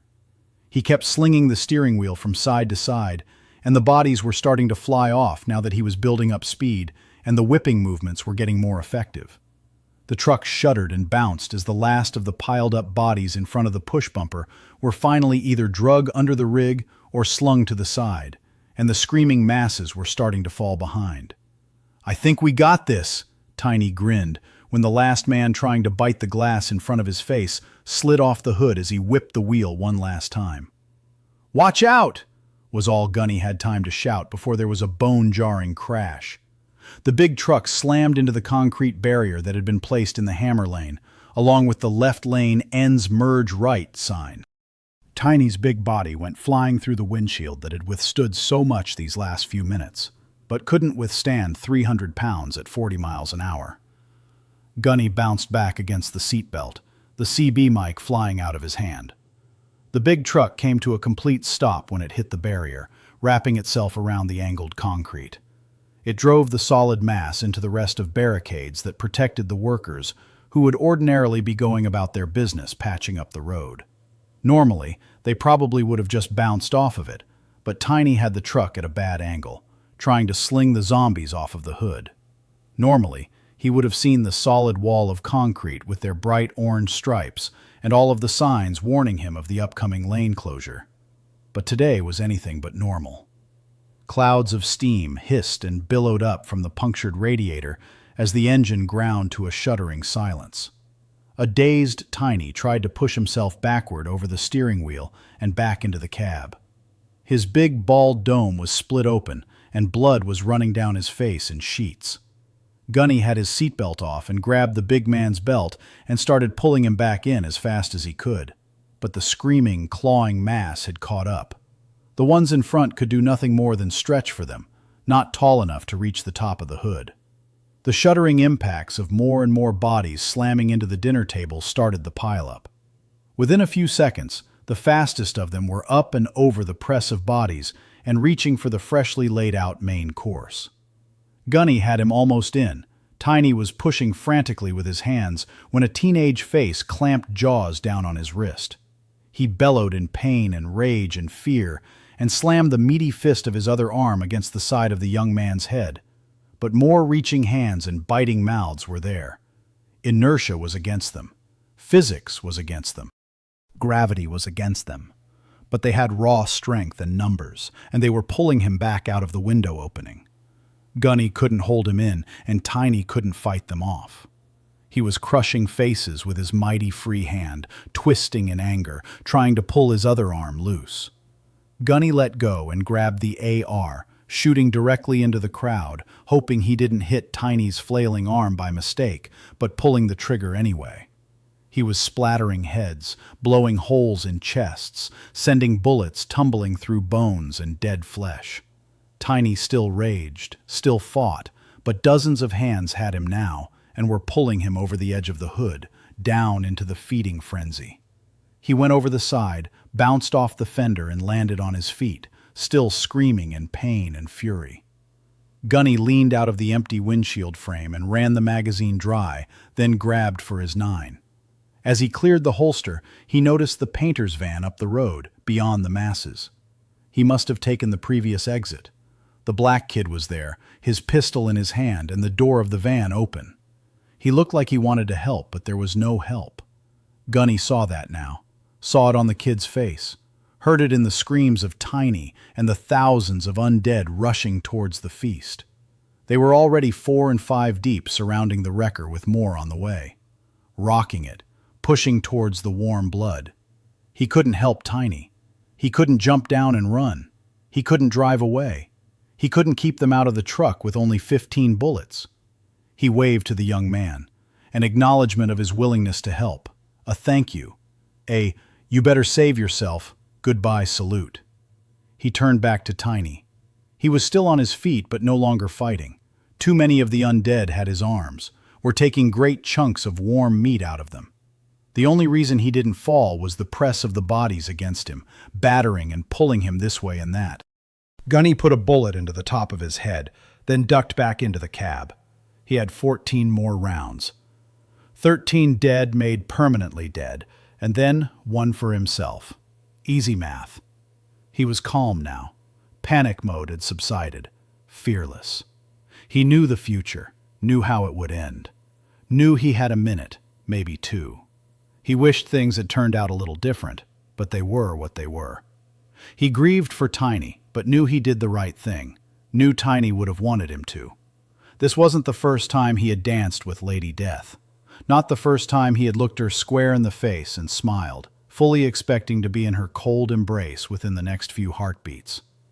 He slipped back into the tiny little sleeper and waited for them to make their way through the windshield. As soon as they were finished with Tiny, they would be coming for him. They were still screaming and keening in a high frenzy like a school of piranhas, and he knew he couldn't hear the sounds of flesh being ripped and chewed. He knew it was only his imagination that heard the crack of bones being broken and warm marrow sucked out. He couldn't hear those things, only in his mind. He thought about closing the privacy curtain. Maybe they would forget about him if they couldn't see him, but he didn't want to be taken by surprise. He would just sit here on this bunk and wait for them. Wait for that uncaring, cold embrace of the lady he had danced with in the past. There was only one easy way in, through the broken windshield, and he wanted 13 headshots. A flimsy vinyl curtain wouldn't stop them anyway, not even for a second. They'd be here any minute. They'd finish their grisly meal and then start tearing the truck apart to get to him. Or would they? At the truck stop, they just milled around aimlessly, like they had forgotten why they were there, that there were people inside. Like they had pretty short attention spans, and if they didn't see or hear a meal... Suddenly, Gunny felt fear. His heart started racing again. He wasn't calm and cool any longer. He thought he just might cheat the old girl one more time. He quietly slid off the bunk and reached under it to grab the latch. He lifted the bed and hoped the storage area under it wasn't completely full of heavy chains and bulky tie-downs, but it was nearly empty. Tommy only kept the safety triangles, a stash of rags, and some cleaning supplies in it. Thank God for guys who like to spend time polishing chrome, he thought, as he silently slipped into the little alcove, not much bigger than a coffin. As he pulled the hinged bed back down on top of him, he could hear them scrabbling up the hood and clumsily making their way into the cab. Chapter 13. Long Dog knew now. Knew there wasn't going to be any investigation by any government officials of the North Reno truck stop mayhem. Wasn't going to be any reporters. Wasn't going to be anything. He had seen the mob of the undead and knew this van wouldn't plow through them, so he had exited the highway. It would be like driving into the ocean. You would be surrounded, stopped, and covered. There were thousands of them. Thousands upon thousands. How had a whole city turned into zombies in only a matter of hours? It boggled his mind. Chemical spraying from the air? No, couldn't have been. The medics at the truck stop were pretty sure it wasn't some airborne virus, and that made sense because no one there had caught it except the ones that were bit. He racked his brain on the way back to the truck stop, trying to think of what it could be, what caused it, what to do next, where to go next. Home was out of the question. Hell, if this little wide spot on the road was completely infected and overrun by those things, LA was worse. If that was possible. Those maps must have been accurate, all those cities. All those countries were lost. He drove slow, feeling bad about the truckers he couldn't help back there. That Gunny guy had probably saved his life when all this started. He'd been living the gangster lifestyle for a few years now, but he hadn't forgotten the creed that had been ingrained in him during his stint in the army. It was deeper and stronger than the so-called street creed. Niggas in the hood would rat you out just so they wouldn't have to do a few months in county. All the rangers he'd tagged along with in South America would take a bullet for you. They would never leave a man behind. He had, just now. But that was a hopeless situation, and if he had tried anything, it would have been 3 dead instead of 2. That Gunny guy knew it too. He saw. He had waved for him to leave. Still didn't sit right with him, though. He needed to get back to the truck stop. Let them know what he saw. Let them know how bad it really is out here. He doubted if anyone that had left the safety of the 3 Flags was still alive. He had to get out of his hood attitude, get back into a military mindset. That's what had kept everyone back there alive, and if he wanted anything, it was to stay alive. They were the best chance, joining up with them. He wouldn't last no time at all out here on his own. Besides, where would he go? No, he'd throw in with them. That truck stop was plenty safe, had plenty of food and water, and a lot of vets who knew a thing or two about defenses. And killing. They'd figure it out. But he wanted to bring something to the table, also. He'd just watched 2 of them get eaten, and they seemed like they were pretty well known to everyone at the 3 Flags. Pretty well liked. He could just say he hadn't seen them, but that would be hard to pull off. He'd pulled out of the truck stop after they went by, and that one armed guy on the roof had seen that number. He'd tell the truth, be brutally honest, tell them what he saw, give an accurate situation report. And to give an accurate sit rep, he needed more information. His mind made up, Long Dog took the next exit to do a little scouting, to get a feel for the extent of the spread of this infection. Travel a few miles off the main roads, see if there were survivors or zombies. He was careful. He had a few hours of daylight left and a full tank of gas. If he saw a group of them, he would get turned around. ASAP. He just needed to bring a little something to the table if he were going to join this group as an equal and not as a civilian they would think they had to take care of. It was an ugly truth, but it was a truth nonetheless, that civilians saw the color of your skin and more often than not judged you for it. Soldiers didn't. Everybody that wore a uniform was green. They judged you on your abilities. Although he'd joined Uncle Sam's army to do the least amount of work and the easiest job possible, he'd learned a lot under the tutelage of the Rangers and Delta Force and the CIA guys he had been assigned to translate for. He was a fast learner, and an extra gun in the field who knew what he was doing was better than one that didn't. There was a lot of downtime at the base, and they had taken it upon themselves to make sure he was competent in the field. By the end of his tour, they were all encouraging him to re-up, to go to Ranger School. The LT said he would make sure he got a slot, but Long Dog had other plans. Plans to get rich, not hump a pack and get shot at. Plans that led him to right here, right now, scanning the road ahead of him for escape and evasion routes. Chapter 14. It had been hours. The clock was ticking closer and closer to midnight. The atmosphere in the diner was tense as everyone was waiting, anticipating the big wrecker to radio, to tell them to open the gate. They were coming in. They were trying to hold on to hope, but it was fading with each passing minute. They had heard Gunny's and Tiny's frantic yells as the mic in the wrecker had been keyed and held open. They heard the screaming of the zombies, the roar of the motor, Gunny yelling to watch out, a sound of impact, and then nothing. The kitchen radio, the one Kim got on sometimes to advertise to the truckers the daily specials when business was slow, had been turned up loud, but there was only static over the airwaves. Nearly everyone that was left at the truck stop sat around at the tables talking quietly, waiting for the radio to speak and sipping coffee or tea. The cowboys and some of the others had brought in a few beers from the cooler in the C-store. Cobb had refused payment for anything. He and Martha knew the score better than anyone in here. She'd lived through the collapse of everything she knew, lived through utter lawlessness in her home country until Cobb had come back and spirited her away. She'd helped him when he was injured, when half of his face had been ripped off. She hadn't saved his life. She couldn't claim that. The doctors had done that. But she'd been there for everything else. She was one of the local orphan girls who was hired by the Americans to run errands, change bedpans, and do laundry. She picked up enough English and was soon helping with in-country rehabilitation for injuries that didn't warrant a long trip back to the States. She helped him learn how to walk again on his crutches, speak again with a growl, and accept the fact that his face was no longer handsome. When Saigon was falling, and she was sure to be killed because she had helped the enemy, Cobb had gotten to her, met her among the chaos and bombs and fires. He had taken her back to the last military outpost and had the chaplain marry them right there. She barely understood what was happening, only had the clothes on her back. The next thing she knew, she was on an airplane bound for America with the rest of the civilians and dependents being evacuated. They eyed each other over their mugs of tea, both reliving those dark days when a country fell into ruin and death and destruction. That was bad. This was worse. The whole world had fallen into ruin, and death, and destruction. He gently squeezed her hand and stood up.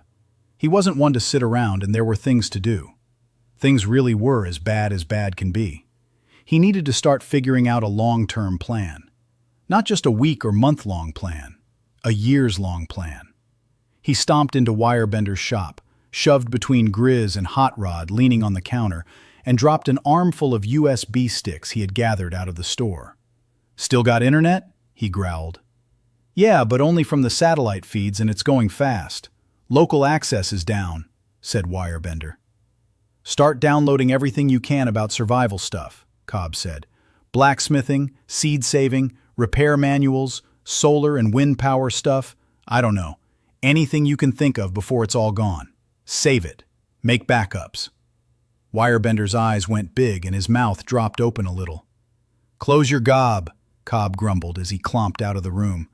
"You look dumber than you normally do."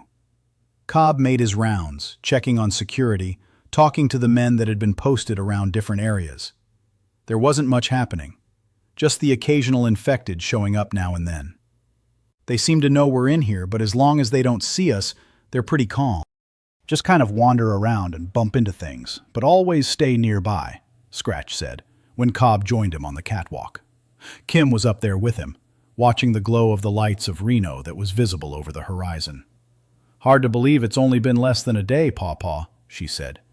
He grunted non-committally. Then he told her and Scratch what he had Wirebender doing, and if they thought of anything he needed to download, make sure to radio him and let him know. "They aren't interested in the cattle that Peanut Butter is hauling," Scratch noted, watching the undead meander around the parking lot. "I think they only want to eat human." Cobb grunted again. Kim Lee turned back to watch the distant city lights, her hand resting over Scratch's on the railing. Cobb glinted at Scratch, who suddenly felt nervous and self-conscious, almost like old Cobb had caught him doing something he wasn't supposed to. He held Cobb's gaze with what he hoped was an innocent look on his face, till the old man looked over at the back of his granddaughter. He turned his hard stare back at Scratch, and Scratch wasn't sure. It could have been a trick of the flickering light, but he thought he saw the old man's lip curl a little, the hint of a smile, as he turned around and clomped back towards the trap door. When Cobb announced to the dining area what he was having Wirebender do with the internet before they lost it completely, he hadn't expected much of a response. What could a bunch of truckers think of that wasn't already being downloaded?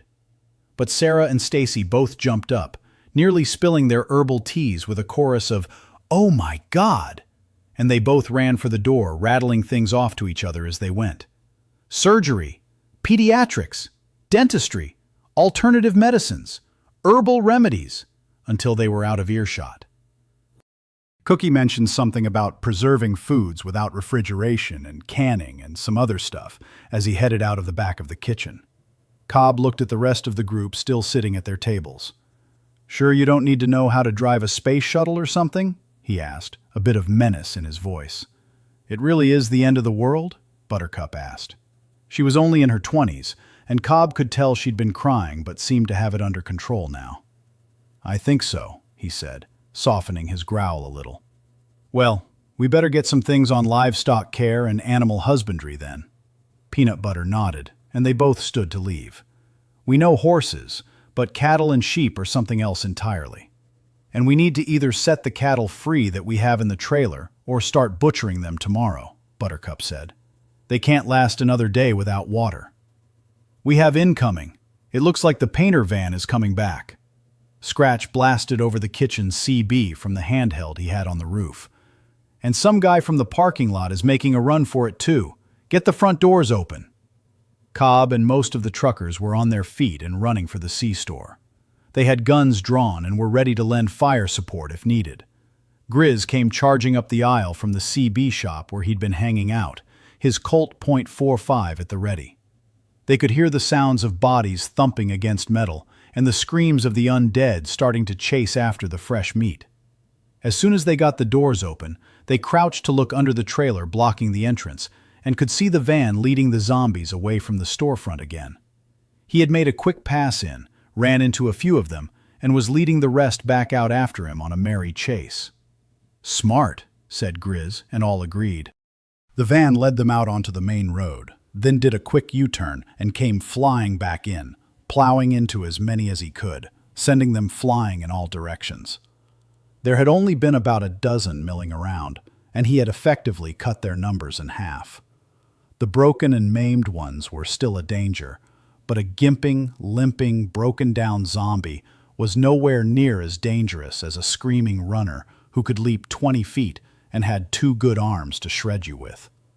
The one headlight that still worked picked up a running figure as he made his way towards the doors, coming out of the truck parking lot. But he really didn't look like any trucker they had ever seen. His hair was vivid black and in a mohawk. He was wearing leather pants and a biker leather jacket, but the most striking thing of all was the Hannibal Lecter mask. Or maybe the Wolverine-style armbands he wore, with the jutting blades glinting in the sodium light. A few of the runners had seen the man hurtling for the safety of the truck stop and changed their path to intercept him. Grizz leveled his .45, but it was already too late to get a clear shot. The masked man was behind the targets. The van slid in quick, and the doors on both sides flew open even before it came to a complete stop. The black kid was back, and Gunny was with him, already taking shots at the faster ones heading towards them, and the weirded-up guy in the mask. The first of the runners leaped at the mohawked man running towards them, and he picked up his pace and crouched lower. Not a full-out sprint, just enough so the infected's leap was a little too long, and he brought up the Wolverine claws and drove them in, raking his belly wide open. They dug in a little too deep as the zombie flew over his head, its guts starting to spill out of the deep furrows in its belly. The blades hooked on the pelvis bone and snapped off, sending them both crashing to the ground. The zombie head first into asphalt, with a face-breaking crunch, and the leather-clad man flat on his back, his feet flying out from under him. His arm was stuck wrist-deep in the dead man's abdomen, the broken blades protruding out of his rump. His was quick to rebound, though, wiggling his arm out and on his feet, punching powerfully at the screaming woman with her arms outstretched, reaching for him. He caught her square in the eyes, right where he had been aiming for, and the blades punched out of the back of her skull. He shook her off, using a booted foot to her mouth to help her along, the blades twisting his arm at an awkward angle as he finally jerked them free. He heard the reports of gunfire and jumped over a falling body as he continued his run for the doors. He went into full sprint mode, dropped to his knees to let the plastic pads slide him under the trailer, right past the two guys from the van who were scrambling for the door. He slid gracefully through the entrance and popped back up on his feet, like he had been practicing this move for months. Actually, he had. Not the whole sliding under the trailer thing, but sliding across the slippery stage, slapping outstretched hands as he whizzed by and popping up on the other side. He made a show out of slicing things up with the claws on stage when the band went into a screaming guitar or thundering drum solo. The singer had to do something so he didn't look like a tool just standing there when there wasn't anything to be sung. He'd slice up watermelons, political posters of hated candidates, piñatas filled with little bottles of whiskey to sling out into the crowd, or beach balls that had been bouncing around. Anything that was messy and made a spectacle. By the time he did the stage slide, high fives to the fans in the front row, he had quietly changed the razor-sharp claws out for a dulled and blunted pair. The bouncing, brawling fans didn't know that, though, and part of the whole shtick was you may lose your fingers at a brutal retort concert. As helping hands pulled the others to safety and the doors were barred shut again, the air was filled with questions. "Where's Tiny? How bad is it out there? Where are the others? Did you make it to Reno?" And, "Who the hell are you?" Cobb was there, telling everyone to shut the hell up, let them breathe for a minute, and the crowd quieted down. Nearly everyone in the truck stop was there, trying to get a look at them, all with questions. "Tiny?" Cobb asked. Gunny just shook his head, still trying to get his breath. He had been running at a pretty hard jog when the van had come off the exit ramp just a few miles up the road and had stopped for him. He was covered in dried gore, his shirt soaked through with drying blood and brain matter and sweat. The biker or punk rocker or early Halloween guy or whatever he was looked even worse. He was covered with foul-smelling nastiness from the gutting and head splattering of the two he had killed. Long Dog looked none the worse for wear, never having tangled with the undead up close and personal. He let his Beretta do his talking, his gold chains and chrome grille still intact and spotless. Cobb pointed at Gunny. "You, hit the showers. You're stinking up the place." He growled, then pointed towards the trucker's hallway. "You too, Stabby McStabs-a-lot. You're dripping all over my floors." "I'm Jody," the masked man said in a thick British accent by way of introduction. "Sure you are," Cobb rasped and made shooing motions towards the showers. The gathered crowd started sending questions at them again as they started to move off.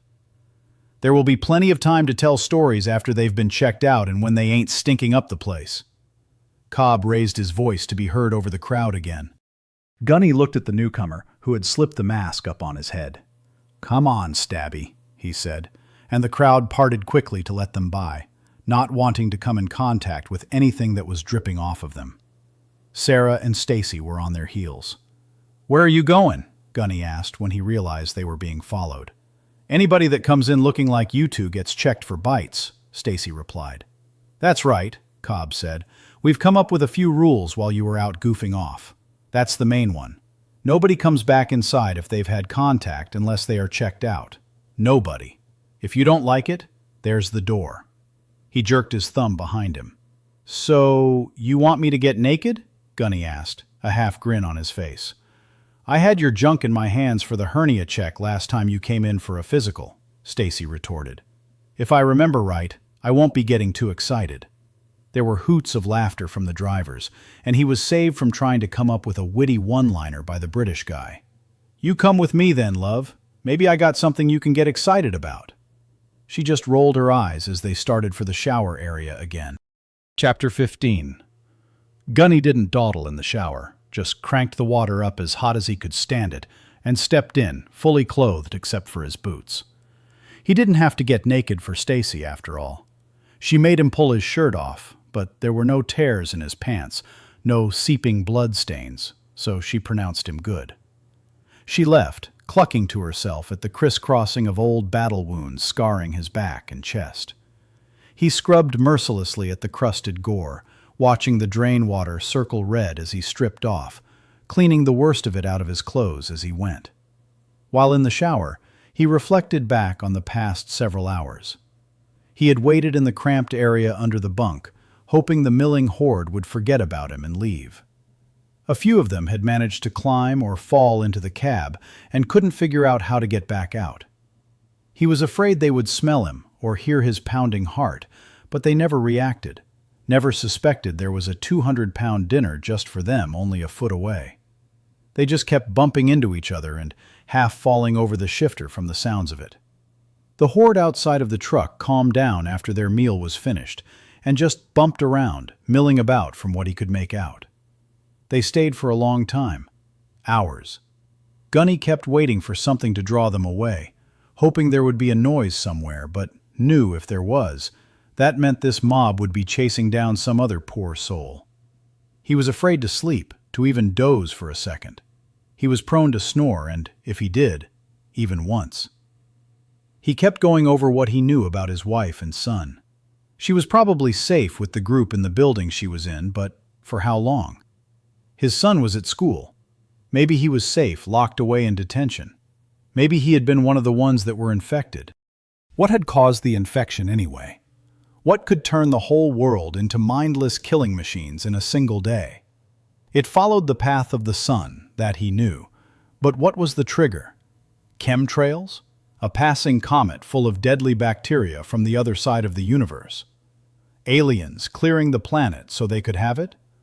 The Illuminati? He was getting ridiculous, and he knew it.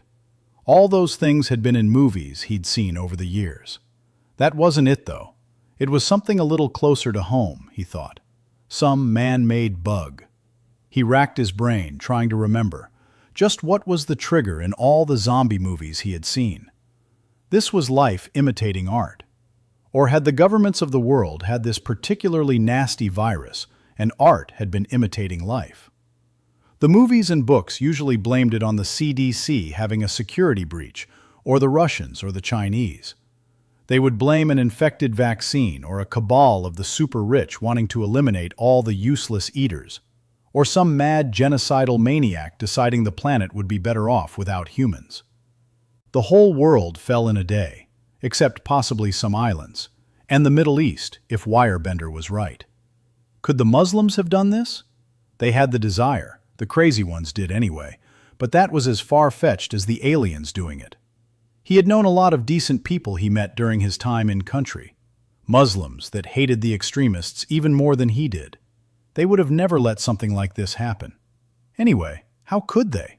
They didn't have the means. They couldn't spray that many chemicals in the air, or dump tens of thousands of gallons into every water supply all over the world without being caught and stopped. It wasn't airborne. No one in the truck stop had caught it, and people from north and south of them had. It wasn't in the water. They had the same city water as everyone else. The sun wasn't causing it.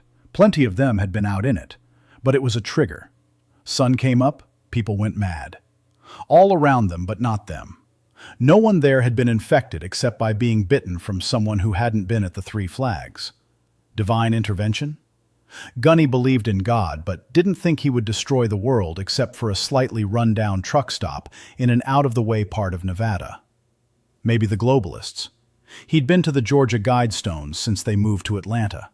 It said right there on the stones that world population should be reduced to 500 million. But how? That was the question that was more important than who. If they knew how, maybe they could stop it, or at least make sure they avoided whatever was causing it. He listened intently for a few moments, quietly trying to stretch the aching muscles in his back. They were still milling around outside, just inches away. Still bumbling around in the cab of the truck, occasionally falling onto the bunk, then clumsily getting back up. Weird how they could be so dumb and slow now, but if they see prey, they are like a finely tuned killing machine. He went back to his exercise in futility, trying to figure out something the best and brightest in Washington hadn't been able to do with all their NSA databases and spy satellites and war colleges and whatever else his tax dollars paid for. The sun came up. The world went mad. Not just the states, the whole world. What did we all have in common when the sun came up? We woke up. Nope, nothing there. We took a shower. Nope, not in the water. Maybe the soap? No. Some soap was months old, some new. Wasn't that. We had breakfast. How could that be it? Breakfast in Japan was rice and soup, fish and sausage. Breakfast in Europe was cheese and rolls, maybe some salami or something. Italians have spaghetti or pizza for breakfast. What did Russians eat? Bear? Africans? Didn't they eat bugs and stuff? Lions and tigers? Maybe that was the Asians. Or maybe they ate cats. What about the Brits? Blood pudding and Spam? He knew he was being ridiculous again. His mind kept wandering off on crazy tangents. He didn't know what other cultures typically had for breakfast.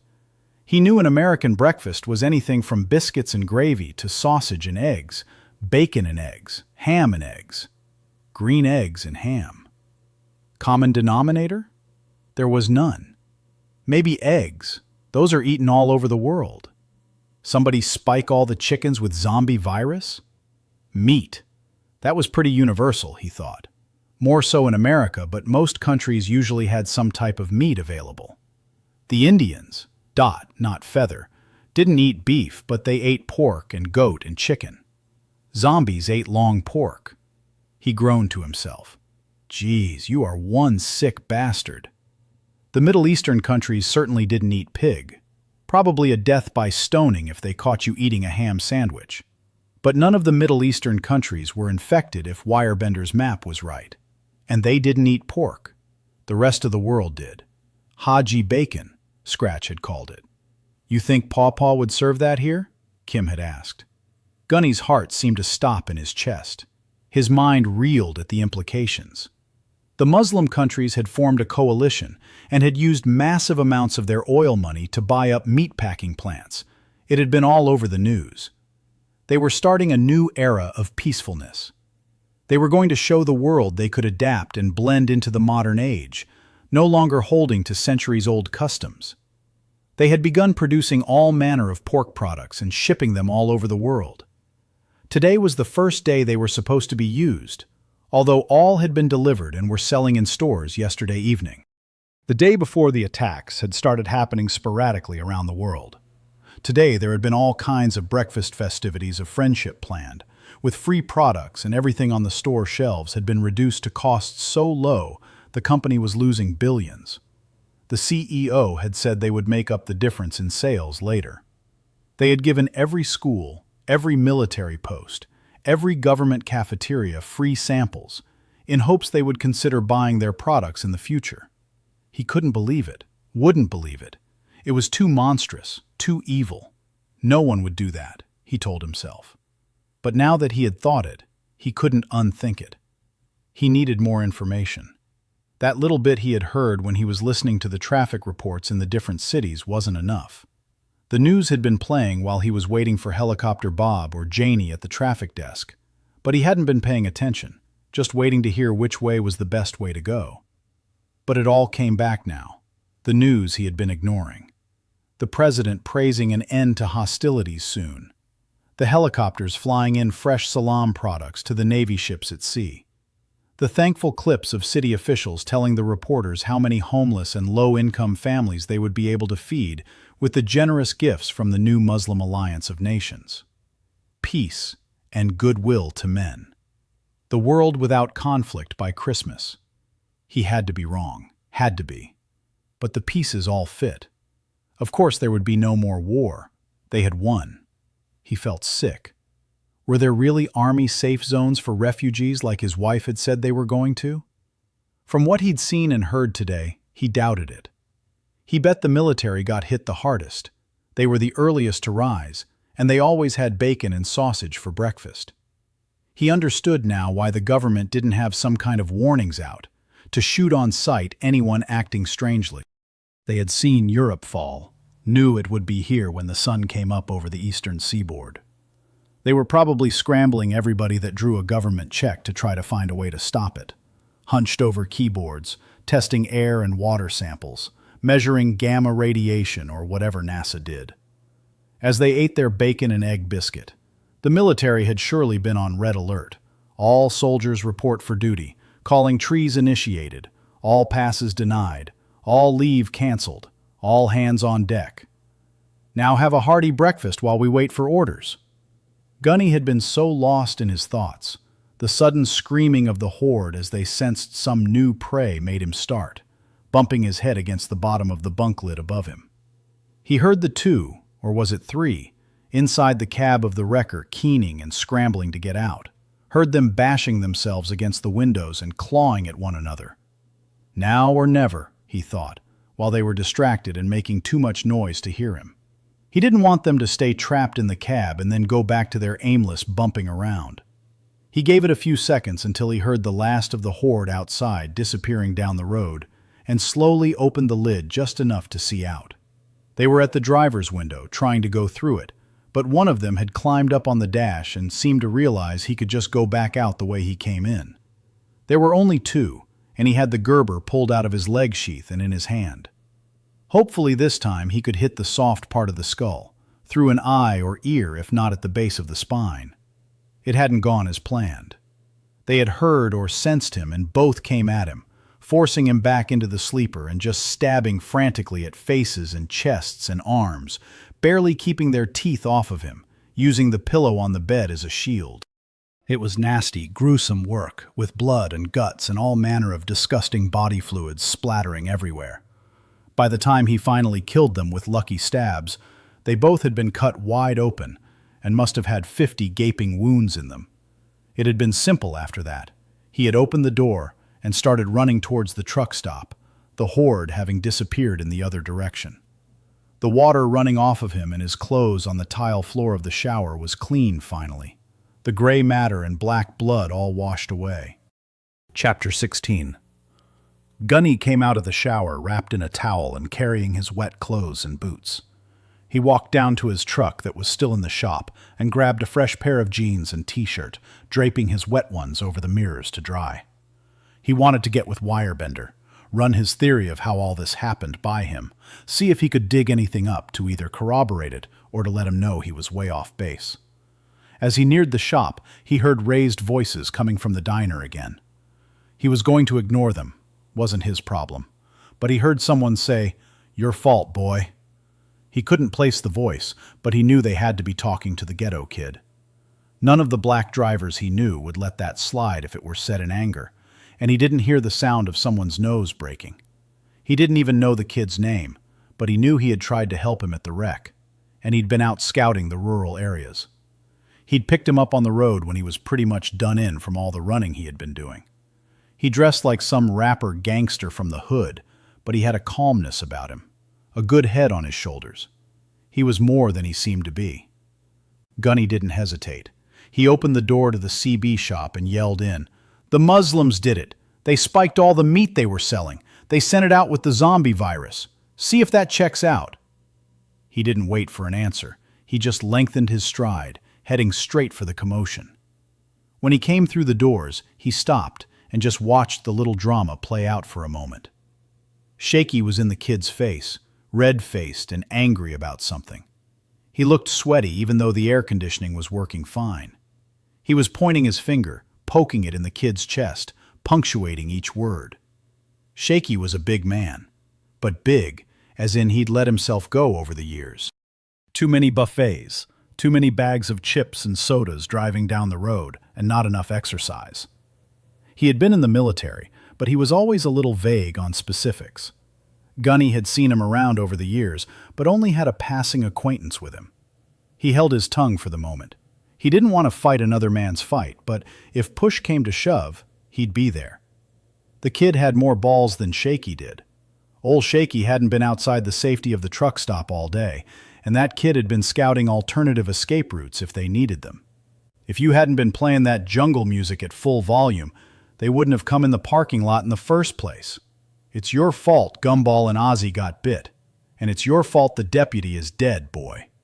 Shaky repeated himself, his face nearly purple with rage, using his 280 pounds to intimidate. Long Dog just stood there and took it, the red-faced man and his poking finger. He had planned on shedding his whole ghetto persona, had planned on quietly slipping out to the bathroom and scrubbing off the henna neck tattoos, stripping off this costume he was wearing, because that's exactly what it was, a costume. He mentally kicked himself for not getting rid of it when he had been driving around, but it hadn't occurred to him. He was too busy trying to stay alert and alive, scratching out notes of different routes by the dashboard light. But the old man had drug him in here, where the light was better, and had him roll up his sleeves as he scrutinized him for bites. Then the argument started. He had been playing the part of some cheap nigga from the hood to draw any police attention away from the van, but all they saw was what he wanted them to see, the hood rat. His plan was working too well. He had decided to get back to his normal self, but this cracker had gotten his face before he had a chance, blaming him for everything. Said he ran off and left the rest to die. Didn't believe for one instant that he was scouting routes. Probably got lost and just now found his way back. Long Dog sighed. When all else fails, show 'em what you've got. At this point, talking was useless. He'd been talking, and it hadn't done a bit of good. They weren't hearing him, weren't listening. Words were cheap. If he wanted to throw in with this group, and most of them seemed okay, he had to show them he wasn't a liability. He had to show them that he could be an asset. Had to show them he wasn't going to take any shit from some redneck peckerwood. He was snake fast and moved like lightning, pulling his Beretta out of its holster, grabbing the fat man's finger with his left hand, and violently twisting it up and around his back. He bent him over the table, his face against the wood, the cold steel of the 9mm against the back of his head. It happened so fast, was so quick and savage, even everyone watching didn't quite know how it happened. The silence in the room was deafening. "My name is Lawrence, not Boy," he said, "but only my mom calls me that. My friends call me Lars." A quick glance around the room reaffirmed to him that no one else had pulled their iron. This was just between the two of them. With his arm nearly dislocated and twisted up behind his back, Shaky was helpless to do anything about the steel pressed against his head. He closed his eyes against the pain and tried to wrap his mind around how the tables could be turned so fast. He waited for a shot, but the kid stepped back quickly and holstered the weapon. Then, to everyone's amazement, he snapped to attention in a posture any Marine would have acknowledged as perfect. He pulled out his Beretta again, the same model he had used for years in the Army, this time bringing it up to port arms, then expertly dropping the magazine, catching it one-handed and slapping it down on the table in front of Shaky's face. His movements were precise, measured, and with full military discipline. Quick and smooth, robotically perfect. He executed a one-handed slide lock, catching the ejected round cat-quick and slapping it on the table, nose up, beside the perfectly placed magazine. He held the weapon out in an inspection arms gesture, as if to an officer who wasn't there for a few seconds, then with a quick twist brought it back to his chest. Shaky had pulled himself up off the table, and along with everyone else, was just staring at this kid executing a perfect military small arms inspection process. He had even done the one-handed slide lock, a very difficult maneuver. The snaps and clicks, the pops and slaps sounded loud in the silence. As he smacked the magazine back in and let the slide go home chambering around, he twisted the Beretta in the robotic way formal military actions take and slid it firmly back into its holster. He immediately went to a parade rest position and addressed Shaky. "In the Army, I was called Sergeant Brown," he said. He let the quick and jerky military actions go and hitched up his pants, tightening the belt so they rode around his waist, not his ass. He removed the sideways hat and pulled the chrome grill out of his mouth, revealing perfect white teeth. He tossed them on the table and snapped the fake gold chains around his neck, and they joined the rest. "Back on the block they called me Long Dog," he said. "But that nigga is dead. You know why I was dressed like that? You know why I was driving that hoopty and blasting Tupac? You ever see Smokey and the Bandit, shithead?" He waited for an answer. Shaky nodded his head. Like everyone else, a little dumbfounded at this strange turn of events. "Then you know what I was doing. I was Bert." He poked himself in the chest, enunciating it. "I was the Bandit. I was running interference for any cops we happened to cross. Make them eyeball me, not the van. And my cousins in the van, they were the snowmen. Except we weren't smuggling Coors to a party. We had the real snow. Millions of dollars worth right there in the back. Not worth much now, and there ain't no more law that's worried about a bucket full of powder. So, there you have it, Bubba. I told you the roads are full of them things just wandering around, looking for somebody to eat. I didn't draw those zombies. They were coming in here whether they heard my music or not." He reached out and picked up the single round from the table and held it up in front of Shaky's eyes. "And if you call me boy one more time, I'll put this bullet through your cracker-ass face." The tension was ratcheting up again, but Shaky wasn't so sure of himself anymore. This kid wasn't who he thought he was, wasn't afraid of him, but he wasn't going to back down, not in front of everybody. How come nobody in the crowd was helping him? If Gunny had the kid's back. Maybe he was telling the truth, had tried to help. Maybe he had been out scouting roads and not running around lost. They eyed each other, almost nose to nose, each waiting for the other to make that first move. The tension was building, nearly crackling the air as jaws tightened, eyes narrowed, and fists clenched. "You owe $2 to the cuss jar, Lars," Kim said, walking over and standing between them, shaking the jar with the big hand-printed label on it. "No swearing in here or you have to pay," she smiled sweetly. $1 for every dirty word." She held out her hand for payment. There was a collective sigh and nervous laughter in the room as people let out a breath they hadn't realized they were holding.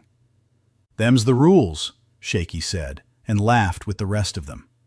Partly out of relief, and partly because he thought he had just avoided an ass-whoopin'. "Better pay up quick, she'll be adding interest if you don't," somebody hollered. Lars couldn't help but grin and shake his head as he reached for his wallet. What kind of people had he thrown in with? Chapter 17. Gunny went up to the counter, caught Martha's eye, and asked if there was anything left to eat. "You'll say what you want, I make myself," she said. He knew she wanted to stay busy, wanted something to do, and he was the only one left who hadn't eaten. So he ordered up a bacon and peanut butter cheeseburger and asked the cowboys if he could snag one of their beers. "Come on over here," Cobb barked at him. He was at the biggest table with Grizz, Stacy, Sarah, Cadillac Jack, and his son Tommy. They had some papers spread out in front of them, and it looked like they had been making plans. Gunny slid into the oversized booth as the girls scrunched up a little to make room. "Tell us what it's like out there," Cobb said without preamble. "How far did you get?" He told them. He told them about the hordes that numbered in the thousands, about the main arteries being completely gridlocked with abandoned cars, about their pack mentality and the feeding frenzy, their inhuman strength and speed. The fact that they felt no pain, had no fear, but were pretty dumb and docile if they weren't on the chase. Stacy quizzed him relentlessly about everything he heard and saw when he was under the bunk. Then she and Sarah were speculating why they didn't go after him. They must hunt by sight, maybe sound. Couldn't be smell. He wasn't sure if he was being insulted or not. Gunny noticed they had quite a crowd gathered at the other tables, everyone listening in intently. He told them his theory, his idea that he had yelled out to Wirebender. Yesterday he would have been called an Islamophobe or racist for even thinking such a thing. But today there was contemplation, even though most people couldn't believe such a thing could happen. Wirebender made contact with some brass at Cheyenne Mountain, Grizz said. They got hit pretty hard too. Some of the guys coming off night shift managed to lock down the areas they were in, but most of it is lost. Are they in communication with anyone else? Gunny asked. A few dozen countries have been on the ham, but it's just guys like us, some survivalist-type groups, some remote hunting lodges. Quite a few up in Idaho and Canada. The Russians up in Yamantau Mountain claim to be unaffected, but they're scared. They watched the whole world fall, Moscow included. They had been in contact with Washington before it fell. They hoped we would be able to stop it. Man, there ain't no commies and Yanks anymore. Just people wanting to survive. They're cut off up there without resupply infrastructure. Cadillac Jack chimed in, drawing on his years of service in military intelligence. The Road of Bones doesn't even go near them, and it's the only road through that whole area. They've probably got their winter supplies laid in, but they won't last forever. The boys under the mountain in Colorado Springs aren't any better off, he continued. They're not allowed to have weapons in there, so they're stuck in a big hole in the ground. Unless they have access to the mess area and all the food, they're screwed. Probably only have what little bit is in the office refrigerators. They don't even have snack machines down there. One of the tourists raised a hand and timidly asked, "We still have military operating?" "Not really," Cobb answered. "We've talked to NORAD and that's it." He saw the uncomprehending look on her face and elaborated. "NORAD is who launches the nukes. They're outside of Colorado Springs, underneath Cheyenne Mountain. They are in the most secure bunker in the world, but only a handful survived the initial outbreak as far as we know." So a bunch of military intelligence eggheads would have to battle their way out of there with improvised weapons. I don't give them much of a chance. Gunny sighed. The news that Wirebender had been able to glean was catastrophically bad. No word from Washington or anyone claiming to be in charge. No word from the president. He probably ate the first Haji bacon this morning for the cameras. You know politicians, Grizz said, and they all had to agree. Everyone Wirebender had either talked to directly or anyone the boys in Cheyenne Mountain had told him about were all in the same situation, isolated and cut off, acting autonomously because there simply was no more government. No one was in charge. The soldiers in assigned nuclear bunkers and fortified bases around the world that hadn't been overrun were just people wanting to understand and live. They no longer had politicians pointing at another country and telling them they were the enemy. Every survivor he had been able to contact had lost nearly everything. Martha brought Gunny's burger out with a heaping supply of seasoned fries, and he dove in, offering the fries to anyone that wanted some. "Shaky, go relieve Scratch. Tell him I need him here." Cobb barked out and went back to his list he'd been looking at. "Anybody know how long the electricity will last?" He looked up and asked the room in general. After a moment, a hesitant voice spoke up. "It depends, but if no one is there to replenish the coal supply, 2 or 3 days. 4 on the outside," she said. "Reno gets its power from coal-fired plants, not hydro, so probably about 4 days." It was the girl in the matching clothes with her boyfriend, Gunny noted. He thought they had left with the rest. They all just looked at her, eyebrows raised. "I was studying to be an electrical engineer," she said shyly. "We toured some of the local plants. They have huge automated conveyor systems to feed the furnaces directly from the rail lines." Cobb grunted and nodded and scribbled something on the paper. "Our biggest concern is going to be water," he said. We've got generators that will run the place, and the fuel tanks were filled up a couple of days ago. They're 3/4 full still. Guess I won't be paying that bill. But we're on city water, and as soon as the electric goes out, we'll be out of water. There's an old well out back that the old man had before they piped water in, but it ain't been used in years. We'll have to get a few guys on that tomorrow. He made a few more notes, and one of the women from the surrounding tables asked if there was any place to sleep, glancing at the little girl nodding off in her lap. The truck stop used to have a bunkhouse for drivers when most trucks didn't have sleepers on them, but it was long gone, the space converted to the various shops in Trucker's Alley. We're going to have to rough it tonight, Cobb told her. The most comfortable spots will be here in the diner, at the booths. There's plenty of Mexican blankets in the store, help yourselves to them. We'll clear out some areas in Driver's Alley tomorrow, make something a little more private. I've got a pallet of moving blankets in my wagon, Hot Rod said. They'll make good mattresses piled up a few thick. Them doors ain't being opened up at night, Cobb growled with finality. We can fix things up tomorrow when there's light to see. Gunny looked around as he finished his burger and asked, "Where's the stabby guy? I have got to hear his story. Why was he all dressed up like Halloween?" Grizz chuckled. "Seems like we got us a rock star in our midst. He said they had a show tonight in Reno. The rest of the band took off to go party, but he stayed behind in their tour bus to play Xbox. They never came back. He is fried out of his gourd on something," Stacy said. "He's strung tight. I'd say meth, but his teeth are still good. Skin too, so probably cocaine."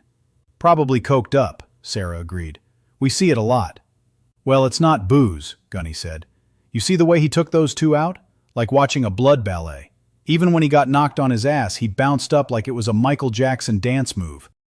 Well, it does have that going for it. But unless you've been using it for a while, you would likely just get stoned, Stacy said. It builds up, affects dopamine levels, which affect your muscle and reaction times, quickens them in some people, messes up the frontal cortex in your brain so you don't feel fear or worry about things, like being eaten by zombies. So he could be a great zombie fighter when stoned, and a huge incompetent blob when straight. "He's still in the shower?" Gunny asked, not seeing him in the diner. "No," Tommy said. "Pop's turned all the arcade machines to free play. He's down there with the rest of the kids." Scratch came up to the table, overhearing the last of their conversation. "Dude, he's always on something. Don't you know who he is? That's Jody Blades, the front man for Brutal Retort," he said excitedly. "He's all over the net. He posts pictures of himself snorting cocaine off of hookers' asses. He lives the rock and roll life, man. Destroys hotel rooms and everything. I caught one of their shows last year in LA. It was unreal. The whole stage was trashed with all the stuff he was chopping up. I heard one dude lost half his hand during one of his stage slides. The mosh pit was soaked." He trailed off when he saw all of them just looking at him with those old people looks of, "We couldn't possibly care less." Anyway, yeah, he's kind of famous for being a cokehead," he finished lamely. "You needed me, Top?" Cobb went on to quiz him about the behavior of the infected, how long they stayed agitated, what he thought was drawing them to cluster around the truck stop. Scratch had been on duty on the roof most of the night, hadn't wanted to be relieved. He kept watching for Tiny and Gunny. Kim would take him a sandwich and cool drinks from time to time and keep him company. Cobb already knew most of the answers, but since everyone was listening in to his little meeting, he wanted to get everything they knew out on the table, so everyone had as much information as they could. There were some hard decisions coming up tomorrow, and he wanted people to sleep on their choices. They were life and death choices. Stay here or try to leave again. Scratch reiterated what he'd already told Cobb for the benefit of everyone else. When he was finished, Cobb looked around the room and spotted who he was looking for. "Hey, Bob Marley, show us on this map the roads you scouted again." Lars was near the back, talking quietly with a few of the other people, his long, beaded braids quietly clinking back and forth as he shook his head no again, as he was asked about getting through Reno. He chuffed. He knew the old man wasn't being hateful. That's just how old first sergeants talk to everyone. He'd heard the guys call him Top, and judging from his demeanor and scars, it had been earned, not given. He spun the map towards him and scanned it for a moment. Then, pointing out the different roads he had taken, how far he had traveled down them before turning, and the infected situation. It was pretty simple and straightforward. The dead had all day to find and infect everyone. If there were people, there were zombies. He hadn't seen anyone alive, but it wasn't out of the realm of possibilities if someone had burglar bars on their windows and doors and had been inside. Cobb went back to scribbling notes, and Gunny took the opportunity to ask Tommy about his truck. He still wanted to leave, still had to try to make it home to his family. "I've got some ideas," he said. After that fiasco with Tiny, then paused, remembering the screaming, clawing, gnashing masses, Tiny being drug off of the hood, the unbridled fury and raw strength of those monsters, the fear he had felt, the nearly incapacitating fear. He realized he had stopped, and everyone was staring at him. He gave his head a half shake and took the last swill of his beer. "Right. I need to armor up my truck, build a cow catcher, and reinforce the windows," he continued. "I don't care how much truck you've got. If you run into a horde, they will overwhelm it. You need to be able to shunt them aside, not let them pile up and over the hood. That's how we lost Tiny. They were up and over and smashing through the windshield, breaking their way in." "Like a snowplow," Tommy said, and flipped over a paper placemat and started sketching. Between them, with Tommy knowing what was practical with the iron pieces he had on hand, and Gunny having just been through a horde of zombies and gridlocked cars abandoned on the road, they came up with a pretty good design. The weakest point was the front tires. If one of them blew from debris on the road or from bouncing a car out of the way, the truck was stopped. No way around it. "We've got some industrial tires we keep on hand for the local construction trucks, and there are plenty of old dump trucks out back with the oversized wheels on them." One of his mechanics chimed in. "It wouldn't handle very well at high speed, but they're just about bulletproof." Tommy quickly added the oversized extreme-duty tires to the drawing and erased part of the fenders so they would have clearance. "Looks like Mad Max," Scratch said. "How many can you build?" "None tonight," Tommy replied. "I'm going to bed. It's going on 2 o'clock. Chapter 18. Gunny was asleep in his bunk. Just by the sheer dumb luck of pulling his rig in for a service, it was safe in the mechanic's bay, and he got all the comforts his truck had to offer. He'd told Cobb and Martha they were welcome to use it, but they'd refused. Scratch said he would use it. As a matter of fact, he needed it, because of his arm and all. Gunny just gave him the finger as he had walked towards his truck in his comfortable bed. There was a knocking on the side of the sleeper. He was awake instantly, listening. It wasn't a lot lizard, that much he knew. Not here inside the bay. "Gunny!" he heard. It sounded like the British guy. "What's up?" he said. No drowsiness or confusion in his voice. "That wire-bender bloke needs you, mate." "Geez, doesn't he ever sleep?" "Tell him I'm on the way." When Gunny walked into the shop a few minutes later, fully dressed, armed and alert, Cobb and Grizz were there also. Wirebender was the only one looking frazzled and red-eyed. Stabby was on one of the computers loading up USB sticks. "He's here, sir. Transferring the comms now," Wirebender said, and slid the big silver tabletop ham radio microphone over the counter towards Gunny. He just looked at it and held his hands palms up in a "what?" gesture. "It's General Carson at NORAD," Cobb said around his unlit Lucky Strike. "Who? What's he want with me?" Cobb gestured to the mic. "Just answer the radio, Gunny," he said. Looking a little frustrated at the lack of answers, he hit the push-to-talk button and said, "This is Gunny. Go ahead." "Is this Sergeant First Class Meadows, formerly of the 1st Special Forces Operational Detachment?" The voice came back through the mic. What did these guys want? Gunny thought. The old anger in him rose up to the surface faster than he thought possible. He went from frosty to insta-pissed in half a second. These officers and political appointees had ruined his life for a while, and being called by his old unit and rank brought it all back. He and his wife had a long-term plan worked out that included him retiring after 20 years, drawing a nice pension, and finding a quiet little town to live in. a place where he could get a job as a deputy or patrolman, and she could find work at the school. There they would reap the benefits of a comfortable life after the grueling years of active duty. The long separations, all of the missed birthdays and Christmases and Thanksgivings. The constant danger he found himself in obeying orders and doing ops all around the world. It would have all been worth it with a small-town life, where all he had to do was break up a few bar fights on the weekends, maybe catch a speeder every once in a while and get in plenty of fishing. Hang out at the local cafe with the rest of the town folk, maybe build himself an old-school hot rod. But Uncle Sam was finished with him after he gave them 15 years.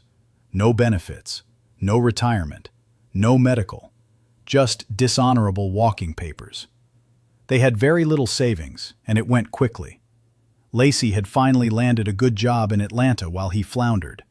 He couldn't go to the police academy with a dishonorable discharge. Hell, he couldn't even find work driving a forklift in a warehouse once the background check was run on him. He didn't have the stomach to join up with some of the contractor outfits like Grizz had done. He just wanted peace and quiet and to be left alone. That's when he stumbled on the idea of driving a truck. Money was good. You were your own boss, so there were no embarrassing questions about your past, and the inevitable, "I'm sorry, sir, but our policy." He and his wife were used to separations, and at least it would only be for a few weeks at a time, not months. And most important, nobody was shooting at him. Now they were calling him by his old rank, the one they had stripped from him. "No, sir," he finally responded. "That would be Private Meadows. But I'm not even that. I'm sure you have the paperwork right there in front of you, General. If you need a military man, may I suggest First Sergeant Cobb or Sergeant First Class Griswold? Both fine men." The general wouldn't be deterred that easily. "Funny thing, Sergeant, I'm looking right at your file. I have page after page of glowing performance reports, awards, medals, a few Purple Hearts, Bronze Stars, a Silver Star. Hell, son, you've got a Distinguished Service Cross. I don't even know anyone that has one of those. Then I have a one-page DD-214 where it shows your rank as private with a dishonorable discharge, and that's it. No reason given. Everything redacted. Can you clarify?" Everyone else was staring at him now. Grizz stroking his beard and looking quite impressed. Stabby asking, "Is that good? All those stars and thingies? Are you like a hero or something?" Gunny didn't like to talk about his military life. None of these men knew much about his former career except what little they had gleaned over the years. They knew he had been a grunt and had seen some action. A lot of guys who had seen too much over there were like that.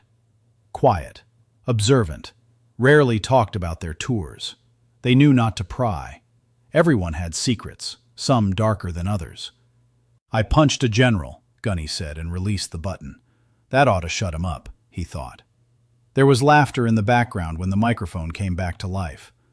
"Well, if you did, I'm sure he deserved it," General Carson said. He knew Gunny wasn't being honest. There would have been a court-martial in there for that and some jail time, but it didn't matter. Everything else in his jacket told him this was the man he wanted, and he had a strong hunch this was the man he needed. The general's voice came over the speaker again. "But I didn't wake you up to talk about that. Sergeant, I'm going to put you on speaker here. My counterparts in Russia, China, and Germany will be listening to us. Unfortunately, these are the only governments that any of us have been able to raise. We've contacted a number of ships at sea and most of the submarines, but as far as friendly governments, we four are it." The general paused for a second, where they assumed he was patching in the others, then finally got to his point. "Tell us how you came to the determination that the Muslim extremists were behind this attack through infected meat products." Gunny was taken aback. I don't know if it was," he said, trying to adjust to the change in the direction of the questions and suddenly aware there were a lot of people listening to him. "It was just a logical conclusion I came to and asked Sergeant Kowalski to see if there was anything on the news about it, to see if it was even within the realm of possibility." "You hadn't had any inside information? Something leaked to you by any of your former military associates?" the general asked. "No, sir. Just a deduction with the few facts that I had," Gunny replied. "I was guessing." "Did they think he had something to do with this?" That he was discharged because he had terrorist ties? That he was still pissed and had decided to kill the whole world because of it?